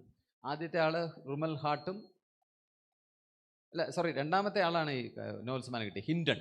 റുമൽ ഹാർട്ട് ആദ്യം കാണുന്ന ആൾ സൈക്കോളജിസ്റ്റാണ്. യു മസ്റ്റ് നോ, ലേണിങ്ങുമായിട്ട് ബന്ധമുള്ള ഒരാളാണ് അത് ഉണ്ടാക്കിയിരിക്കുന്നത്. Rumelhart, Hinton and R.J. Williams. അതിൽ ഹിൻഡൺ ആണ് നോബൽ സമ്മാനം കൊടുത്തിരിക്കുന്നത്. നെക്സ്റ്റ്. ChatGPTയുടെ കാര്യം പറഞ്ഞല്ലോ. 1.8 ട്രില്യൺ പാരാമീറ്റേഴ്സ് ആണ് ChatGPTക്ക് ഉള്ളത്. 1.8 ട്രില്യൺ. നെക്സ്റ്റ്. വേറെ ഒരു കാഴ്ചപ്പാട് ChatGPTയെ കുറിച്ച് പറയാവുന്ന, ലോകത്ത് 800 ചില്വാനം കോടി ആൾക്കാരുണ്ട്. അവരുടെ എല്ലാം തലച്ചോറ് ഇളക്കിയെടുത്ത് ഞെക്കി ഞെരുക്കി ഒരൊറ്റ തലച്ചോറാക്കി ഒരാളുടെ തലയിൽ വെച്ച് കൊടുത്താൽ എന്തായി? ChatGPT. അപ്പോൾ വന്നിരിക്കുന്ന ആ ഒരാളെ നമുക്ക് പരിശോധിക്കാൻ പോലും നമുക്ക് ഒക്കില്ല. അദ്ദേഹത്തിന് ഉഗാണ്ടയിലെ ഭാഷ അറിയാം, നമുക്ക് അറിഞ്ഞൂടല്ലോ പരിശോധിക്കാൻ. കടപ്പുറത്ത് എത്ര മണ്ണുണ്ടെന്ന് പറയുന്ന പോലെ, മണൽത്തരി ഉണ്ടെന്ന് പറഞ്ഞ പോലെ നമുക്ക് എണ്ണി നോക്കാൻ ഒക്കില്ല. അപ്പോൾ അത്ര നമുക്ക് പരിശോധിക്കാൻ പോലും സാധിക്കാത്ത അത്രയും വൈദഗ്ധ്യമുള്ള ഒരു തലച്ചോറാണത്. നെക്സ്റ്റ്. പിന്നെ ഈ അടുത്ത ഇടയ്ക്ക് നമ്മുടെ, നമസ്കാരം സാർ, അടുത്ത ഇടയ്ക്ക് AI വന്നിട്ടുള്ള വലിയൊരു വ്യത്യാസം, മുൻപ് AI ഉപയോഗിച്ചുകൊണ്ടിരുന്നത് തിരിച്ചറിയാനാണ്. മുഖം തിരിച്ചറിയുക, സീറ്റ് ബെൽറ്റ് ഇട്ടുണ്ടോ തിരിച്ചറിയുക, അതൊക്കെയാണ് നമുക്ക് പരിചയമുള്ള കാര്യങ്ങൾ. പക്ഷേ അടുത്ത കാലത്തായിട്ട്, കഴിഞ്ഞ 10-15 വർഷമായിട്ട് ഒരു പുതിയ ശാഖ AI വന്നിട്ടുണ്ട്. അതിൻ്റെ പേരാണ് ജനറേറ്റീവ് AI. AI പരിശോധിക്കാൻ മാത്രമല്ല സൃഷ്ടിക്കാനും കൂടെ സാധിക്കും. അതാണ് അടുത്ത ഇടയ്ക്ക് വന്നിരിക്കുന്ന വലിയ വ്യത്യാസം. അപ്പോൾ രണ്ടിൻ്റെയും രണ്ട് മാതൃക ഞാൻ കാണിക്കുകയാണ്. ഈ ലെഫ്റ്റ് സൈഡിൽ കാണുന്നതിൻ്റെ പേരാണ് ഡെൻസ് ക്യാപ്ഷനിങ്. ഡെൻസ് ക്യാപ്ഷനിങ്. ഒരു ചിത്രം കാണിച്ചാൽ, അല്ലെങ്കിൽ ഒരു സ്ഥലത്തൊരു ക്യാമറ കൊണ്ട് വെച്ചാൽ അവിടെയുള്ള സകല സാധനവും നുള്ളിപ്പറക്കി പറയും. ഇപ്പോൾ ഈ പടത്തിൽ കാണിച്ചിരിക്കുന്നതാണ്, പുള്ളിയുടെ തോളിൽ ഒരു ബാക്ക് പാക്ക് ഉണ്ട്, ഒരു വാട്ടർ ബോട്ടിലുണ്ട്, കയ്യിലൊരു കീ ചെയിൻ ഉണ്ട്, പിന്നെ ഒരു ഫ്ലാഗ് ഉണ്ട്, അപ്പുറത്തൊരു കസേര ഇരിക്കുന്നു, അവിടെ ഒരു കമ്പ്യൂട്ടർ ഇരിക്കുന്നു. ഇതിൻ്റെ പ്രായോഗികമായിട്ടുള്ള വശം എന്താണെന്ന് വെച്ചാൽ, നമ്മൾ താമസിയാതെ തന്നെ കാണാൻ പോകുന്നൊരു കാര്യമാണ്. ഇതിനകം തന്നെ AI ഉപയോഗിച്ചിട്ടാണ് നമ്മൾ കുറ്റാന്വേഷണം നടത്തുന്നത്. നമുക്ക് അധ്യാപകർക്ക് കുറ്റാന്വേഷണമായിട്ട് വലിയ ബന്ധമൊന്നുമില്ല, ചെറിയൊരു ബന്ധമുണ്ടോ ഞാൻ പറയാം. അപ്പോൾ ഒരു മുറിക്കകത്ത് ഒരു സ്ഥലത്തൊരു കുറ്റകൃത്യം നടന്നു. അവിടെ നമുക്കറിയാം, അവിടെ ചെന്ന് അവിടെ തെളിവ് ശേഖരിക്കുക എന്ന് പറഞ്ഞ പരിപാടിയുണ്ട്. അപ്പോൾ ചിലർ തെളിവ് ശേഖരിച്ചാൽ ശരിയാവില്ല, മമ്മൂട്ടി വരുമ്പോഴായിരിക്കും പിന്നെ ശരിയാവുന്നത്. അദ്ദേഹം വരുമ്പോൾ ഒരു ബീഡിക്കുറ്റി എടുക്കുന്നു താഴേന്ന്, ഉടനെ അദ്ദേഹം ഈ കൊലപാതകം ആത്മഹത്യ കൊലപാതകമാണെന്ന് തെളിയിക്കുന്നു. യഥാർത്ഥത്തിൽ ബീഡിക്കുറ്റി നേരത്തെ കിട്ടിയിരുന്നെങ്കിൽ നമ്മുടെ പോലീസ് തന്നെ തെളിയിച്ചേനെ, CBI വേണ്ടായിരുന്നു. ഈ ക്യാമറ കൊണ്ട് നമ്മൾ മുറിക്കകത്ത് കാണിച്ചാൽ അത് ഒന്നും തെറ്റാതെ സകല സാധനവും അത് കണ്ടുപിടിച്ചിട്ട് ലിസ്റ്റ് ഉണ്ടാക്കി തരും. വേറെ മഹസർ എഴുതാൻ വേറെ ആളെയൊന്നും വയ്ക്കണ്ട, മുഴുവൻ സാധനവും അത് കണ്ടുപിടിച്ചിട്ട് ഇത് ഏത് മേക്കാണ് നിങ്ങൾ തന്നെ അറിയാം. നിങ്ങൾക്ക് ഗൂഗിൾ ലെൻസ് എന്ന് പറഞ്ഞ സാധനമില്ലേ? അപ്പോൾ ഗൂഗിൾ ലെൻസ് എടുത്ത് നമ്മളെ കാണിച്ചാൽ നമ്മുടെ അഹങ്കാരത്തെ അത് കുറച്ച് കുറയ്ക്കും. കാരണം നിങ്ങളൊരു മഹത് വ്യക്തിയാണെങ്കിൽ അത് ഉടനെ തന്നെ ഇന്ന ആളാന്ന് പറയും. ഉദാഹരണത്തിന് നിങ്ങൾ പടം എടുത്ത് മഹാത്മാഗാന്ധിയുടെ ചിത്രത്തിൻ്റെ മുകളിലിട്ട ഉടനെ മഹാത്മാഗാന്ധിയാന്ന് പറയും, ശ്രീനാരായണ ഗുരുവിൻ്റെ പുറത്തിട്ട ശ്രീനാരായണ ഗുരുവാന്ന് പറയും. പക്ഷെ നമ്മുടെ പുറത്തിട്ടാൽ അതിന് നമ്മളെ അറിഞ്ഞുകൂടാ, നമ്മളത്ര മഹാനല്ല, നമ്മൾ മഹാനാന്ന് വിചാരിക്കുന്നെങ്കിലും. അപ്പോൾ അത് നോക്കിയിട്ട് എന്താ പറയുന്നത് വെച്ചാൽ, നിങ്ങൾ സ്ത്രീകളുടെ പുറത്താണ് കാണിക്കുന്നതെങ്കിൽ ഇട്ടിരിക്കുന്ന സാരി അടുത്ത എവിടുന്ന് ഏത് കടയിൽ നിന്ന് വാങ്ങിക്കാൻ കിട്ടും, എന്ത് വിലയാണെന്ന് പറയും. അല്ലെങ്കിൽ മാലയ്ക്ക് ആ ഡിസൈനിലുള്ള മാല അടുത്ത് എവിടെ കിട്ടും, എന്ത് വിലയാണെന്ന് പറയും. അപ്പോൾ അത് തിരിച്ചറിയാനുള്ള ശേഷി അതിന് ഭയങ്കരമായിട്ട്. അപ്പം മനുഷ്യരെ അറിയാവുന്ന മുഖമാണെങ്കിൽ അത് ആളാരാണെന്ന് തിരിച്ചറിഞ്ഞ് പറയുകയും ചെയ്യും. ആ ഗൂഗിൾ ലെൻസ് എടുത്ത് നമ്മളിങ്ങനെ പിടിച്ചാൽ ഏകദേശം നമുക്കിതിൻ്റെ എഫക്റ്റ് മനസ്സിലാവും, ഈ പറഞ്ഞ കാര്യത്തിൻ്റെ എഫക്റ്റ് മനസ്സിലാവും. അതെന്താണ് കാണുന്നതെന്ന് കണ്ടുപിടിച്ച് പറയും. ചെടിയുടെ മുകളിൽ പിടിച്ചാൽ അത് എന്ത് ചെടിയാണ്, അതിൻ്റെ തൈ എവിടെ വാങ്ങിക്കാൻ കിട്ടുമെന്ന് പറയും, തൊട്ടടുത്ത്. അത്രയും കൂടെ ചേർത്താൽ പറയും. അപ്പോൾ അത് ഒരു വശത്ത് നിൽക്കേ വളരെ. അപ്പോൾ അത് എന്താണ് അധ്യാപനമായിട്ടുള്ള ബന്ധം എന്ന് ചോദിച്ചു കഴിഞ്ഞാൽ, ഈ തിരിച്ചറിയൽ എന്ന് പറഞ്ഞാൽ അതിൽ എന്തും തിരിച്ചറിയും, എന്തും. അത് അപകടകരമാണെന്ന് ഞാൻ പിന്നീട് പറയാം. പക്ഷേ നമ്മൾ അധ്യാപകരെ സംബന്ധിച്ചിടത്തോളം അത് വളരെ സൗകര്യമുള്ളൊരു കാര്യം എന്ന് പറഞ്ഞാൽ ഈ പരീക്ഷാ ഹാളിൽ കൊണ്ട് അത് വെച്ച് കൊടുത്താൽ ആരെങ്കിലും കോപ്പി അടിക്കുന്നുണ്ടോ എന്ന് തിരിച്ചറിയും. കോപ്പി അടിക്കുന്നുണ്ടോ എന്ന് മാത്രമല്ല, കോപ്പി അടിക്കാനുള്ള മനോഭാവം ഉണ്ടോ എന്ന് വേണമെങ്കിലും ഇത് പറയും. Somebody is preparing to copy. ഇതിത്ര അത്ഭുതം, ഇതെല്ലാം പറയുമ്പോൾ ഞാനൊരു കാര്യം പറയും, ഇതൊന്നും അത്ഭുതമൊന്നുമല്ല. ഇതൊക്കെ അറിയാവുന്ന സാറന്മാരുണ്ട്.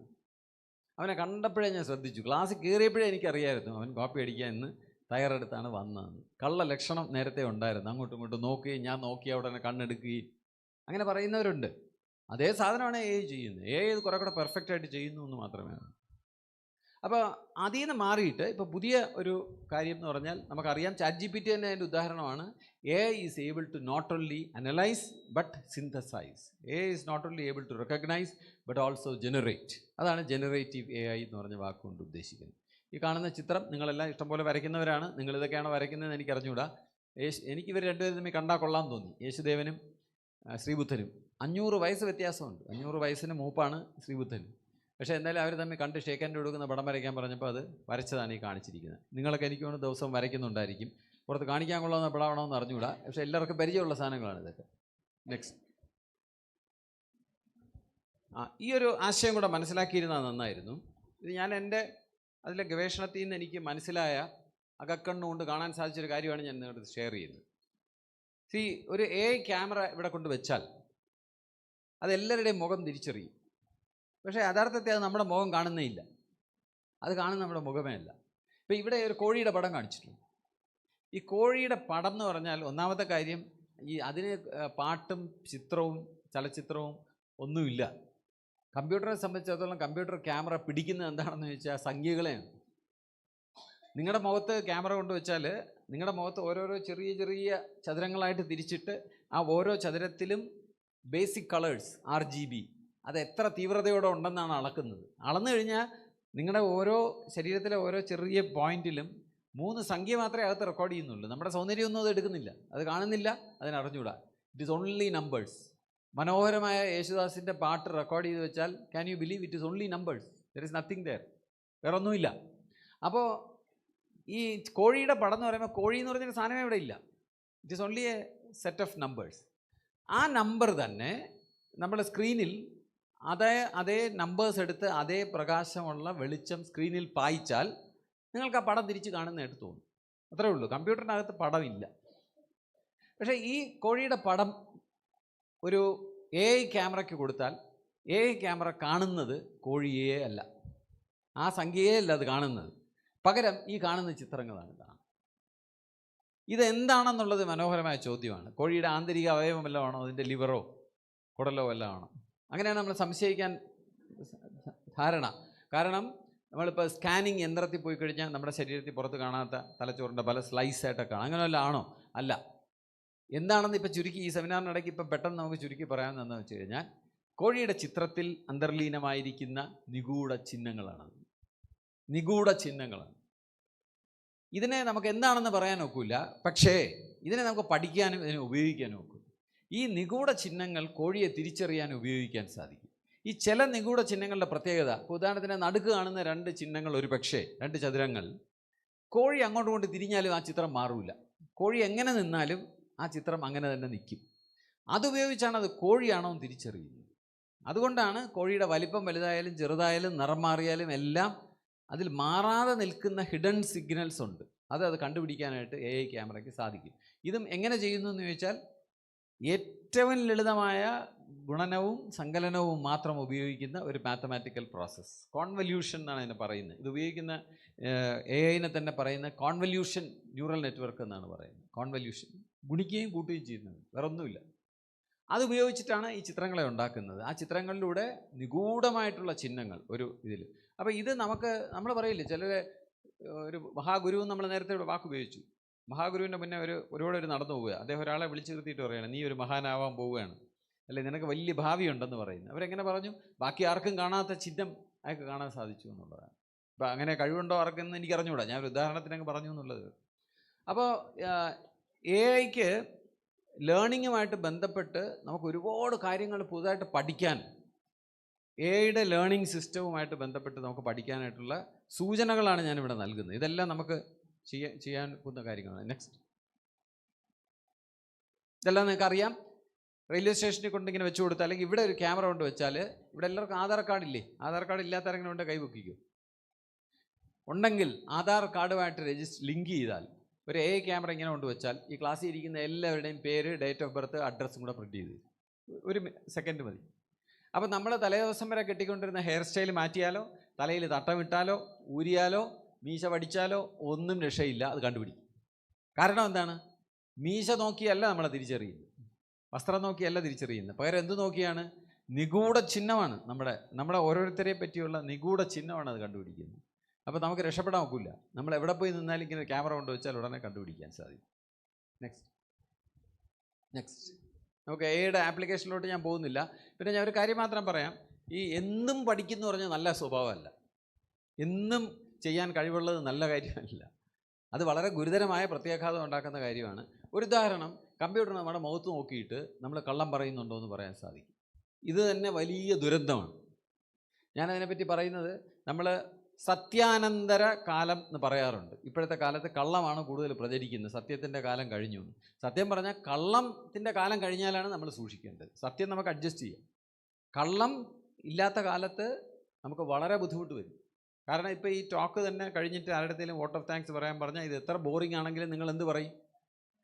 Wonderful, excellent, illustrative, innovative, informative, innovative എന്നൊക്കെ പറയും. നമ്മുടെ വീട്ടിലൊരാൾ വോട്ട് ചോദിക്കാൻ വന്നു, നമുക്ക് ഒക്കുമെങ്കിൽ തല്ലിക്കൊന്നാ കൊള്ളാമെന്നുണ്ട് അയാളെ. പക്ഷെ അയാൾ വരുമ്പോൾ നമ്മൾ എന്ത് പറയും? വോട്ട് ചെയ്യില്ലേ? പിന്നെ തീർച്ചയായിട്ടും നമ്മുടെ വോട്ട് നിങ്ങൾക്ക് എന്ന് പറയും. അയാളുടെ കയ്യിലൊരു ക്യാമറ ഉണ്ടെന്ന് വിചാരിക്കും. ആ ക്യാമറ ഉടനെ പറയാം, കള്ളം പറയാന്ന് പറഞ്ഞാൽ എങ്ങനെ ഇരിക്കും? ഇങ്ങനെ ഇരിക്കും. വലിയ പ്രശ്നമല്ലേ? അതിൽ നമ്മുടെ പിള്ളേർക്കൊക്കെ വലിയ പ്രശ്നമാണ്. അവർ ഇന്നലെ ക്ലാസ്സിൽ വരാത്ത എന്താണെന്ന് ചോദിച്ചാൽ പലരുടെ അമ്മൂമ്മമാർ മരിച്ചു എന്നാണ് അവർ പറയുന്നത്. നമുക്കൊന്നും വെരിഫൈ ചെയ്യാൻ നോക്കില്ല. പക്ഷേ ഈ ക്യാമറ പറയാൻ ചുമ്മാ മുഖത്ത് നോക്കിയിട്ട് പറയണം കള്ളമാണ് പറഞ്ഞത്. ജീവിക്കാൻ നോക്കില്ല, വലിയ ബുദ്ധിമുട്ടായിരിക്കും. കാമുകന്മാർക്ക് പറയുകയും വേണ്ട, വലിയ പ്രശ്നമാണ്. ഞാൻ നിന്നെ സ്നേഹിക്കുന്നു എന്ന് പറയുമ്പോൾ ഉടനെ ഒരു ആപ്പ് ഒരു ശബ്ദം കേൾപ്പിക്കുകയാണ്, കള്ളമാണ് പറയുന്നത്. പറഞ്ഞാൽ പ്രശ്നമായില്ലേ? അപ്പോൾ കള്ളം എന്ന് പറയുന്നത് നമ്മൾ പുതിയ കാഴ്ചപ്പാടി നോക്കേണ്ടിയിരിക്കുന്നു. കള്ളമല്ല, സത്യം പറയാതിരിക്കൽ എന്ന് പറയുന്ന മനുഷ്യന് ജീവിക്കാൻ അത്യാവശ്യമായിട്ടുള്ളൊരു കാര്യമാണെന്ന് നമുക്ക് മനസ്സിലാവും. അതൊക്കെ നമുക്ക് വരുത്തുന്ന ബോധോദയങ്ങളാണ്. Next okay. ഞാൻ സമയം ഇതിൽ എടുക്കുന്നില്ല, മുന്നോട്ട് പോട്ടെ.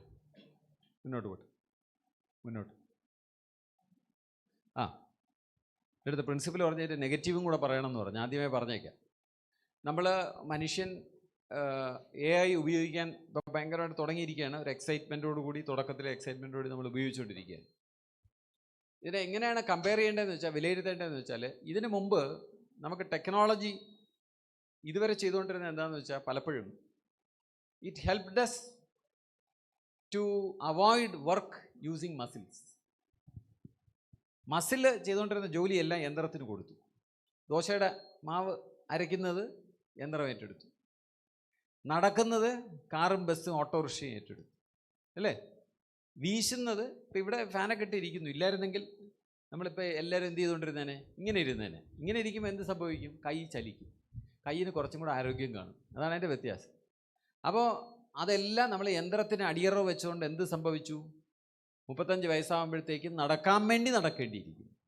ഡോക്ടർ പറയും രാവിലെ ഇറങ്ങി ചുമ്മാ നടന്നോളാൻ പറയും. വണ്ടിയെ കൊണ്ട് അത് വീട്ടിൽ ഇട്ടിരുന്നാൽ മതി, നടന്നോളാൻ പറയും. AI പറ്റി ഞാൻ പറയുന്നു. AI is now helping us to give away work which our brain does to a machine. തലച്ചോറ് കൊണ്ട് ചെയ്തുകൊണ്ടിരുന്ന ജോലി ഒരു യന്ത്രത്തിന് വിട്ടുകൊടുക്കുകയാണ്. അസൈൻമെൻറ്റ് എഴുതുന്നത് യന്ത്രത്തിന് വിട്ടുകൊടുത്തിരിക്കുകയാണ്. പ്രണയലേഖനം എഴുതുന്നത് യന്ത്രത്തിന് വിട്ടുകൊടുത്തിരിക്കുകയാണ്. അപ്പോൾ എന്ത് പറ്റും? നമ്മുടെ തലച്ചോറിന് പണിയില്ലാതാകും.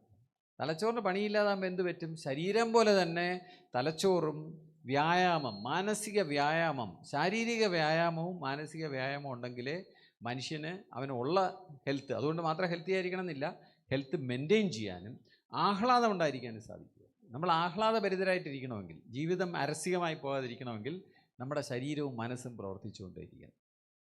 അപ്പോൾ അത് ഓർത്ത് വേണം ഈ AI എടുത്ത് ഉപയോഗിക്കാൻ. പെട്ടെന്ന് ആൾക്കാർ ചോദിക്കും, എനിക്ക് വേണം എഡ്യൂക്കേഷനിൽ ഏറ്റവും പ്രധാനപ്പെട്ട ചോദ്യം എന്ന് വെച്ചാൽ, അസൈൻമെൻ്റ് എല്ലാം പിള്ളേർ ChatGPT കൊണ്ട് എഴുതിപ്പിക്കും.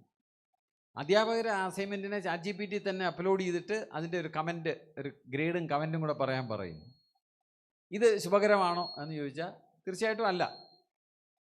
നമ്മളെ education is A process that transforms us. The process of writing the assignment does not transform ChatGPT. നമ്മളെയും ട്രാൻസ്ഫോം ചെയ്യുന്നില്ല. അപ്പോൾ എന്താണ് ഇതിൻ്റെ പ്രായോഗികമായിട്ടുള്ള ഉത്തരം എന്ന് വെച്ച് കഴിഞ്ഞാൽ, എൻ്റെ അഭിപ്രായം അസൈൻമെൻറ്റിൻ്റെ കാലം കഴിഞ്ഞു. No more assignments. അതിൽ യാതൊരു പ്രസക്തിയും ഇല്ല. അല്ലെങ്കിൽ അത്രയും മോട്ടിവേറ്റഡ് ആയിട്ട് സ്റ്റുഡൻസിനെ മോട്ടിവേറ്റ് ചെയ്ത് ഈ വിഷയം ഇന്നതിനാണ് എന്ന് പറഞ്ഞ് മനസ്സിലാക്കിക്കൊണ്ട് തന്നെത്താൻ എഴുതാനായിട്ട് നമുക്ക് ഉറപ്പ് വരുത്താവുന്ന രീതിയിൽ അധ്യാപകരും വിദ്യാർത്ഥികളും തമ്മിൽ ബന്ധം ഉണ്ടാവണം. അത് പലപ്പോഴും 100 പേരുള്ളൊരു ക്ലാസ്സിൽ അങ്ങനെ ഒരു ബന്ധം ഉണ്ടാകാൻ സാധ്യത കുറവാണ്. നേരെ മറിച്ച് 10-12 പേരുള്ളിടത്താണെങ്കിൽ അത് ഉണ്ടാകും. അപ്പോൾ അത് ഒന്ന് മനസ്സിൽ ഓർത്തോളുക. നെക്സ്റ്റ്. ഇനി ഒരു കാര്യം കൂടെ പറഞ്ഞിട്ട് നമുക്ക് റിസർച്ചിനെ കുറിച്ച് സംസാരിക്കാം. AI എന്ന് പറയുന്നത് ChatGPT അല്ല. ChatGPT is only a part of it. നമ്മളെ കാത്തിരിക്കുന്നത്, വരുന്ന 20 വർഷത്തിനകത്ത് നമ്മളെ കാത്തിരിക്കുന്നത് is AI loaded into not a PC but in a robot. ഇപ്പോൾ നമ്മുടെ AI is loaded into either a personal computer or a laptop or a mobile phone. Mobile phone ഒരു കമ്പ്യൂട്ടറാണ്, ജനതാ കമ്പ്യൂട്ടറാണ്. പക്ഷേ നമ്മളെ കാത്തിരിക്കുന്നത് AI loaded into a human like machine called humanoid robot. അത് മനുഷ്യനെ പോലെ ഇരിക്കും കണ്ട. അതിന് ഏത് വേഷമാണോ ഇടാനായിട്ട് നമുക്ക് ആവശ്യപ്പെടാം. സിലിക്കോൺ ബോഡിയാണ്. നമുക്ക് ആവശ്യമുള്ള നിറത്തിലുള്ള ശരീരത്തോടു കൂടി നമുക്ക് വാങ്ങിക്കാം. വേഷം കെട്ടാൻ പറയാം, ആണായിട്ട് വേഷം കെട്ടാൻ പറയാം, പെണ്ണായിട്ട് വേഷം കെട്ടാൻ പറയാം, തട്ട വിടണമെങ്കിൽ ഇടാം, വേണ്ടെങ്കിൽ ഊരാം, പിന്നെ വേറെ വസ്ത്രത്തിൽ വരാം, എന്ത് വേണോ ചെയ്യാം. നമ്മുടെ ഓരോരുത്തരുടെ ഇഷ്ടം അനുസരിച്ച് നമുക്ക് ആ റോബോട്ടിനെ വാങ്ങുകയും വീട്ടിൽ കൊണ്ടുവന്നതിന് ശേഷം അതിന് വസ്ത്രം മാറ്റും. അത് തന്നെ മാറ്റിക്കോളും, നമ്മളൊന്നും ചെയ്യണ്ട, പറഞ്ഞാൽ മതി. ഇന്ന വേഷത്തിൽ വരാൻ പറഞ്ഞാൽ ഇന്ന പോലെ വരും. ഞാൻ കരുതുന്നു ഇതിൻ്റെ ഏറ്റവും വലിയ ഉപയോഗം എന്ന് വെച്ചാൽ, നമ്മുടെ നാട്ടിൽ നിങ്ങളെല്ലാവരും കാനഡയിൽ പോയിരിക്കുകയല്ലേ, ഇത്ര പേര് കാനഡയിൽ പോകുന്നു, ഇത്ര പേര് ഓസ്ട്രേലിയയിൽ പോകുന്നു. നമ്മുടെ പാവ അച്ഛനമ്മമാർ അവരുടെ കുടുംബം പണയം വെച്ചിട്ടായിരിക്കും, വീട് പണയം വെച്ചിട്ടായിരിക്കും, ലോൺ എടുത്തായിരിക്കും പോകുന്നത്. ആ ലോണും കൊണ്ടുപോയി നിങ്ങളവിടെ പോയി വലിയ താരമാകുകയും അവരിവിടെ വയസ്സാകുമ്പോൾ അവരെ നോക്കാൻ ആളില്ലാതെ വരികയും ചെയ്യും. എനിക്ക് ഏറ്റവും സന്തോഷം AI ആ പ്രശ്നം AI പരിഹരിക്കും. ഇദ്ദേഹം കാനഡയിൽ പോവുകയാണെങ്കിൽ അദ്ദേഹത്തിൻ്റെ അച്ഛനും അമ്മയും ഒരു റോബോട്ടിനെ വാങ്ങിക്കും. അപ്പോൾ ഇദ്ദേഹത്തിൻ്റെ ഫോട്ടോ കൊടുക്കും, ഇതുപോലെ റോബോട്ടിനെ ഉണ്ടാക്കും, അത് കൂടെ നിൽക്കും. മാത്രമല്ല നമ്മളൊക്കെയാണെങ്കിൽ വയസ്സാരുടെയെങ്കിലും കൂടെ നിന്നാൽ ആദ്യം വലിയ ക്ഷമയൊക്കെ കാണിക്കും, പക്ഷെ കുറച്ച് കഴിയുമ്പോൾ നമുക്ക് ക്ഷമ കെടും. ചുമ്മാ കിടന്നുകൂടെ എന്ന് ചോദിക്കും. മനുഷ്യരല്ലേ, സംഭവിക്കാം. പിന്നെ ഇത് കാല് ഭയങ്കര വേദന അമ്മയ്ക്ക് തരാൻ പറഞ്ഞാൽ രണ്ടാമൊക്കെ നമുക്ക് അത് മേടിച്ച് പോകും. ഇതാ വരുന്നതെന്ന് പറഞ്ഞാൽ അങ്ങോട്ട് പോയി മൊബൈൽ ഫോൺ നോക്കി അതുവഴി അങ്ങ് പോകും. പക്ഷേ നമ്മുടെ ഈ ഹ്യൂമനോയിഡ് റോബോട്ട് ഉണ്ടല്ലോ, 6 മണിക്കൂർ കാലമർത്താൻ പറഞ്ഞാൽ 6 മണിക്കൂർ കാലമർത്തും. രാമായണം വായിക്കാൻ പറഞ്ഞാൽ രാമായണം വായിക്കും. അടുത്ത നിമിഷം ഖുർആൻ വായിക്കാൻ പറഞ്ഞാൽ അതും വായിക്കും. എല്ലാം അറിയാം. ലോകത്തുള്ള സകല പാട്ട് പാടാൻ പറഞ്ഞാൽ പാട്ട് പാടും. മോളുടെ ശബ്ദത്തിൽ സംസാരിക്കാൻ പറഞ്ഞാൽ അങ്ങനെ സംസാരിക്കും. എല്ലാം ചെയ്യും. ഞാനതിനെ കാത്തിരിക്കുക, വരുന്നത് കാത്തിരിക്കും. വീട്ടിൽ മുറ്റമടിക്കാൻ പറഞ്ഞാൽ മുറ്റമടിക്കും. നെക്സ്റ്റ്. ഏത് വേഷത്തിൽ വേണോ പ്രത്യക്ഷപ്പെടും. നെക്സ്റ്റ്. ദോശ ചുടും. നെക്സ്റ്റ്. ഇത് വസ്ത്രമില്ലാതെ നിന്ന് ദോശ ചുടുന്നത്. ദോശ ചുടുക മാത്രമല്ല, ചമ്മന്തി അരയ്ക്കാൻ തേങ്ങ ഇല്ലെങ്കിൽ അത് കയറി തേങ്ങയിടും, പൊതിക്കും, അരയ്ക്കും. സത്യം പറഞ്ഞാൽ അത് ദോശ ഉണ്ടാക്കാനുള്ള എല്ലാ പ്രവൃത്തിയും ചെയ്യും. പക്ഷെ നമുക്കൊരു മഹാഭാഗ്യം ഇപ്പോഴും ഉള്ളതെന്ന് വെച്ചാൽ ദോശ തിന്നണമെങ്കിൽ നമ്മൾ വേണം, റോബോട്ട് പോരാ. നെക്സ്റ്റ്. ഇതായി നേരത്തെ പറഞ്ഞ കാര്യം. കിടപ്പ് രോഗികളെ ശരീരം തുടച്ച് വൃത്തിയാക്കാനും കരുണയോടെയും അനുകമ്പയോടെയും സ്നേഹത്തോടെയും അവരാവശ്യപ്പെടുന്ന രൂപത്തിലും അവരാവശ്യപ്പെടുന്ന ഭാഷയിലും അവരാവശ്യപ്പെടുന്ന സമീപനത്തിലും അവരുടെ കൂടെ നിന്ന് അത് സഹായിക്കും. മാത്രമല്ല നമ്മുടെ വിദ്യാഭ്യാസ രംഗത്തെ ഒരു വലിയ ചലഞ്ചിങ് ആയിട്ടുള്ള കാര്യമാണ് ലേണിംഗ് ഡിസബിലിറ്റി ഉള്ളവരെ പഠിപ്പിക്കുക എന്നുള്ളത്. അപ്പോൾ പഠിപ്പിക്കുന്നതിനേക്കാളും വലിയ കാര്യമാണ് അവരുടെ വീട്ടിലിരിക്കുന്ന അച്ഛനമ്മമാർ അല്ലെങ്കിൽ അവരുടെ ബന്ധുക്കൾ ആ കുട്ടിയെ നോക്കാനായിട്ട്. പലതരത്തിലുള്ള വൈകല്യങ്ങളുള്ളവരുണ്ടല്ലോ, അവരെ നോക്കാനായിട്ട് ഭാവിയിൽ അതൊരു പ്രശ്നമേ ആകില്ല. കാരണം അവരുടെ എല്ലാ ചേഷ്ടകളും തിരിച്ചറിയാനൊക്കുന്ന, അവരുടെ രീതികൾ തിരിച്ചറിയാനൊക്കുന്ന ഒരു റോബോട്ടിനെ നമുക്ക് 24 അവർ ഡ്യൂട്ടിക്കിടാം. 24 hour it will take care of them. അപ്പോൾ നമ്മുടെ സത്യം പറഞ്ഞാൽ ഇന്ന് നമ്മുടെ സംസ്ഥാനം എടുത്താലും രാജ്യം പറയുന്നില്ല, സംസ്ഥാനം എടുത്തു കഴിഞ്ഞാൽ നമുക്ക് പൊതുവിൽ നമ്മുടെ ജീവിത നിലവാരം വളരെ മെച്ചപ്പെട്ടതാണ് 100 വർഷത്തിനെ അപേക്ഷിച്ച് നോക്കി കഴിഞ്ഞാൽ. പക്ഷേ ഇപ്പോഴും ജീവിത നിലവാരം മെച്ചപ്പെടാത്ത ആൾക്കാർ, ഗവൺമെൻറ് ഒന്നും ചെയ്യാനൊക്കാത്ത ആൾക്കാരെന്ന് പറഞ്ഞു കഴിഞ്ഞാൽ കിടപ്പ് രോഗികളും ലേണിംഗ് ഡിസബിലിറ്റി, മെൻ്റൽ ഡിസബിലിറ്റി ഉള്ളവരുമാണ്. അവരുടെ വിഷയത്തിൽ ഒരു കുതിച്ചുചാട്ടം ഉണ്ടാകാൻ പോകുന്നത് ഈ റോബോട്ട് വരുമ്പോഴായിരിക്കും. അവരുടെ ജീവിത നിലവാരം കൂടെ ഉയരുമ്പോൾ നമ്മുടെ സമൂഹം മൊത്തത്തിൽ വളരെ കൂടുതൽ സന്തുഷ്ടിയുള്ള സമൂഹമായിട്ട് മാറും. നെക്സ്റ്റ്. അതുപോലെ ഈ മുകളിലത്തെ നിലയിലോട്ടൊക്കെ പോകണമെങ്കിൽ താങ്ങി എടുത്തുകൊണ്ട് പോകും, വെയിലടിക്കണമെങ്കിൽ മുറ്റത്ത് കൊണ്ട് വെച്ച് വെയിലടിപ്പിച്ചിട്ട് കൊണ്ടുവരും, എല്ലാം ചെയ്യും. നെക്സ്റ്റ്. പിന്നെ മരാമത്ത് പണിയൊക്കെ ചെയ്യും, ജനലിൻ്റെ കുറ്റി മാറ്റണമെങ്കിലോ ഒക്കെ ആരെയും വിളിക്കുകയൊന്നും വേണ്ട, അത് തന്നെ ചെയ്യും. പെയിൻ്റ് അടിക്കണമെങ്കിലോ ഒക്കെ ചെയ്തോളൂ. നെക്സ്റ്റ്. ഏറ്റവും പ്രധാനപ്പെട്ട കാര്യമാണ്, നമ്മുടെ നാട്ടിലെ 2 പേടിപ്പെടുത്തുന്ന കാര്യങ്ങളാണ്. ഒന്ന് തെരുവ് നായും, 2 പാമ്പും. രണ്ടിനെയും ഇതിന് പേടിയില്ല. ഇതിനെ കടിച്ചാലൊന്നും അതിനൊന്നും പറ്റില്ല, അത് പോയി പിടിച്ചോളും. അപ്പോൾ നമ്മൾ പുറത്തിറങ്ങി നടക്കുമ്പോൾ ഇതിനെ സൈഡിൽ കൂടെ നടത്തിയാൽ മതി. പട്ടിയോ ചെറിയ മൃഗങ്ങളൊക്കെ ആണെങ്കിൽ അത് കൈകാര്യം ചെയ്തോളും, വേറെ നമുക്ക് വലിയ പ്രശ്നം ഉണ്ടാവില്ല. നെക്സ്റ്റ്. ഏറ്റവും വലിയ വാഗ്ദാനം എലോൺ മസ്കിൻ്റെയും ചൈനീസ് ഗവൺമെൻറ്റിൻ്റെയും വാഗ്ദാനം. വലതുവശത്ത് കാണിച്ചിരിക്കുന്ന ചൈനീസ് പ്രോമിസാണ്. ഒരു കമ്പനി ഗർഭം ധരിക്കുന്ന ഹ്യൂമനോയിഡ് റോബോട്ട്. ഞാൻ നേരത്തെ പറഞ്ഞു എന്തും ചെയ്യും എന്ന് പറഞ്ഞു. അപ്പോൾ സ്ത്രീകളെ സംബന്ധിച്ചിടത്തോളം ഈ കേട്ടതിൽ നിന്ന് തന്നെ നിങ്ങൾക്ക് മനസ്സിലായല്ലോ, ഈ ദോശ ഉണ്ടാക്കൽ, വീട്ടിലെ കിടപ്പ് രോഗിയെ നോക്കൽ, തുണി കഴുകൽ, ഇതെല്ലാം തറ തുടയ്ക്കൽ, ഇതൊക്കെ നമ്മുടെ നാട്ടിൽ സമത്വമൊക്കെ പറഞ്ഞെങ്കിലും പെണ്ണുങ്ങളുടെ പുറത്താണ്. ഈ കിടപ്പ് രോഗിയെ എവിടെ കൊണ്ടാക്കുന്നു, വളരെ മോശമായിപ്പോയെന്ന് പറഞ്ഞാൽ കിടപ്പ് രോഗി വീട്ടിലായാൽ അത് പെണ്ണുങ്ങളുടെ തലയിലാണ്. അപ്പോൾ സ്ത്രീകളുടെ ഏറ്റവും ഉയർന്ന തലത്തിലുള്ള വിമോചനം വരാൻ പോകുന്നു. പ്രസവം ഉൾപ്പെടെ അത് നോക്കിക്കോളും. ഇത് അത്ഭുതമായിട്ട് കരുതണ്ട, കാരണം ഇപ്പോഴും ഒരു ഏർലി എന്താ പറയുന്നതിന് പ്രിമച്വർ ബർത്ത് ആണെങ്കിൽ 5 മാസം കഴിഞ്ഞ് പ്രസവിച്ചാൽ ഒരു ഇൻക്യുബേറ്ററിലാണ് വയ്ക്കുന്നത്. ആ ഇൻക്യുബേറ്റർ ഇതിൻ്റെ വയറ്റിൽ വയ്ക്കും എന്നുള്ള വ്യത്യാസമേ അതിനുള്ളൂ. നെക്സ്റ്റ്. പോലീസ് പണി അത് നോക്കിക്കോളും. പോലീസിന് അടി കൊണ്ടെന്ന് നമ്മുടെ കുടുംബത്തിൽ നിന്നൊക്കെ പോലീസുകാരുള്ളപ്പോഴും അവർക്ക് അടിയൊന്നും കൊണ്ടെന്ന് നമ്മൾ പേടിക്കണ്ട. നെക്സ്റ്റ്. അല്ല, പിള്ളേരും റോബോട്ടിനെ ഇറക്കുന്നു ഓർത്തോണം സമരം ചെയ്യുന്നത്. ഒരു സാറ്, ഒരു ക്ലാസ്സിൽ ഒരു റോബോട്ട് സാറ് ഓരോ മണിക്കൂർ കഴിയുമ്പോഴും വേഷം മാറിയിട്ട് വരും. എല്ലാ വിഷയവും പഠിപ്പിക്കും. എന്ത് വിഷയം പഠിക്കും? ശമ്പളം കൊടുക്കണ്ട, സമരം ചെയ്യൂല. എന്ത് മാറ്റം വേണം, national education policy, state education policy, ഇതിനോട് ഒരു വിരോധവും ഇല്ല. ഏത് പറഞ്ഞാലും പഠിപ്പിക്കും. നെക്സ്റ്റ്. ഈ പലരും ഇതിനെ വിമർശിക്കുന്നുണ്ട് ഒരുപാട്. ഒരു ഉദാഹരണം ഇതാണ്. ഒരു അമേരിക്കയിലൊരു പയ്യ അസൈൻമെൻറ്റ് എഴുതാൻ പറഞ്ഞപ്പോൾ അത് പറഞ്ഞെന്ന് പോയി ചത്തൂടെ എന്ന് ചോദിച്ചത്. ഇതാണ് ആ വരികൾ. പ്ലീസ് ഡൈ പ്ലീസ് എന്ന് പറഞ്ഞെന്നാണ്. അപ്പോൾ ഇതൊരു വാർത്ത ഉണ്ടാക്കാൻ വേണ്ടി ആരോ ഉണ്ടാക്കിയ ഒരു സാധനമാണ്. കാരണം എന്ന് വെച്ചാൽ ഈ നമ്മുടെ ഒരു സിനിമയെ കേട്ടിട്ടില്ലേ, എന്താണ് തമ്പുരാട്ടി, സിംഗപ്പൂരിൽ നിന്ന് വന്ന തമ്പുരാട്ടി, എന്നെ എല്ലാവരും കൂടെ പിന്നെ പോലീസിനെ വിളിച്ച് അടിയെടുക്കാൻ വന്നു. എന്ത് ചെയ്തു? അല്ല, ഞാൻ ഒരു ചട്ടി എടുത്തവൻ്റെ തലയെ അടിച്ചു, പിന്നെ ഇവനെ തന്തയ്ക്ക് വിളിച്ചു, ഇത്രയും ഞാൻ ചെയ്തുള്ളൂ എന്ന് പറഞ്ഞ പോലെ ഇതെന്ത് ചെയ്തിട്ടാണ് തിരിച്ചു പറഞ്ഞതെന്ന് പറഞ്ഞിട്ടില്ല ഇവിടെ. നമ്മൾ വേണമെങ്കിൽ ChatGPTയെ പ്രൊവോക്ക് ചെയ്ത് അതിനെക്കൊണ്ട് നിർബന്ധിച്ച് നമ്മുടെ അടുത്ത് മോശമായിട്ട് സംസാരിപ്പിക്കാൻ സാധിക്കും. അത് പെട്ടെന്ന് വന്ന് നമ്മുടെ അടുത്ത് മോശമായിട്ട് സംസാരിക്കില്ല. പിന്നെ എനിക്കിതിനെപ്പറ്റി പറയാനുള്ളത് വെച്ചാൽ, നമ്മളിതിനെയൊക്കെ കാണുമ്പോൾ ഓർത്തോണം, ChatGPT എന്ന് പറയുന്നത്, AI എന്ന് പറയുന്നത് 5 വയസ്സുള്ള ഒരു കുഞ്ഞായിട്ട് കരുതിക്കണം. കഴിഞ്ഞ ഒരു 5 വർഷമേ ഉള്ളൂ ChatGPT രംഗപ്രവേശം ചെയ്തിട്ട്. അത് പഠിച്ചുകൊണ്ടിരിക്കുകയാണ്.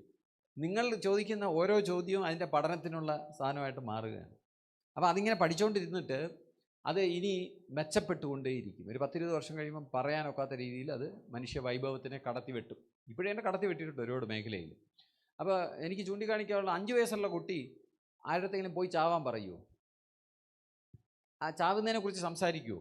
ചില പ്രത്യേക സന്ദർഭത്തിൽ സംസാരിച്ചു എന്ന് വരാം. ഞാനൊരു എക്സാമ്പിൾ, അതിൻ്റെ കൺസ്ട്രക്റ്റഡ് എക്സാമ്പിൾ എന്താണെന്ന് വെച്ചാൽ, ഒരു കുട്ടി അമ്മയും കൂടെ അപ്പൂപ്പനും കൂടെ ഒരു കല്യാണത്തിന് പോയി.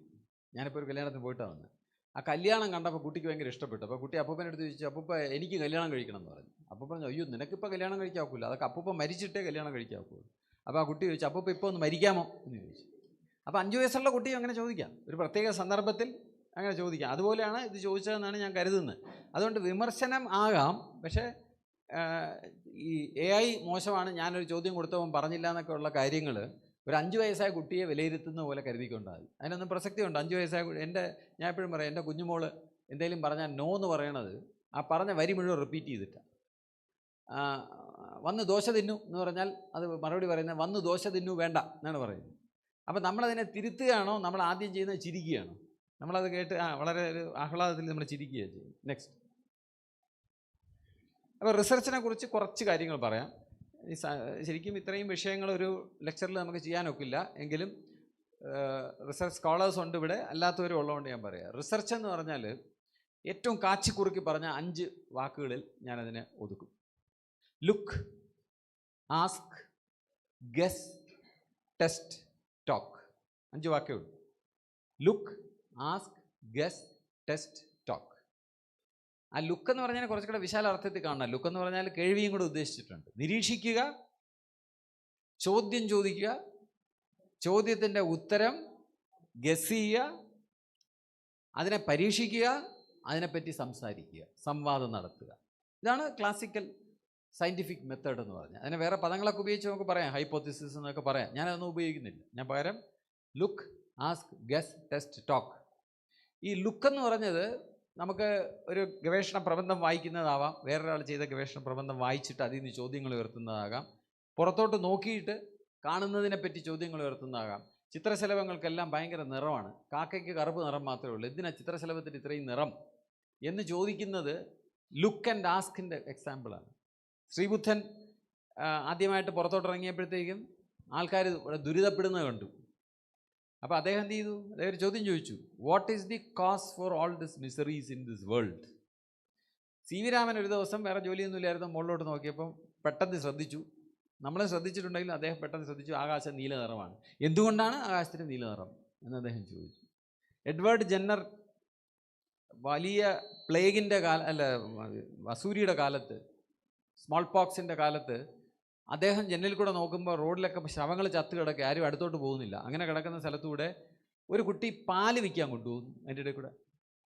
അദ്ദേഹം ചോദിച്ചു, എന്തുകൊണ്ട് ഈ കുട്ടിക്ക് മാത്രം പോകാൻ പേടിയില്ല? ആ ചോദ്യത്തിൽ നിന്നാണ് സ്മോൾ പോക്സ് വാക്സിൻ ഉണ്ടായത്. അപ്പം ലുക്ക്, ആസ്ക്, അത് കഴിഞ്ഞാൽ ഗസ്. ചോദ്യം വന്നാൽ ഉടനെ ഉത്തരം ഓട്ടോമാറ്റിക്കായിട്ട് വരും. അതിനെ നമ്മൾ സയൻസിൽ ഹൈപ്പോത്തിസിസ് എന്ന് പറയും. സാധാരണ മനുഷ്യൻ അങ്ങനെയല്ല. ഒരു ചോദ്യം വന്നാൽ അവർക്ക് ഉത്തരവുണ്ട്. കീചകൻ എന്ന് പറഞ്ഞൊരു ഭയങ്കര രാക്ഷസനുണ്ടായിരുന്നു, അല്ലേ? രാക്ഷസനല്ല, ഒരു തെമ്മാടി. അദ്ദേഹം നമ്മുടെ പാഞ്ചാലിയെ ഒരു മീറ്റു വിവാദത്തിൽപ്പെടുത്തി, അല്ലേ? പാഞ്ചാലിക്ക് അദ്ദേഹത്തിനെ കുറിച്ചൊരു മീറ്റു വിവാദം പറയാനുണ്ടായിരുന്നു. അത് ഭീമൻ്റെ അടുത്ത് പറഞ്ഞു. അവസാനം ഒരു ദിവസം രാവിലെ നോക്കിയപ്പം കീചകൻ ചത്ത് കിടക്കുന്നു നാടകശാലയിൽ. കണ്ടവരൊക്കെ എന്തു പറഞ്ഞു? ചത്തത് കീചകനെങ്കിൽ കൊന്നത് ഭീമൻ. ഇൻവെസ്റ്റിഗേഷൻ ഒന്നും വേണ്ട, FIR ഒന്നും വേണ്ട, CBI ഒന്നും വരണ്ട. അപ്പം നമുക്കൊണ്ട് ഇത് കീചകന് മാത്രമല്ല, നമ്മുടെ വീട്ടിൽ രാവിലെ ചെന്ന് ജീവാനയ്ക്ക് ചീപ്പ് ഇവിടെ കാണുന്നില്ല, അത് അവളെടുത്ത് ഇന്നലെ വീണ്ടും എടുത്തോടി എന്ന് ചോദിക്കുന്നു. So with every question you have a natural guess answer. It might come out of logic, it might come out of experience, it might come out of wishful thinking, പലതും ആകാം. അപ്പോൾ ഉത്തരം ഉണ്ടാകുന്നു. പിന്നെ ഉത്തരം പരീക്ഷിക്കണം, ഇതെങ്ങനെയാണോ എന്ന് നോക്കണം. ജെന്നർ പരീക്ഷിച്ചു. ആ കുട്ടിക്ക് എന്തുകൊണ്ട് പേടിയില്ല എന്നുള്ളതിന് അദ്ദേഹം ഉത്തരം കണ്ടുപിടിച്ചു. അതിന് പശുവുമായിട്ട് ബന്ധമുണ്ടെന്ന് കണ്ടുപിടിച്ചു. അദ്ദേഹം പിന്നീട് കണ്ടുപിടിച്ചു പശുവിന് കൗ പോക്സ് എന്ന് പറഞ്ഞൊരു അസുഖം വരും, അത് ഈ കുട്ടിക്ക് ബാധിച്ചിട്ടുണ്ട്, അതുകൊണ്ടാണ് ആ കുട്ടിക്ക് ഈ അസുഖം വരാത്തതെന്ന് അദ്ദേഹം പിന്നെ അദ്ദേഹം പരീക്ഷണം ചെയ്തു, വളരെ മോശമായിട്ടുള്ള പരീക്ഷണം ചെയ്തു. പക്ഷേ ഭാഗ്യത്തിന് കുഴപ്പമൊന്നും സംഭവിച്ചില്ലാത്തതുകൊണ്ട് നമുക്ക് സ്മോൾ പോക്സ് വാക്സിൻ ഉണ്ടായി. അതുകൊണ്ട് നമ്മളൊക്കെ രക്ഷപ്പെട്ട് ജീവനോട് ഇരിക്കുന്നു. കൊറോണ പോലല്ല, വന്നാൽ ഒരു രാജ്യത്തിൻ്റെ 1/3 ജനങ്ങളാണ് മരിച്ചു പോകുന്നത്. 1/3 ജനങ്ങൾ. അന്നും അടച്ചിരിപ്പുണ്ട്, ലോക്ക്ഡൗൺ അന്നും ഉണ്ട്, തന്നെ അന്നേ ഉണ്ട്. Okay, next. അപ്പോൾ ഞാൻ 2-3 കാര്യങ്ങൾ ഇവിടെ റിസർച്ചുമായിട്ട് ബന്ധപ്പെട്ട് പറയുകയാണ്. നമുക്കറിയാം, ലിറ്ററേച്ചർ റിവ്യൂ എന്ന് പറഞ്ഞാൽ നമ്മൾ തിരഞ്ഞെടുത്ത മേഖലയിൽ എന്ത് സംഭവിച്ചു നേരത്തെ എന്നറിയാൻ ഒരു കൗതുകം നമുക്കുണ്ട്. അതിന് ഒരു പ്രധാനപ്പെട്ട ഒരു കാരണം, നമ്മൾ റിപ്പീറ്റ് ചെയ്യാൻ പാടില്ല. നേരത്തെ ഒരാൾ ചെയ്യാൻ പാടില്ല എന്നുള്ളൊരു ഉദ്ദേശവും കൂടെ ഉണ്ട്. നോക്കൂ, ഈ ജെമിനി എന്ന് പറഞ്ഞ AI സോഫ്റ്റ്വെയർ ഒരു ദിവസം കൊണ്ട് 2 ലക്ഷം പേപ്പർ വായിച്ച് റിവ്യൂ തയ്യാറാക്കി. 2 ലക്ഷം പേപ്പർ. നമുക്കൊരു ജീവിതകാലം എടുത്താൽ വായിക്കാൻ ഒക്കില്ല. പിന്നെ ഏക പ്രശ്നം എന്ന് വെച്ച് കഴിഞ്ഞാൽ, ഇത് ഈ വായിച്ചിട്ട് തന്നെയാണോ റിവ്യൂ തന്നതെന്ന് കണ്ടുപിടിക്കാൻ നമുക്ക് മാർഗ്ഗമില്ല. കാരണം കണ്ടുപിടിക്കണമെങ്കിൽ നമ്മൾ ഈ 2 ലക്ഷം പേപ്പർ വായിച്ച് നോക്കണം. പക്ഷേ നമുക്ക് ആ തിയറം, അതിൻ്റെ വർക്ക് ചെയ്യുന്നതിൻ്റെ സയൻറ്റിഫിക് പ്രിൻസിപ്പിൾ അറിയാവുന്നതുകൊണ്ട് നമുക്ക് സംശയിക്കേണ്ടതില്ല. അത് 2 ലക്ഷം പേപ്പറിനെ ഒറ്റയടിക്ക് റിവ്യൂ ചെയ്ത് നമുക്ക് തരാൻ സാധിക്കും. അങ്ങനെ തരുമ്പോൾ, അത് ചുരുക്കി പറയുമ്പോൾ, നമ്മുടെ റിസർച്ചിൻ്റെ തുടക്കം കുറിക്കൽ വളരെ വ്യത്യാസമായിട്ട് മാറും. നമ്മളെ സംശയമുള്ള മേഖലയിലെ എല്ലാ റിസർച്ച് പേപ്പറും എടുത്ത് അതിനകത്ത് കൊടുത്തിട്ട് please review this and find the research gaps എന്ന് പറഞ്ഞാൽ അത് ചെയ്യുകയാണ്. പക്ഷേ ഞാൻ നിങ്ങളുടെ നേരത്തെ പറഞ്ഞു, ഇത് അത് ചെയ്തുകൊണ്ട് കാര്യമല്ലോ ഉണ്ടോ? എന്നോട് ഞാനൊരു യൂണിവേഴ്സിറ്റി ഡിപ്പാർട്ട്മെൻറ്റിൽ ഒരു റിസർച്ചിനെ കുറിച്ച് ഒരു ലെക്ചറിന് ചെന്നപ്പോൾ ഒരു കുട്ടി എൻ്റെ അടുത്ത് വന്ന് പറഞ്ഞു, വളരെ വിഷമത്തോടെ പറഞ്ഞു, സാറ് ഗവേഷണത്തെക്കുറിച്ച് മനോഹരമായ ഒരു കാര്യമൊക്കെ പറഞ്ഞു, എല്ലാം ശരിയാണ്, ഞാനൊരു നല്ല ഗവേഷണം ചെയ്തു, പക്ഷേ എൻ്റെ തീസിസ് ഇതുകൊണ്ട് അലമാരിക്കകത്തിരിക്കുക. ആ അലമാരി പുള്ളി കാണിച്ചു. അലമാരിയുടെ അങ്ങോട്ട് കയറാൻ പോലും ഇടവില്ല. അതിൻ്റെ തൊട്ട് മുമ്പ് വേറൊരു അലമാരി കൊണ്ട് വെച്ചിരിക്കുക, അതിനകത്ത് അടച്ചിരിക്കുക. ഇത് നമ്മുടെ നാട്ടിൽ എല്ലാവരും പറയുന്നതാണ്, നമ്മുടെ ഗവേഷണ പ്രബന്ധങ്ങൾ അലമാരിയിൽ ഉറങ്ങുന്നു. എൻ്റെ ഉത്തരം, ഗവേഷണ പ്രബന്ധമല്ലേ ഉറങ്ങുന്നത്? നിങ്ങൾ ഉറങ്ങുന്നില്ലല്ലോ, പുറത്ത് നിൽക്കുകയല്ലേ. What is the result of a research? What is the product of a research? It is not a thesis. It is a transformed person. Research ചെയ്തതിലൂടെ ഉണർവുണ്ടായ, തിരിച്ചറിവുണ്ടായ, ചില നൈപുണികളുണ്ടായ ഒരു മനുഷ്യനാണ് റിസർച്ചിൻ്റെ ഔട്ട്പുട്ട്. നമ്മൾ യൂണിവേഴ്സിറ്റിയെ സാധാരണ ഒരു ഗവേഷണശാലയായിട്ട് തെറ്റിദ്ധരിക്കാറുണ്ട് ആൾക്കാരല്ല. യൂണിവേഴ്സിറ്റിയിൽ വേറെ ഒരുപാട് പരിപാടി നടക്കുന്നതിൻ്റെ കൂട്ടത്തിൽ റിസർച്ച് ട്രെയിനിങ് ആണ് PhD എന്ന് പറഞ്ഞാൽ. Whereas an R&D institution has trained researchers doing research, they cannot say ഞാൻ ട്രാൻസ്ഫോം ചെയ്തുകൊണ്ടിരിക്കുക എന്ന് പറയാൻ പോകില്ല. അവർക്ക് ശമ്പളം കൊടുത്തിരിക്കുന്നത് അവരെ ട്രാൻസ്ഫോം ചെയ്യാനല്ല, പകരം to produce new knowledge useful to the society. യൂണിവേഴ്സിറ്റിയിലെ PhD സ്റ്റുഡൻറ്റ് അതല്ല. University is producing transformed students. ഇതെല്ലാം ഓർത്തോണം. അപ്പോൾ ഈ ചോദ്യമൊക്കെ ഇങ്ങനെ കാണിക്കുമ്പോൾ ഒരു അപകടമുണ്ട്. ഇതെല്ലാം അത് ചെയ്യുമെങ്കിൽ പിന്നെ എളുപ്പമായല്ലോ PhD, എല്ലാം അതിനെടുത്ത് കൊടുക്കാം. അങ്ങനെ കൊടുത്താൽ എന്ത് സംഭവിക്കും? You are not people who should get a research review done and convince your supervising teacher. You are people who have to go through many papers in that field so that you yourself transform. നിങ്ങളുടെ കാഴ്ചപ്പാടും എല്ലാം മാറാൻ വേണ്ടിയാണ്. Next, ഞാനൊരു ചെറിയ ഉദാഹരണം ഇവിടെ കാണിക്കുകയാണ്. എഡ്യൂക്കേഷനിൽ നിന്നല്ല, എൻ്റെ വിഷയത്തിൽ നിന്ന് കാണിക്കുന്നത്. എൻ്റെ ഒരു PhD സ്റ്റുഡൻ്റാണിത്. ഇവരുടെ പേപ്പറാണ് ഈ കാണിച്ചിരിക്കുന്നത്. ബഹാറക് ഗോലി എന്നാണ്, ഇറാനിയൻ കുട്ടിയാണ്. ഈ പലപ്പോഴും റിസർച്ച് സംഭവിക്കുന്ന വേറൊരാൾ ചെയ്തതിന് അടുത്ത പടിയായിട്ട് അങ്ങനെ നമ്മൾ ചെയ്യാറുണ്ട്. ഒരാൾ ഇന്ന ചെയ്തു, ഞാൻ അതിനെ കുറച്ചും കൂടെ മെച്ചപ്പെടുത്താം. ഇൻക്രിമെൻ്റൽ റിസർച്ച് എന്നാണ് എന്നെ പറയുന്നത്. അത് ഇത്തിരി അപകടം കുറഞ്ഞ റിസർച്ചാണ്. അപ്പോൾ ഈ കുട്ടിയുടെ പേപ്പർ നമ്മൾ എടുത്തിട്ട് ChatGPT എടുത്ത് കൊടുത്തിട്ട് പറയാണ്, ഇത് വായിച്ചിട്ട് കുറേ പുതിയ ചോദ്യങ്ങൾ ഇതിൽ നിന്ന് ഉയർത്തു എന്ന് ചോദിച്ചാൽ, നെക്സ്റ്റ്, ഇത് നോക്കൂ, ഇത്രയും ചോദ്യം അത് ആ പേപ്പറിനെ പറ്റി ചോദിച്ചിരിക്കുകയാണ്. ഞാൻ നിങ്ങളോട് പറയുന്നു, ഞാനൊരു 10-30 പേരെ PhD ഗൈഡ് ചെയ്ത ഒരാളാണ്. ഒരു റിസർച്ച് സ്റ്റുഡൻറ്റും ഈ പേപ്പർ കയ്യിൽ കൊടുത്തിട്ട് ചോദ്യം എഴുതി കൊണ്ടുവരാൻ പറഞ്ഞാൽ 1 മിനിറ്റ് ഇങ്ങനെ എഴുതി കൊണ്ടുവരാൻ പോയില്ല. ഒരു മാസം കഴിഞ്ഞാൽ ചിലപ്പോൾ എന്തെങ്കിലും എഴുതിക്കൊണ്ട് വന്നെന്ന് വരും, വായിക്കുകയും പരീക്ഷണം നടത്തുകയും ചെയ്യും. ഒറ്റ അടിക്ക് അത് ചോദ്യം എഴുതി കൊണ്ടുവന്നിരിക്കുകയാണ്. These questions become topic of research for another person. ഞാൻ പറഞ്ഞല്ലോ, ലുക്ക്, ആസ്ക്, അതാണ്. അപ്പം ലുക്കും ആസ്കും കൂടെ കഴിഞ്ഞു ഇവിടെ. ഒരു റിസർച്ച് പേപ്പർ എടുത്ത് കൊടുത്താൽ 50 റിസർച്ച് പേപ്പർ കൊടുത്താലും ഇത് പറയും. ആ പറഞ്ഞതിന് ഏറ്റവും എളുപ്പം ചെയ്യാവുന്ന ഏതാണെന്ന് ചോദിച്ചാൽ അതും പറയും. നെക്സ്റ്റ്, ഇനി അതിലൊരു ചോദ്യം എടുത്ത് കൊടുത്തിട്ട് ശരി അതിൻ്റെ ഒരു ഹൈപ്പോത്തിസിസ് പറയും, അത് എങ്ങനെയാണ് ആ ഇഷ്യൂവിനെ അഡ്രസ്സ് ചെയ്യുന്നത്, അതും പറയും. അപ്പോൾ ഞാനത് നിങ്ങളെ കാണിക്കുമ്പോൾ നിങ്ങളിനി റിസർച്ച് ചെയ്യേണ്ട എല്ലാം ChatGPT എടുത്ത് കൊടുത്താൽ മതി എന്നല്ല. ഇവിടെ ഞാൻ സുപ്രധാനമായിട്ടുള്ളൊരു കാര്യം പറയുകയാണ്. നോക്കൂ, നിങ്ങൾ ഒരു റിസർച്ച് റൂമിലിരിക്കുന്നു, അല്ലെങ്കിൽ ഒരു മുറിക്കകത്തിരുന്ന് ഒരു പ്രോബ്ലം സോൾവ് ചെയ്യാൻ ശ്രമിക്കുന്നു. നിങ്ങൾക്കൊരു പ്രോബ്ലം, കൂട്ടുകാരന് വേറൊരു problem. It is very common that people talk to each other, അല്ലേ? നമ്മൾ അടുത്തിരിക്കുന്ന ഒരാളുടെ അടുത്ത് ചോദിക്കുന്നു, എനിക്ക് ഇന്ന പോലെയാണ് സാർ എഴുതി കൊണ്ടുവരാൻ പറഞ്ഞിരിക്കുക, ഞാൻ ഇന്ന പോലെയൊക്കെ എഴുതി, വാട്ട് യു തിങ്ക് എന്ന് ചോദിക്കുന്നു.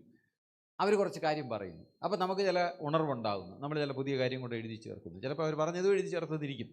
But there is a collaboration between you and your fellow student which is fair. ഞാൻ ഈ വാക്ക് ഉപയോഗിക്കുകയാണ്.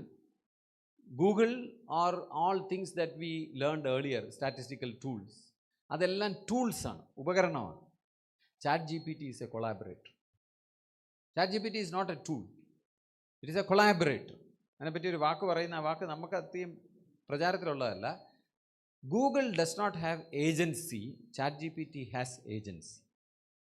ഏജൻസി എന്ന് പറഞ്ഞാൽ അതിൻ്റേതായി സ്വന്തമായിട്ട് കാര്യങ്ങൾ ചെയ്യാനായിട്ട് ശേഷിയുള്ള ഒരു സാധനമാണ്. അപ്പോൾ അതിൻ്റെ അടുത്ത് ചോദിക്കുകയും, ഒരു വ്യക്തിയുടെ അടുത്ത് ചോദിക്കുന്ന പോലെ എൻ്റെ അടുത്ത് ചോദിക്കുകയും അതിൻ്റെ ഉത്തരത്തിനെ നമുക്ക് അപഗ്രഥിക്കുകയും ചെയ്യുന്നതുകൊണ്ട് കുഴപ്പമില്ല. പക്ഷെ പണി മുഴുവൻ എൻ്റെ തലയിൽ വെച്ച് കൊടുത്താൽ ദാറ്റ് ഇസ് നോട്ട് ഫെയർ. എത്ര മിനിറ്റും കൂടെ എടുക്കാം? സമയം കഴിഞ്ഞു സമയം 5 minutes. Okay, next. വലിയ നേട്ടം, സയൻസിലെ നേട്ടം, 20 കോടി പ്രോട്ടീനുകളുടെ സ്ട്രക്ചർ എത്രയോ കാലമായിട്ട് കണ്ടുപിടിക്കാതെ കിടന്ന ഒറ്റ അടിക്ക് കണ്ടുപിടിക്കപ്പെട്ടിരിക്കുകയാണ്. ഒറ്റ അടിക്ക്, in 3 months all of those structures are solved by a software known as AlphaFold. Next.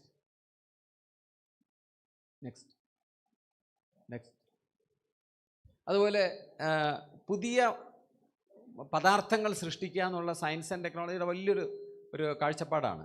പല്ലടയ്ക്കുന്ന സാധനം മുതൽ ഹാർട്ട് വാൽവിൻ്റെ സാധനം വരെ പുതിയ material which will be more useful. 2.2 million new inorganic crystals are predicted by ChatGPT. എൻ്റെ അടുത്ത് ചോദിച്ചാൽ ഞാൻ പറയും, ഇന്നത്തെ ഏറ്റവും പ്രഗത്ഭനായ ഗവേഷകൻ ആരാന്ന് ചോദിച്ചാൽ ChatGPT ആണ്. നമ്മളൊന്നും ചെയ്യേണ്ട, അല്ലാതെ തന്നെ അതിനെക്കൊണ്ട് പലരും ചെയ്യിപ്പിച്ചുകൊണ്ടിരിക്കുകയാണ്. ഗൂഗിളിൻ്റെ ഒരു ഡോക്യുമെൻ്റ് ഉണ്ട്, നിങ്ങൾ ആർക്കും താല്പര്യമുണ്ടെങ്കിൽ എടുത്ത് നോക്കാം. ഗോൾഡൻ ഏജ് ഓഫ് ഡിസ്കവറി എന്നാണ് പറഞ്ഞിരിക്കുന്നത്. മനുഷ്യനില്ലാതെ തന്നെ ഡിസ്കവറി വന്നുകൊണ്ടിരിക്കുകയാണ്. ഇതൊരു പണ്ട് വിദൂര സ്വപ്നമായിരുന്നു. നെക്സ്റ്റ്. അതുപോലെ കണക്ക് ഭീതിപ്പെടുത്തുന്ന വിഷയമാണ് പലർക്കും. ഏത് തിയറം കൊടുത്താലും അതിന് പ്രൂഫ് ഉണ്ടെങ്കിൽ അത് പിന്നെ തെളിയിക്കപ്പെടാവുന്നതാണെങ്കിൽ അതിൻ്റെ തെളിവ് എഴുതി തരുന്ന സാധനത്തിൻ്റെ പേരാണ് ആൽഫ പ്രൂഫ്. നെക്സ്റ്റ്. ഓക്കെ, ഞാനിവിടെ സമയം അതിക്രമിച്ചുകൊണ്ട് ഇവിടെ വെച്ച് നിർത്താം. I would like to tell you, we are in an age where we are going to deal with a collaborator. Every one of us is going to have a collaborator. അത് മനുഷ്യൻ്റെ സ്വഭാവമുള്ള ഒരു സാധനമായിരിക്കും. പകുതി മനുഷ്യൻ്റെ സ്വഭാവമുള്ള ഒരു സാധനമാണ്. നമ്മളെപ്പോലെ സംസാരിക്കുകയും നമ്മളെപ്പോലെ ഫീലിങ്സ് കാണിക്കാനൊക്കുകയും ചെയ്യുന്ന, കുറച്ച് കഴിയുമ്പോൾ മനുഷ്യ രൂപത്തിൽ പ്രത്യക്ഷപ്പെടുന്ന ഒരു സാധനമായിരിക്കും. നമ്മൾ അതിനെയും കൂടെ കൊണ്ടാണ് ഇപ്പം നമ്മളിപ്പോൾ മൊബൈൽ ഫോണിനെ പോലെ നമ്മൾ മൊബൈൽ ഫോണും കൂടെ ചേർന്നാണല്ലോ നമ്മളാകുന്നത്, അല്ലേ? നമ്മൾ മാത്രമായിട്ട് നമ്മളാവാക്കില്ല. അതുപോലെ ഈ humanoid robot will be a collaborator in all our research. It will enhance our ability to do research. It will enhance our transformation as a human being. പക്ഷേ ആലോചിച്ചാണ് ചെയ്യേണ്ടത്. നമ്മുടെ കൊളാബറേറ്റർ തലയിൽ എല്ലാം കൂടെ കൊടുത്തിട്ട് നമ്മൾ കിടന്ന് ഉറങ്ങിയാൽ then the whole idea is lost. വേണ്ടത് എന്താണ്? നമുക്ക് ഉണർവുള്ള മനുഷ്യരാകുക, ആഹ്ലാദമുള്ള മനുഷ്യരാകുക, സന്തോഷമുള്ള മനുഷ്യരാകുക എന്നുള്ളതാണ് ലക്ഷ്യം എന്ന് തെറ്റാതെ ഓർത്തോണം. അങ്ങനെ വേണം കൊളാബറേറ്ററെ ഉപയോഗിക്കാനായിട്ട്. കൊളാബറേറ്ററിന് എല്ലാം ചെയ്യാൻ അറിയാം. അതുകൊണ്ട് ഞാൻ തീസിസ് എഴുതി ഇങ്ങ് തന്നാൽ മതി, ഞാൻ അവിടെ കൊണ്ട് കൊടുക്കാം, ഒപ്പിട്ടിട്ട് കൊടുക്കാം എന്ന് ചിന്തിക്കുന്നത് ബുദ്ധിശൂന്യമാണ്. അതിനെപ്പറ്റി എനിക്കൊരു ഫേവറേറ്റ് കഥയുണ്ട്, അത് പറഞ്ഞിട്ട് ഞാൻ നിർത്തിയേക്കാം. എന്തെങ്കിലും ചോദ്യം ഉണ്ടോ ചോദിക്കാം. 2 പേര് ഒരു ഫുട്ബോൾ മാച്ച് കണ്ടുകൊണ്ടിരുന്ന സമയത്ത് കൊമ്പടിഞ്ഞ് താഴെ വീണു. അവരുടെ ശരീരത്തിൽ മുറിവൊന്നുമില്ല കാര്യമായിട്ട്, പക്ഷേ അകത്തെ എല്ലൊടിഞ്ഞു. ആ തടി വന്ന് വീണിട്ട് 2 പേരുടെയും കാലിൽ എല്ലൊടിഞ്ഞു പോയി. അപ്പോൾ എല്ലൊടിഞ്ഞാൽ സാറിന് ആശുപത്രി കൊണ്ടുപോയാൽ പിടിച്ചൊരു തടി വെച്ച് പിടിച്ച് കെട്ടും, നൂത്ത്, അപ്പോഴേ അത് പിന്നെ കൂടിച്ചേരുള്ളൂ. അങ്ങനെ പിടിച്ചിടുമ്പോൾ ഭയങ്കരമായിട്ട് വേദന എടുക്കും. അപ്പോൾ ഇവരെ 2 പേരെയും കൊണ്ട് 2 കട്ടിൽ കിടത്തിയിരിക്കുക. ഒരാളുടെ കാലിൽ ഡോക്ടർ വന്ന് ഈ തടി എടുത്തിട്ട് പിടിച്ച് കെട്ടിയപ്പോൾ ഇയാൾ കിടന്ന് വിളിയോടെ ഭയങ്കരമായിട്ട് നിലവിളിച്ചു. അത് കഴിഞ്ഞ് ഡോക്ടർ അപ്പുറത്തെ ആളുടെ അടുത്ത് പോയി. അയാളുടെ കാല് പിടിച്ച് കെട്ടിയപ്പോൾ അയാൾക്ക് ഒരു കരച്ചിലുമില്ല. ഇയാൾ പോയി കഴിഞ്ഞപ്പോൾ മറ്റേ ആൾ ചോദിച്ചു, എടാ നിനക്കെന്താ ഈ വേദന വരാത്തതെന്ന് വെച്ചു. എടാ മണ്ട, ഞാൻ ഒടിയാത്ത കാലല്ലേ കാണിച്ചു കൊടുത്ത് വേദന എടുക്കാതിരിക്കാൻ എന്ന് പറയുന്ന പോലെ ഉപയോഗിക്കുമ്പോൾ ഓർത്തോണം, ഹൂ ലൂസസ്? You lose. ഡോക്ടറെയാണോ പറ്റിച്ചത്? ആരെയാണ് പറ്റിച്ചത്? ഇയാൾ ഫൂൾഡ് ഹിംസെൽഫ്. അപ്പോൾ അത് മനസ്സിൽ വെച്ചിരുന്ന സാമാന്യ ബുദ്ധിക്ക് നിരക്കുന്നൊരു കാര്യമാണ്. All of this should be used in such a way that you are an awakened person, you are a transformed person, you acquire skills, you acquire happiness, you acquire knowledge, you are more equipped to live in this world. അത് മറന്നുകൊണ്ടുള്ള ഒരു ടെക്നോളജിയുടെ ഉപയോഗവും പാടില്ല എന്ന് മാത്രമേ എനിക്ക് പറയാനുള്ളൂ. സമയം വളരെ അതിക്രമിച്ച് താമസിച്ചും പോയി. ഞാൻ സമയത്തിൽ കൂടുതൽ എടുത്ത് കാണും, എനിക്ക് സമയം അറിഞ്ഞുകൂടാ. അതുകൊണ്ട് ഇവിടെ വെച്ച് നിർത്താം. എന്തെങ്കിലും പെട്ടെന്ന് ചോദ്യം ചോദിക്കാനുണ്ടെങ്കിൽ ചോദിക്കാം. 2 സ്ലൈഡ് കൂടെ വേണേ കിട്ടും.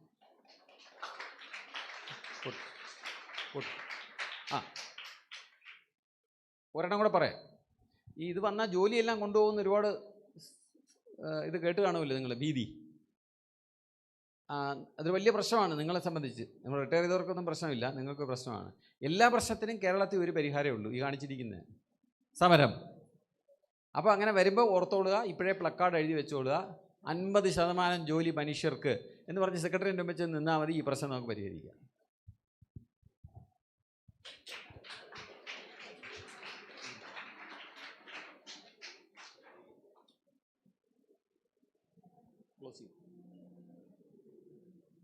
പെട്ടെന്ന് ചോദ്യം വല്ലതും ഉണ്ടെങ്കിൽ ചോദിക്കാം.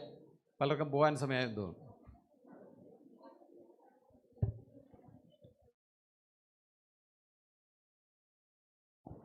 ഓർഗനൈസേഴ്സ് ഒന്നും ഇല്ല ഇവിടെ.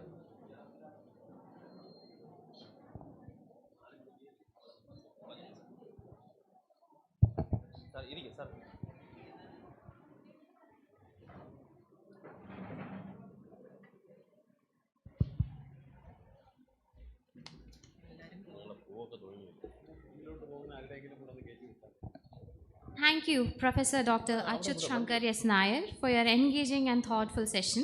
Your thought-provoking presentation has truly enriched our understanding and inspired us to look at educational transformation through a more innovative and ethical lens.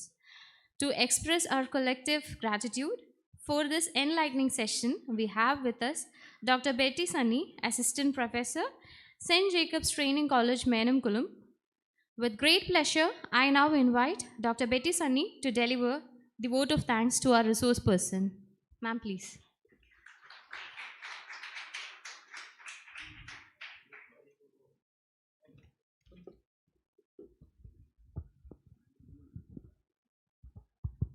Good afternoon, respected resource person, delegate, teachers and students. We extend our heartfelt gratitude to our distinguished resource person, Professor Achuthankar Sir, former Senior Professor of Computer Science and HOD of Bioinformatics, University of Kerala. ഞാൻ കുറേ കാര്യങ്ങൾ എഴുതിക്കൊണ്ടാണ് വന്നത്. അപ്പോൾ sir തന്നെ പറഞ്ഞു vote of താങ്ക്സിന് വിളിക്കുമ്പോൾ ഇങ്ങനെ കുറേ കാര്യങ്ങൾ പറയുന്നു. എന്നാൽ ഞാൻ എൻ്റെ മനസ്സിൽ നിന്ന് വന്ന കുറച്ച് കാര്യങ്ങൾ പറയുകയാണ്. നമുക്ക് AI പറ്റിയും ChatGPT പറ്റിയും എല്ലാം അറിയാം എന്നുള്ള ധാരണയായിരുന്നു. നമ്മൾ യൂസ് ചെയ്യും അല്ലേ, ഡെയിലി നമ്മൾ യൂസ് ചെയ്യും. നമ്മുടെ പേപ്പറുകളൊക്കെയും ഇപ്പോൾ ഇവിടെ പ്രസൻറ്റ് ചെയ്യുന്നതും ഒക്കെ വരുന്നത് ChatGPT ആണ് എന്നുള്ള സത്യം നമുക്കറിയാം. സോ അതിൻ്റെ നമ്പേഴ്സിനെ പറ്റിയും പാരാമീറ്റേഴ്സിനെ പറ്റിയും അതുപോലെ തന്നെ ഹ്യൂമനോയിഡ് റോബോട്ടിനെ പറ്റിയും generating AI and identify versus creativity, അങ്ങനെ ഒരുപാട് AI ഒരുപാട് മേഖലകളിലെ നമ്മളെ അത് ഡെയിലി ലൈഫിൽ കണക്ട് ചെയ്ത് പറയുകയും അതേപോലെ തന്നെ എന്താണ് അതിൻ്റെ ഡീമെറിറ്റ്സിനെ പറ്റിയും നമ്മളോട് പറഞ്ഞു തരികയും അതിൻ്റെ റിസർച്ച് മേഖലകളെ പറ്റിയും റിസർച്ചിൻ്റെ സ്റ്റെപ്സൊക്കെ നമുക്കറിയാം. റിസർച്ചിൻ്റെ ടോപ്പിക്കിൽ നമ്മൾ പഠിക്കുന്നത് 2-3 ദിവസമാണ്. സർ ജസ്റ്റ് ഒരു സെക്കൻഡ് കൊണ്ട് തന്നെ 5 സ്റ്റെപ്പിനെ നമുക്ക് പറഞ്ഞു തരികയും നമ്മുടെ മനസ്സിലേക്ക് അത് ആഴ്ന്നിറങ്ങുകയും ചെയ്യുകയും എന്താണ് AI എന്ന് നമുക്ക് മനസ്സിലാക്കാൻ പറ്റുന്ന നല്ലൊരു ക്ലാസ്സാണ്. നമ്മുടെ ലൈഫിനെ റിലേറ്റ് ചെയ്തുകൊണ്ട് നല്ലൊരു ക്ലാസ്സാണ് സാർ എടുത്തത്. So thank you sir. പിന്നെ എനിക്ക് സാറിൻ്റെ ക്ലാസ്സുകൾ കേൾക്കുമ്പോൾ സാർ എപ്പോഴും ഫ്യൂച്ചറിസ്റ്റിക് ആയിട്ടുള്ള ഒരു ആളാണ്. ഒരു 20 വർഷങ്ങൾക്ക് മുമ്പ് എൻ്റെ ക്യാമ്പസ് പഠന കാലഘട്ടത്തിൽ നിങ്ങൾക്കറിയാം, കാര്യവട്ടം ക്യാമ്പസിലൂടെ പോകുമ്പോൾ അറിയാം, അവിടെ ഒരു ഇന്ത്യൻ കോഫി ഹൗസ് ഇപ്പോൾ കാണാം. അന്ന് ഇന്ത്യൻ കോഫി ഹൗസ് അല്ല, അന്ന് ഞങ്ങൾ SBI ക്യാൻറ്റീൻ എന്നാണ് പറയുന്നത്.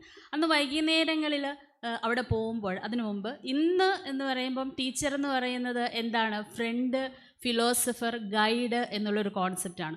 20 വർഷങ്ങൾക്ക് മുമ്പ് ഫ്രണ്ടില്ല, മെൻറ്റർ, അതുപോലെ തന്നെ ഗൈഡ്. അന്ന് ടീച്ചറിനെ കാണുമ്പോൾ നമ്മളിങ്ങനെ ഗുഡ് മോർണിംഗ് പറയും. പക്ഷേ ഇന്ന് നമ്മൾ ഇവിടെ കോളേജിലേക്ക് വരുമ്പം നമ്മുടെ കുട്ടികൾ പറയുന്നത് ഹായ് ടീച്ചർ എന്നാണ്. പക്ഷേ 20 വർഷങ്ങൾക്ക് മുമ്പ് സാറിൻ്റെ കുറേ കുട്ടികളും കൂടെ ആ SBI ക്യാൻറ്റീനിൽ ചായ കുടിക്കാൻ വരികയും അവിടെ ഇരുന്ന് അവരോട് പുതിയ ടെക്നോളജിയെ പറ്റിയും പുതിയ പുതിയ കാര്യങ്ങളെപ്പറ്റി പറയുകയൊക്കെ ചെയ്യുമ്പോൾ ഞങ്ങൾ അവിടെ നിന്ന് കൊതിയോടെ നോക്കിയിട്ടുണ്ട്. സാറിൻ്റെ ആ ഒരു ഇൻ്ററാക്ഷൻ, കുട്ടികളോടുള്ള ആ ഫ്രണ്ട്ലി ആറ്റിറ്റ്യൂഡ്, അത് ഞങ്ങൾ ഇന്നത്തെ ടീച്ചേഴ്സ് അത് ഫോളോ ചെയ്ത് പോകുന്നുണ്ട്.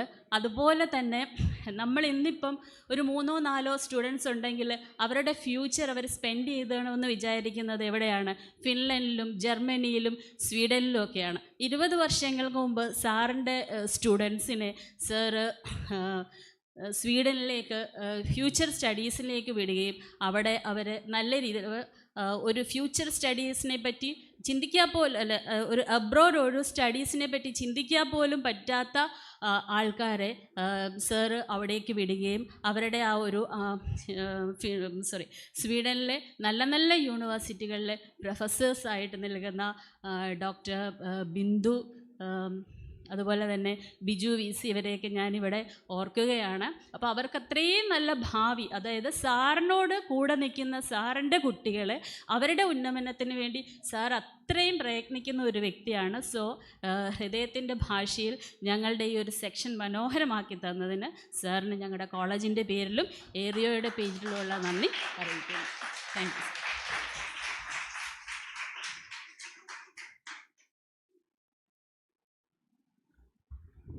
Thank you, Dr. Betty Sunny. Now I request our principal, Dr. Litson Raj sir, to do the honor to our resource person, Professor Dr. Achuthankar sir, as a token of love and respect.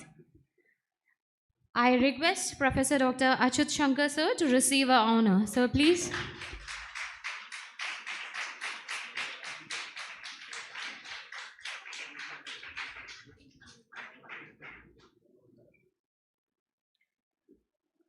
So that's the end of the session, and for all those paper presenters, the venue will be announced to you right now by the team. So please wait here for the correct venue of your presentations. Thank you.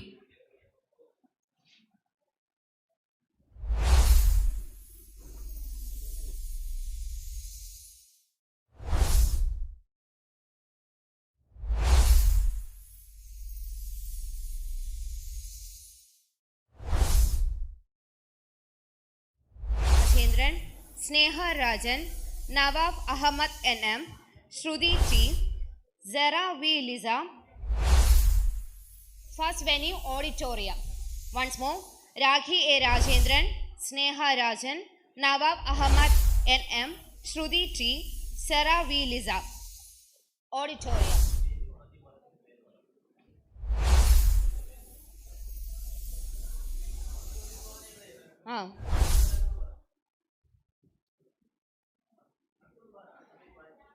The second venue, general class, first floor. Second venue, general class, first floor. Names are Vaishnav J. Nair, Danya G. M., Dheeraj M. Pradeep, Agraja P. Nair, Rahul B. Raj. Second venue, general classroom, first floor. The names are Vaishnav J. Nair, Danya G. M., Dheeraj M. Pradeep, Agraja P. Nair, Rahul B. Raj.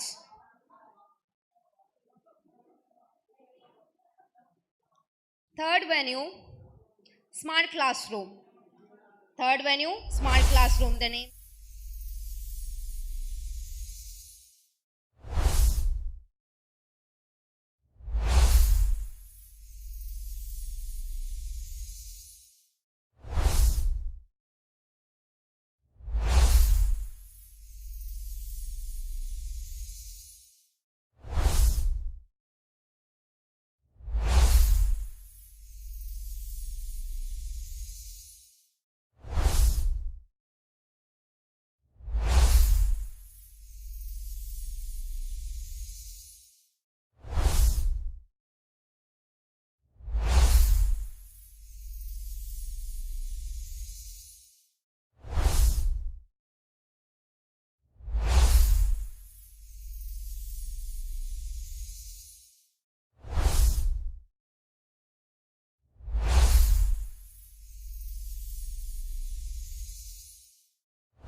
Sarah V. Lisa.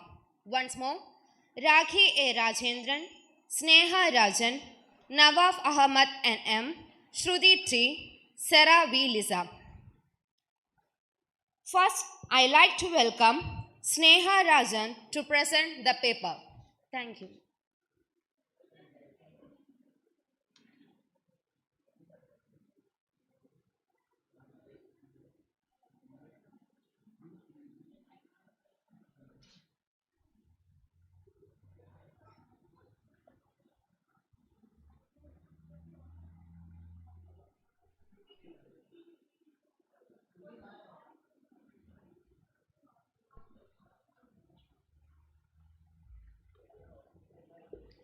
Sorry, there is a correction. First, I like to welcome Shruti T to present the paper.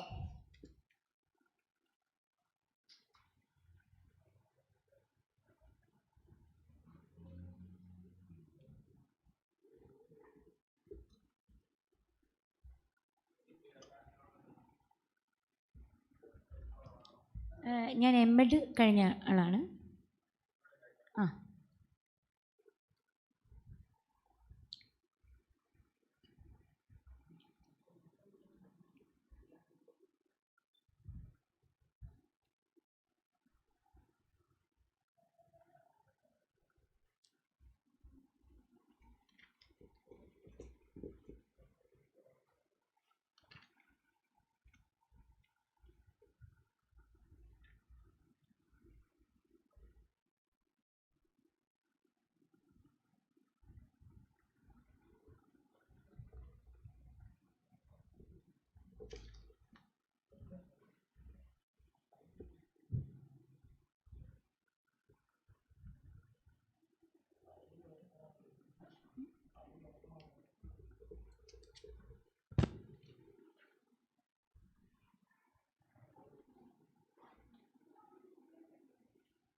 PPT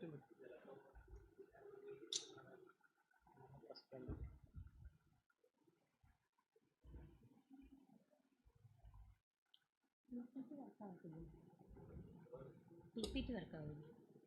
PPT വർക്കാവില്ല.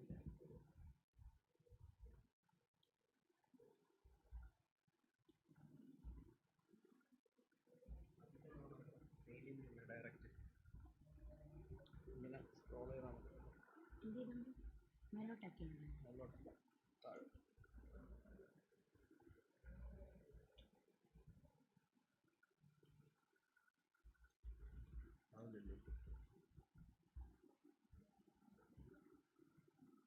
Open with Google Docs കൊടുക്കുക.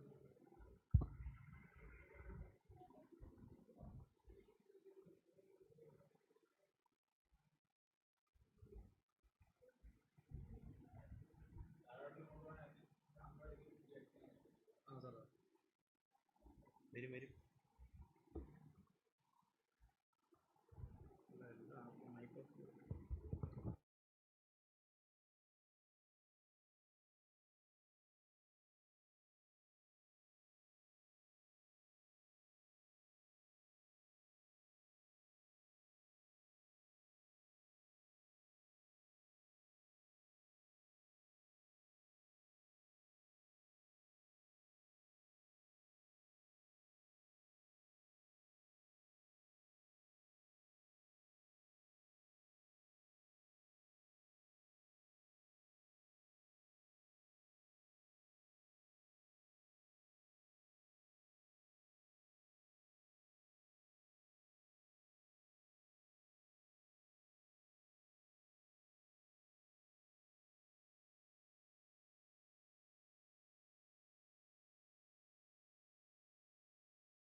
Good evening all. My name is Shruti T. My topic is Human AI Collaboration, Redefining the Teacher's Role.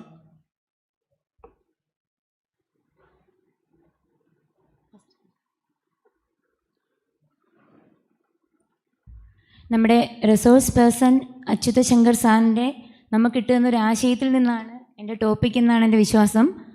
നമുക്ക് അതിനെപ്പറ്റി സംസാരിച്ചു വരുമ്പോൾ നിങ്ങൾക്ക് അതിലേക്ക് എത്താൻ സാധിക്കുമെന്ന് വിശ്വസിക്കുന്നു. Okay, AI is not replacing teacher but transforming their roles, responsibilities and capabilities. AI is transforming education by redefining the teacher's role. Human AI collaboration enables personalized learning, efficient management, and emotional engagement. This paper explores how AI reshapes pedagogy, curriculum, and teacher-student relationship.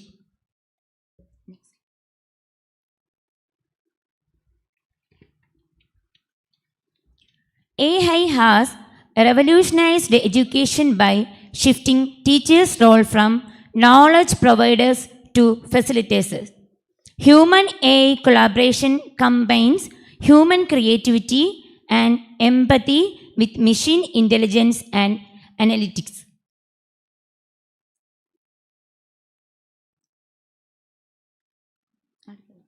Concept.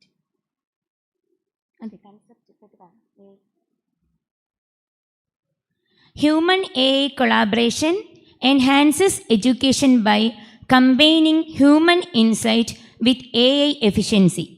AI analyzes data while teachers interpret and personalize learning experience.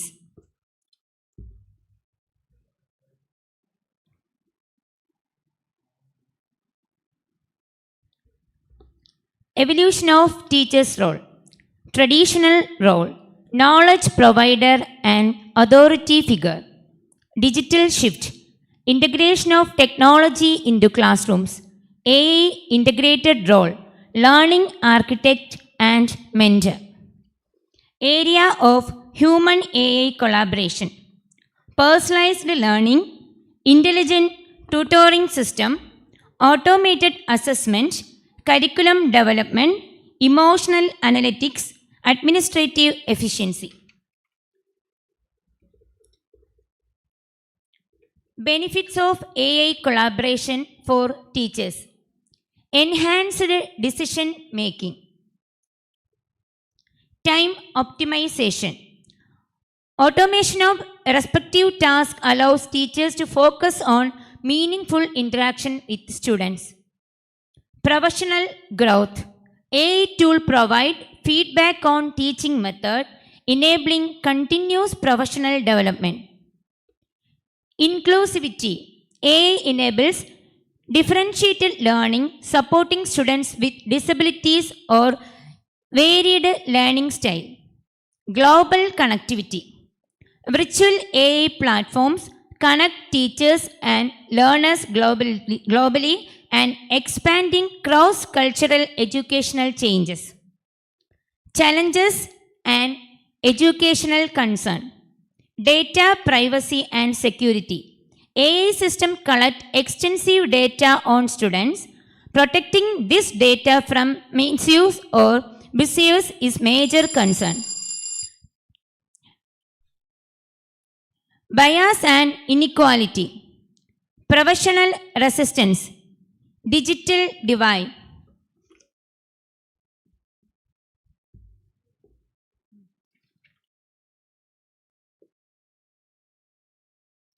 Teacher competencies in AI era. Technological literacy, data interpretation skills, ethical awareness, emotional intelligence, lifelong learning mindset, collaborative leadership. Global perspectives.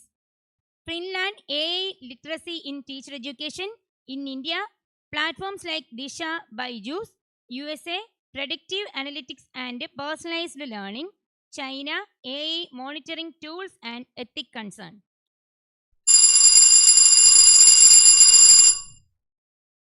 Pedagogical implications. Blended learning, flipped classroom, experiential learning, constructivity approach. The future of teaching. Teachers will co-learn with the AI and students, focusing on creativity, empathy, and ethics. Future classrooms will harness humans, institutions, and machine intelligence. Conclusion. Human-AI collaboration redefines teaching by enhancing efficiency and creativity. Teachers remains at the heart of education, guiding students while AI support learning innovations. Thank you.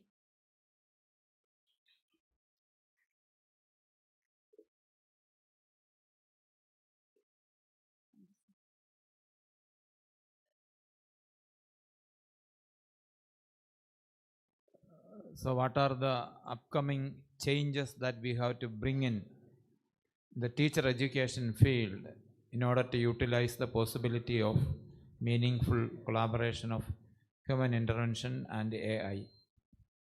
AI വരുന്നതോടുകൂടി ടീച്ചേഴ്സിൻ്റെ role അല്ല, പക്ഷെ ടീച്ചേഴ്സിൻ്റെ ബുദ്ധിമുട്ടുകൾ നമുക്ക് കുറച്ചുകൂടെ, ബുദ്ധിമുട്ടെന്നല്ല sir, നമുക്ക് ടീച്ചേഴ്സിൻ്റെ കുറച്ച് കാര്യങ്ങൾ നമുക്ക് AI ഉപയോഗിച്ചിട്ട് റീകൺസ്ട്രക്റ്റ് ചെയ്യാൻ പറ്റും. കുട്ടികളുടെ കുട്ടികളുടെ ഭാരം കുറയ്ക്കാൻ സാധിക്കും.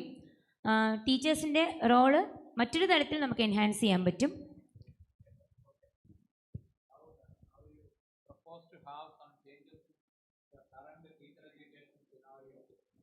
ടെക്നോളജി ഇൻവോൾവ് ആവുന്നതോടുകൂടി കൂടുതൽ നമുക്ക്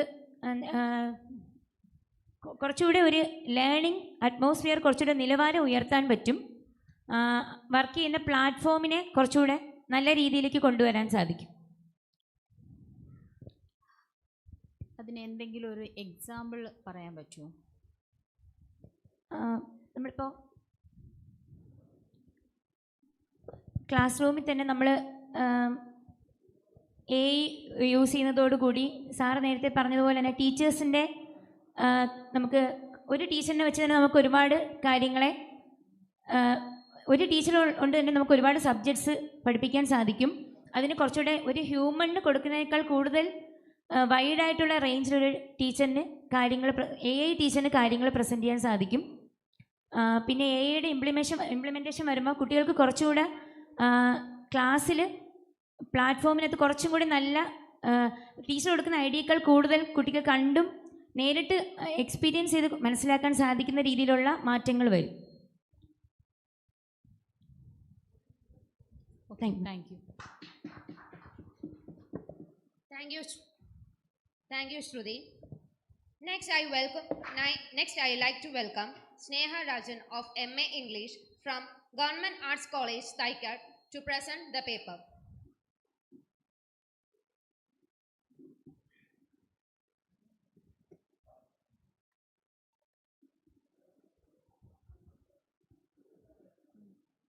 Good evening, respected scholars, faculty, and dear participants.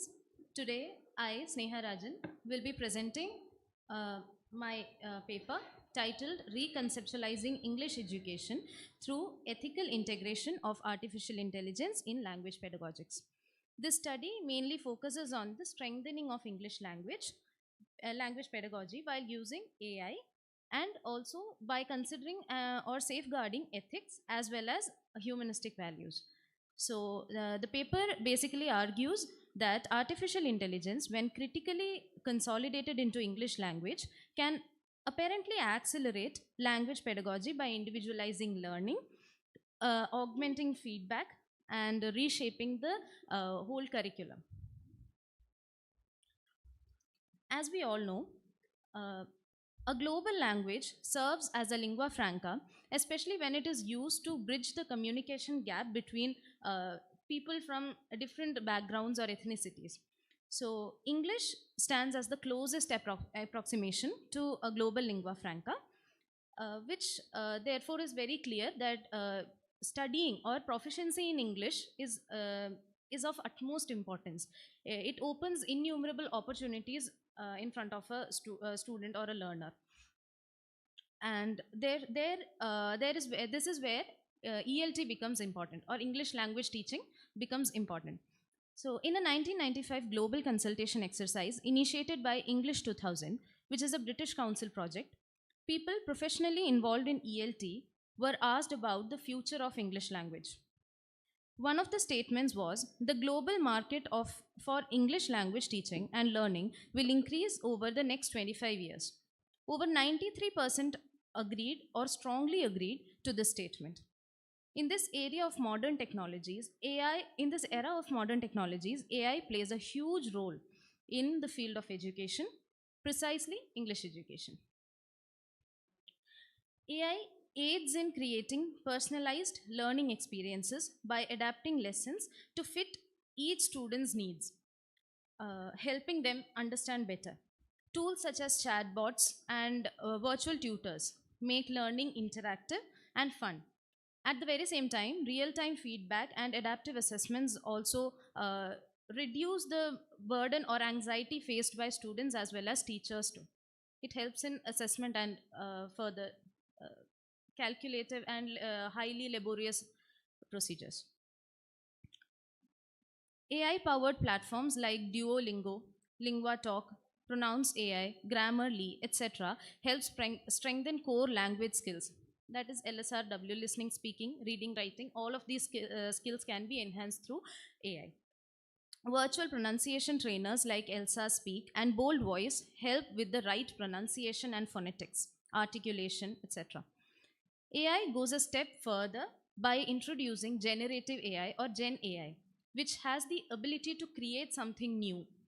So it helps in creative writing or literary analysis, etc.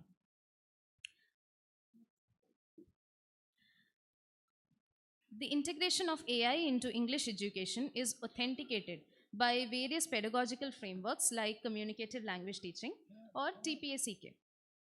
Such pedagogical integration has significantly transformed curriculum design and instructional strategies too.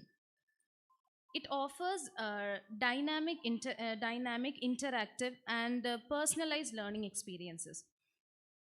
So it supports learners by giving them some sort of autonomy, learner autonomy, and also engagement. Also, I would like to add that both UNESCO's AI in Education and India's National Education Policy, NEP 2020, advocate transformative educational reforms by emphasizing on technology-enabled, learner-centric, and inclusive pedagogy. What they too advocate is that by inculcating AI into the curriculum, this learners can benefit, even those with learning difficulty or such people, learning disabilities, even they can benefit in a much better way. However, the efficacy of AI in fostering, sorry, okay. However, learners who completely rely on AI seem to have reduced humanistic values. Also, there are other ethical concerns, as mentioned here: digital equity, data privacy, as well as over-reliance. The efficacy of AI in fostering education can never be considered as a substitute for the human teacher, but as a cognitive, it can act as a cognitive collaborator that amplifies human agency, empathy, and ethical reasoning. Ultimately, the innovative and responsible integration of AI can serve as a catalyst for future-oriented English education. Thank you.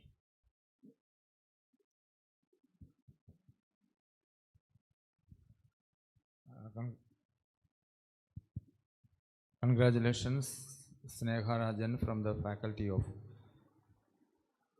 Teaching of English. Or you are a student of English language at the degree level? Yes. Okay. So you have mentioned about two aspects in your presentation: helping assistive creative writing and literary analysis. Yes.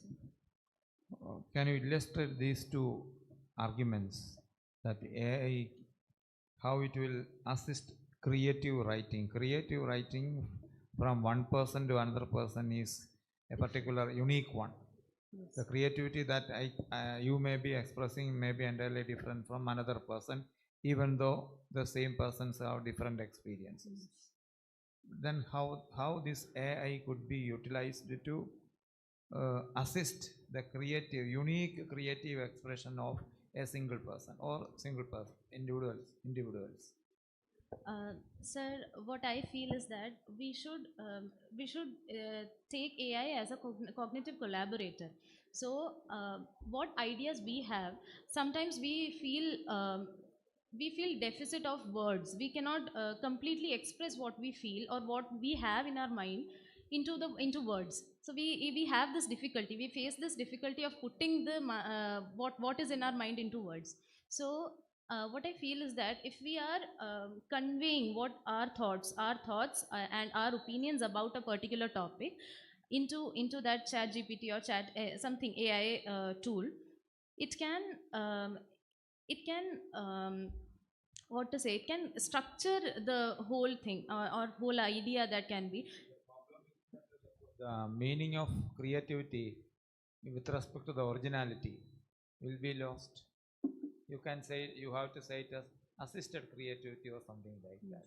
But what I mean is that the idea is truly ours. So it comes from us, and AI can only be used to enhance it, only by adding some linguistic features. You mentioned about literary analysis. How this AI could be used for this literary? Can you illustrate with an example? For example, when we analyze a poem, so we must be having our own readings. We study the background of the poet and what situations he or she have been to. So with that analysis, we come into the conclusion that what the specific line means, this thing, something, whatever. If a flower means a flower or something else, the poet may remember his mother and write about a flower. So when we ask ask for the literary analysis from the AI side, it also inculcates what it feels or what all other aspects can be, which we weren't able to think earlier.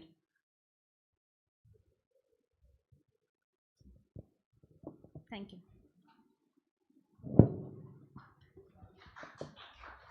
Thank you, Sneha Rajan. Next, I like to welcome Nawab Ahmad NM, student of St. Jacob's Training College, to present the paper.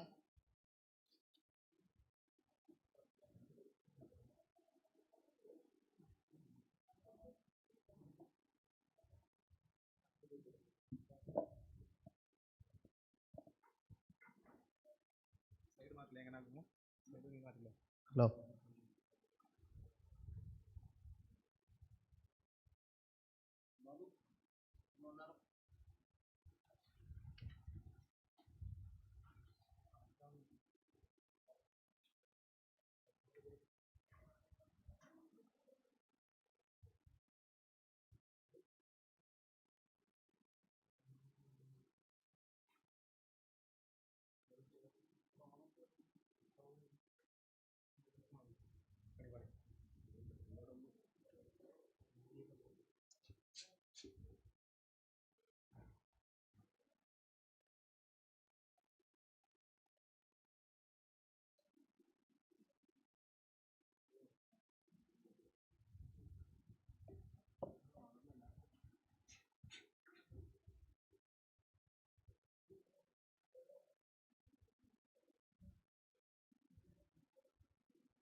Okay, I can't come to what PowerPoint is. Anyway, I try to explain my own way. So, myself, Nawaf, I'm the alumni of this institution.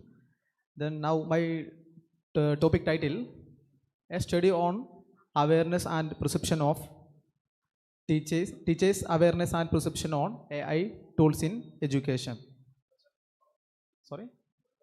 Ah, okay. So, here I'm taken it is a case study regarding a school in my area and just checking their awareness and perception regarding AI tools in the education system. Okay, so whenever we are talking about all the things, we know that Kerala have high literacy, everything is very smoothly is going on, but still you know that there are a lot of teachers, they are old. It is not about they are old, some young is also coming, but if you check the government schools, you can see that they are old people are more. So I feel that there is a lack, some kind of training and workshop there. Okay, through this study, I'm just checking their awareness and perception regarding the AI tools in education. So here I'm using a case study and methodology is qualitative and quantitative data is used. I taken a questionnaire by and the user 23 questions and taken a sample of 20 teachers from GHSS Kivaramba, a local school.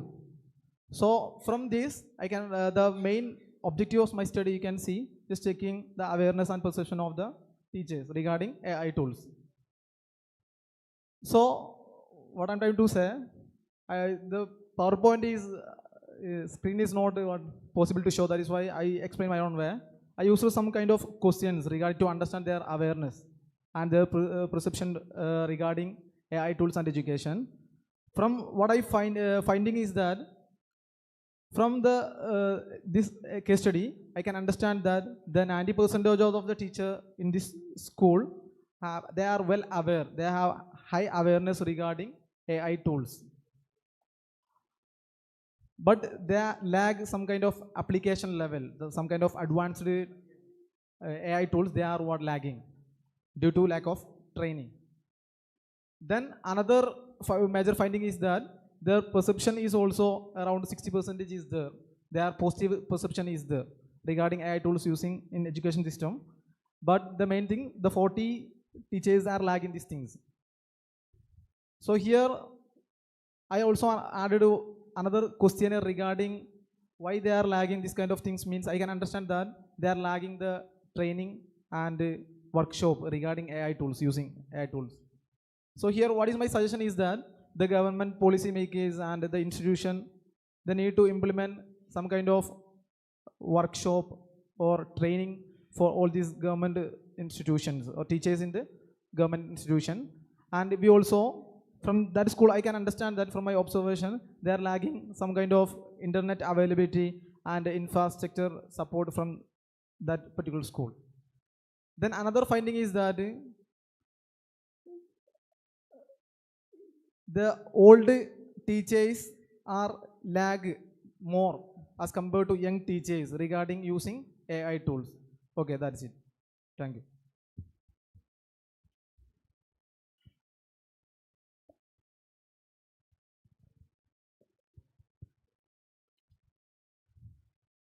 Congratulations, Nawaf, for a nice topic. So now I ask my question. Can you explain any disadvantages to using AI in teaching learning process, especially students? Disadvantages. So here, this morning section, you can see, understand that many scholars discuss about what AI, it will destroy our brain capacity, just like it will destroy our muscles like that. It will destroy our brain capacity. So here you can see, I have only get a little chance for presenting, only little time for presenting, conducting this research. What I do, all these things, I collected the data primarily, but I use ChatGPT to analyze all the things. So I can save the time on the basis of my brain, all the other things, lag will be there. So same things will apply for students also. So how can overcome this situation in future students? Actually we need support. Actually we need a good guidance from the teachers. It is not about, in the future we can see there will be a replace for the teachers, but we need to protect our teachers, because through the teachers we can provide this kind of things to how to get a good research like that, or whatever we are learning. Otherwise our mind will be only depend on AI, ChatGPT like that. Thanks.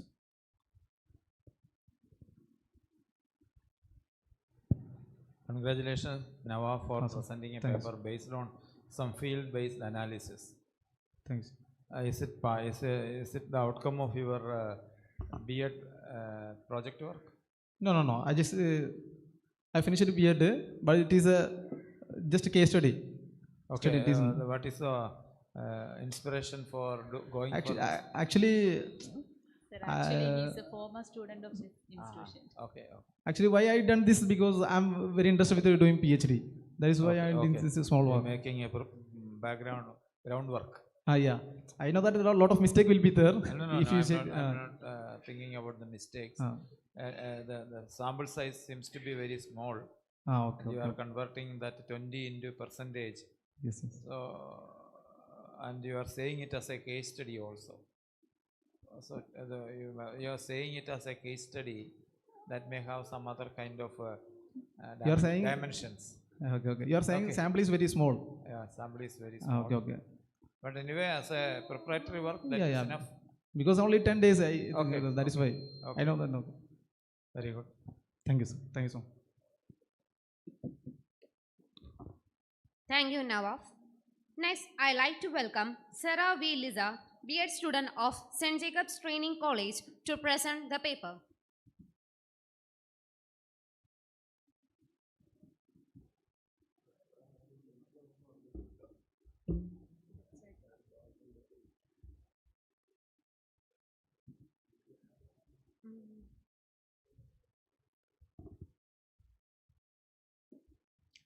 Good afternoon. My name is Sarah V. Lissa.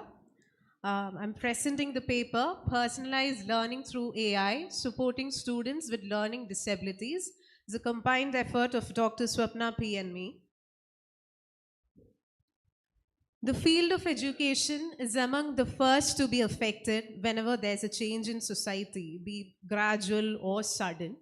And AI technology, or technology as such, has reached all corners of our lives, and it shouldn't spare education. AI has now become one of the most powerful forces reshaping how students learn and how teachers teach. We are much familiar with the traditional methods of teaching, that is one size fits all, same pace, same lessons, and same expectations from every student. The problem is when students with learning disabilities such as dyslexia, ADHD, or autism find it hard to catch up with these traditional methods. So here is when AI becomes useful. It offers a solution, that is to bridge the gap, bridge the information gap. AI can adjust lessons according to the learner's needs. It understands a student's pace.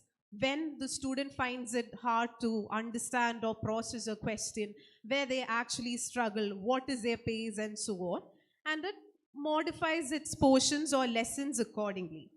That is by simply adding visuals, or by simplifying the portions, or by making it more, adding more simulations to it so that the students can relate more to it. Now, more importantly, AI can provide inclusive education as well. However, it definitely, like all the other delegates said, AI definitely cannot replace the warmth and the moral understanding of a teacher. So I believe AI should be seen as a partner rather than a replacement. Now let's talk about how the whole idea of AI in education actually works. Artificial intelligence simply means computers that can think and learn from the data. When the Netflix suggests another movie that you'll actually like, it is AI, in fact.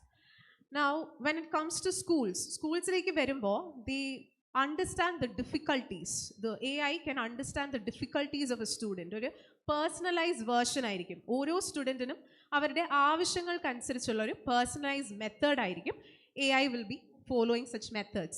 Now, for example, AI uses machine learning. Machine learning is when AI records a student's responses, mistakes a recording, pays a recording so that it can improve over time. It can also understand language through natural language processing. അങ്ങനെയാണ് ChatGPT or Siri, they can understand our language and can respond in our own sentences, respond like a human. Then AI program might notice, the other tool is computer vision. That is when AI uses the eye tracking or the emotions of a student. Tracker ഉപയോഗിച്ച് student emotions, that is class-ൽ ഒരു student frustrated ആയിട്ടിരിക്കുമ്പോൾ it lets the teacher know to reach the student or to address the student. ഒരു സ്റ്റുഡൻറ്റിൻ്റെ needs address ചെയ്യാന്നുള്ളത്. Then AI also aligns with universal design for learning. That is when it designs learning in environments so that students can reduce barriers and become more inclusive. Then there are 3 ways learning disability or students with learning disabilities can understand AI or attach themselves to this new technology. It is through instructional personalization. It is when AI acts as a digital tutor. നേരത്തെ mention ചെയ്ത പോലെ തന്നെ ഓരോരുത്തരുടെയും personal needs അനുസരിച്ച് പോവുക. Dyslexia ഉള്ള സ്റ്റുഡൻറ്റിനാണെങ്കിൽ AI അത് സ്പീച്ചിലോട്ടാക്കും. Text add ചെയ്യുമ്പം അത് സ്പീച്ചിലോട്ടാക്കും.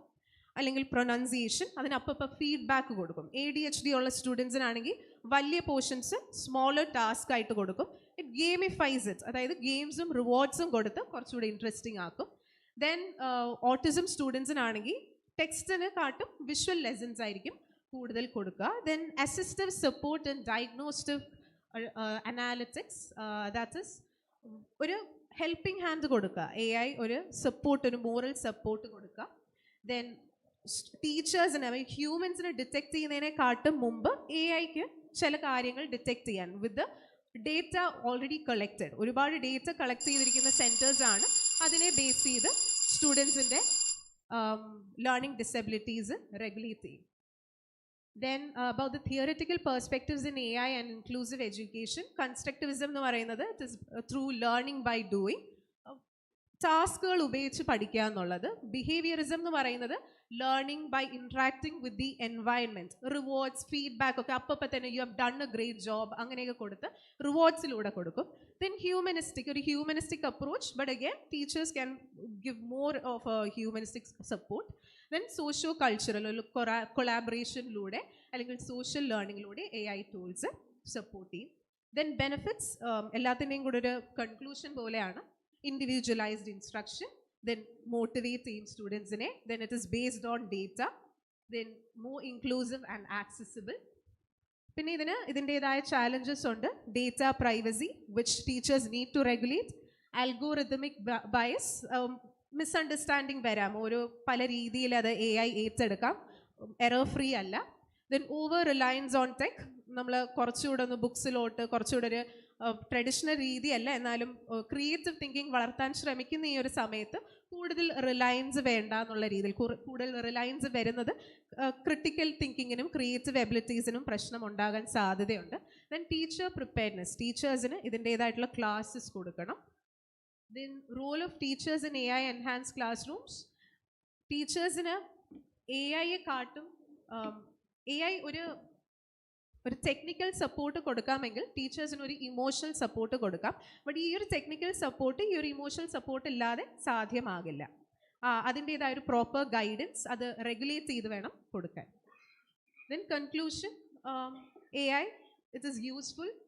വളരെ മെത്തഡോളജിക്കലി അല്ലെങ്കിൽ നമ്മുടെ ലേണിംഗ് പാറ്റേണിൻ്റെ കൂടെ ചേർത്ത് രണ്ടിൻ്റെയും ഒരു ഈക്വൽ സപ്പോർട്ട് കൂടി കൊണ്ടുപോയാൽ it would be very useful. Thank U.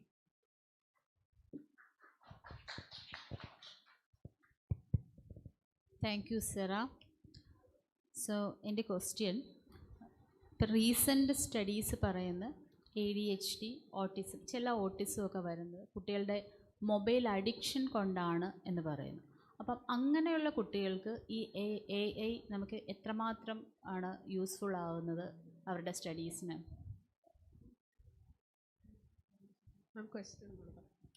അതായത് ചില ADHD അല്ലെങ്കിൽ ഓട്ടിസ്റ്റിക് കേസുകളൊക്കെ കുട്ടികളിലെ കൂടുതലായിട്ടുള്ള മൊബൈൽ അഡിക്ഷൻ കൊണ്ടാണ് ഉണ്ടാകുന്നതെന്ന് ഈ അടുത്ത കാലത്തെ പഠനങ്ങൾ പറയുന്നുണ്ട്. അവർക്ക് നമുക്ക് ഈ AI ടൂൾസ് കൊണ്ട് എങ്ങനെ അത് എത്രമാത്രം അവർക്ക് ബെനിഫിറ്റ്സ് ഉണ്ടാവും? I believe it's through guidance of parents അല്ലെങ്കിൽ ടീച്ചേഴ്സ്. അതല്ലാതെ വിഷ്വൽ ഓട്ടിസം ആണ് ഇപ്പം മാം പറയുന്നത്. വെർച്വൽ ഓട്ടിസം, ദാറ്റ് ഈസ് ഒരുപാട് അഡിക്ഷൻ, ഒരുപാട് hours ഓഫ് അതും റെഗുലേറ്റ് ചെയ്യാത്തത് കൊണ്ടാണ്. അപ്പം AIയുടെ റെഗുലേഷൻ, ഒരു പ്രോപ്പർ റെഗുലേഷൻ, അതുകൊണ്ടാണ് ടീച്ചേഴ്സ് വളരെ ഇമ്പോർട്ടൻ്റ് ആണെന്ന് ഞാൻ പറയുന്നത്. ക്ലാസ് റൂംസിലാണെങ്കിലും AIയുടെ ഒരു പ്രോപ്പർ ഗൈഡൻസ് ഇല്ലാതെ AI മാത്രമായിട്ട് ഒരിക്കലും this is not possible. So ഒരു പ്രോപ്പർ ഗൈഡൻസ് ഉണ്ടെങ്കിൽ AI ടൂൾസിന് യൂസ്ഫുൾ ആകും സ്റ്റുഡൻസിന്. ഫീലിങ്സ്, ടീച്ചറിൻ്റെ care. Okay, thank you. Sarah, comprehensive ആയിട്ടുള്ള പ്രസൻറ്റേഷൻ അഭിനന്ദനം അർഹിക്കുന്നു. ഒരു സജഷനാണ് എനിക്ക് ആദ്യം പറയാനുള്ളത്. നമ്മുടെ focus personalised learning through AI supporting students with learning disabilities എന്ന ആ ടോപ്പിക്കിനെ കുറച്ചും കൂടെ ഫോക്കസ്ഡായിട്ട് പ്രസൻറ്റ് ചെയ്തിരുന്നെങ്കിൽ കുറച്ചും കൂടെ ആ ഒരു particular area, I think that in certain cases it has deviated the limits. അത് മറ്റ് ചിലതിലേക്ക് കാട് കയറിപ്പോയി എന്ന് എനിക്കൊരു തോന്നലുണ്ട്. That is suggestions. And then two segment of questions, that is there are many arguments have been raised by the presenter. Have you had sufficient standard research base as evidence for the arguments? Because application of AI in all field including education is in the early stage of development. And then very specifically on the learning disability side, how many background works that you have referred before coming to the presentation? One part you can answer together. Another one is you have mentioned about universal design for learning. Okay, it may lead to universal design for learning, that's correct. But at the same time, you, because of the topic learning disabilities, you want to concentrate on the personalized learning. The two concepts, universal design for learning and personalized learning, has a dichotomy in between. How will you address that? So second part of the question, ഞാൻ learning എൻവയൺമെൻറ്റിൻ്റെ barriers reduce ചെയ്യാന്നുള്ളൊരു സെൻസിലാണ് ഞാൻ എടുത്തത്. That is ഇപ്പം learning disabilities ആണെങ്കിലും അല്ലാതെ ഇപ്പം ഒരു generalised ഇപ്പം പല ബാക്ക്ഗ്രൗണ്ട് ആ ഒരു രീതിയിലാണെങ്കിലും ആ ഒരു ബാരിയേഴ്സ് റെഡ്യൂസ് ചെയ്യുക, തമ്മിലുള്ള ഡിസ്റ്റിങ്ഷൻസ് റെഡ്യൂസ് ചെയ്യുക, ആ രീതിയിൽ AI ഹെൽപ്പ് ചെയ്യുന്നു. ആർക്കും അപ്രോച്ച് ചെയ്യാൻ പറ്റും, ആക്സസ് ചെയ്യാൻ പറ്റും എന്നുള്ള രീതിയിലാണ് ഞാൻ കൺസിഡർ ചെയ്തത്. First part of the question, കുറച്ച് AI ടൂൾസ് ഞാൻ നോക്കിയായിരുന്നു. That is Mindgrasp, GitMind. ഇതൊക്കെ സ്റ്റുഡൻസിന് ഓൾറെഡി യൂസ് ചെയ്യുന്നതാണ്. ഇപ്പം സെക്കൻഡ് ഇയേഴ്സ്, ഇവിടുത്തെ second years saint Martha I think ഒരു സ്പെഷ്യൽ ഡിസബിലിറ്റി ഉള്ള സ്ഥലത്ത് പോയ കുട്ടികളെ കണ്ടിരുന്നു. അപ്പം അവിടെ ഈ സ്പീച്ച് തെറപ്പിയൊക്കെ യൂസ് ചെയ്യുന്നത് കണ്ടായിരുന്നു. ദാറ്റ് ഈസ് ഒരു സ്വിച്ചിൽ ഇങ്ങനെ ഞെക്കി എൻ്റെ ആവശ്യങ്ങൾ പറയുന്നത്, I won't in particular thing. അപ്പം അങ്ങനെയുള്ള സംഭവങ്ങൾ, അങ്ങനെയുള്ള സാധനങ്ങളൊക്കെ ഞാൻ എന്താ പറയുക അനലൈസ് ചെയ്തു, കേട്ടിരുന്നു. അപ്പം അതിൻ്റേതായിട്ടുള്ളൊരു രീതിയാണ് ഞാൻ ഈ ഒരു പ്രസൻറ്റേഷനിൽ അപ്രോച്ച് ചെയ്തിരിക്കുന്നത്.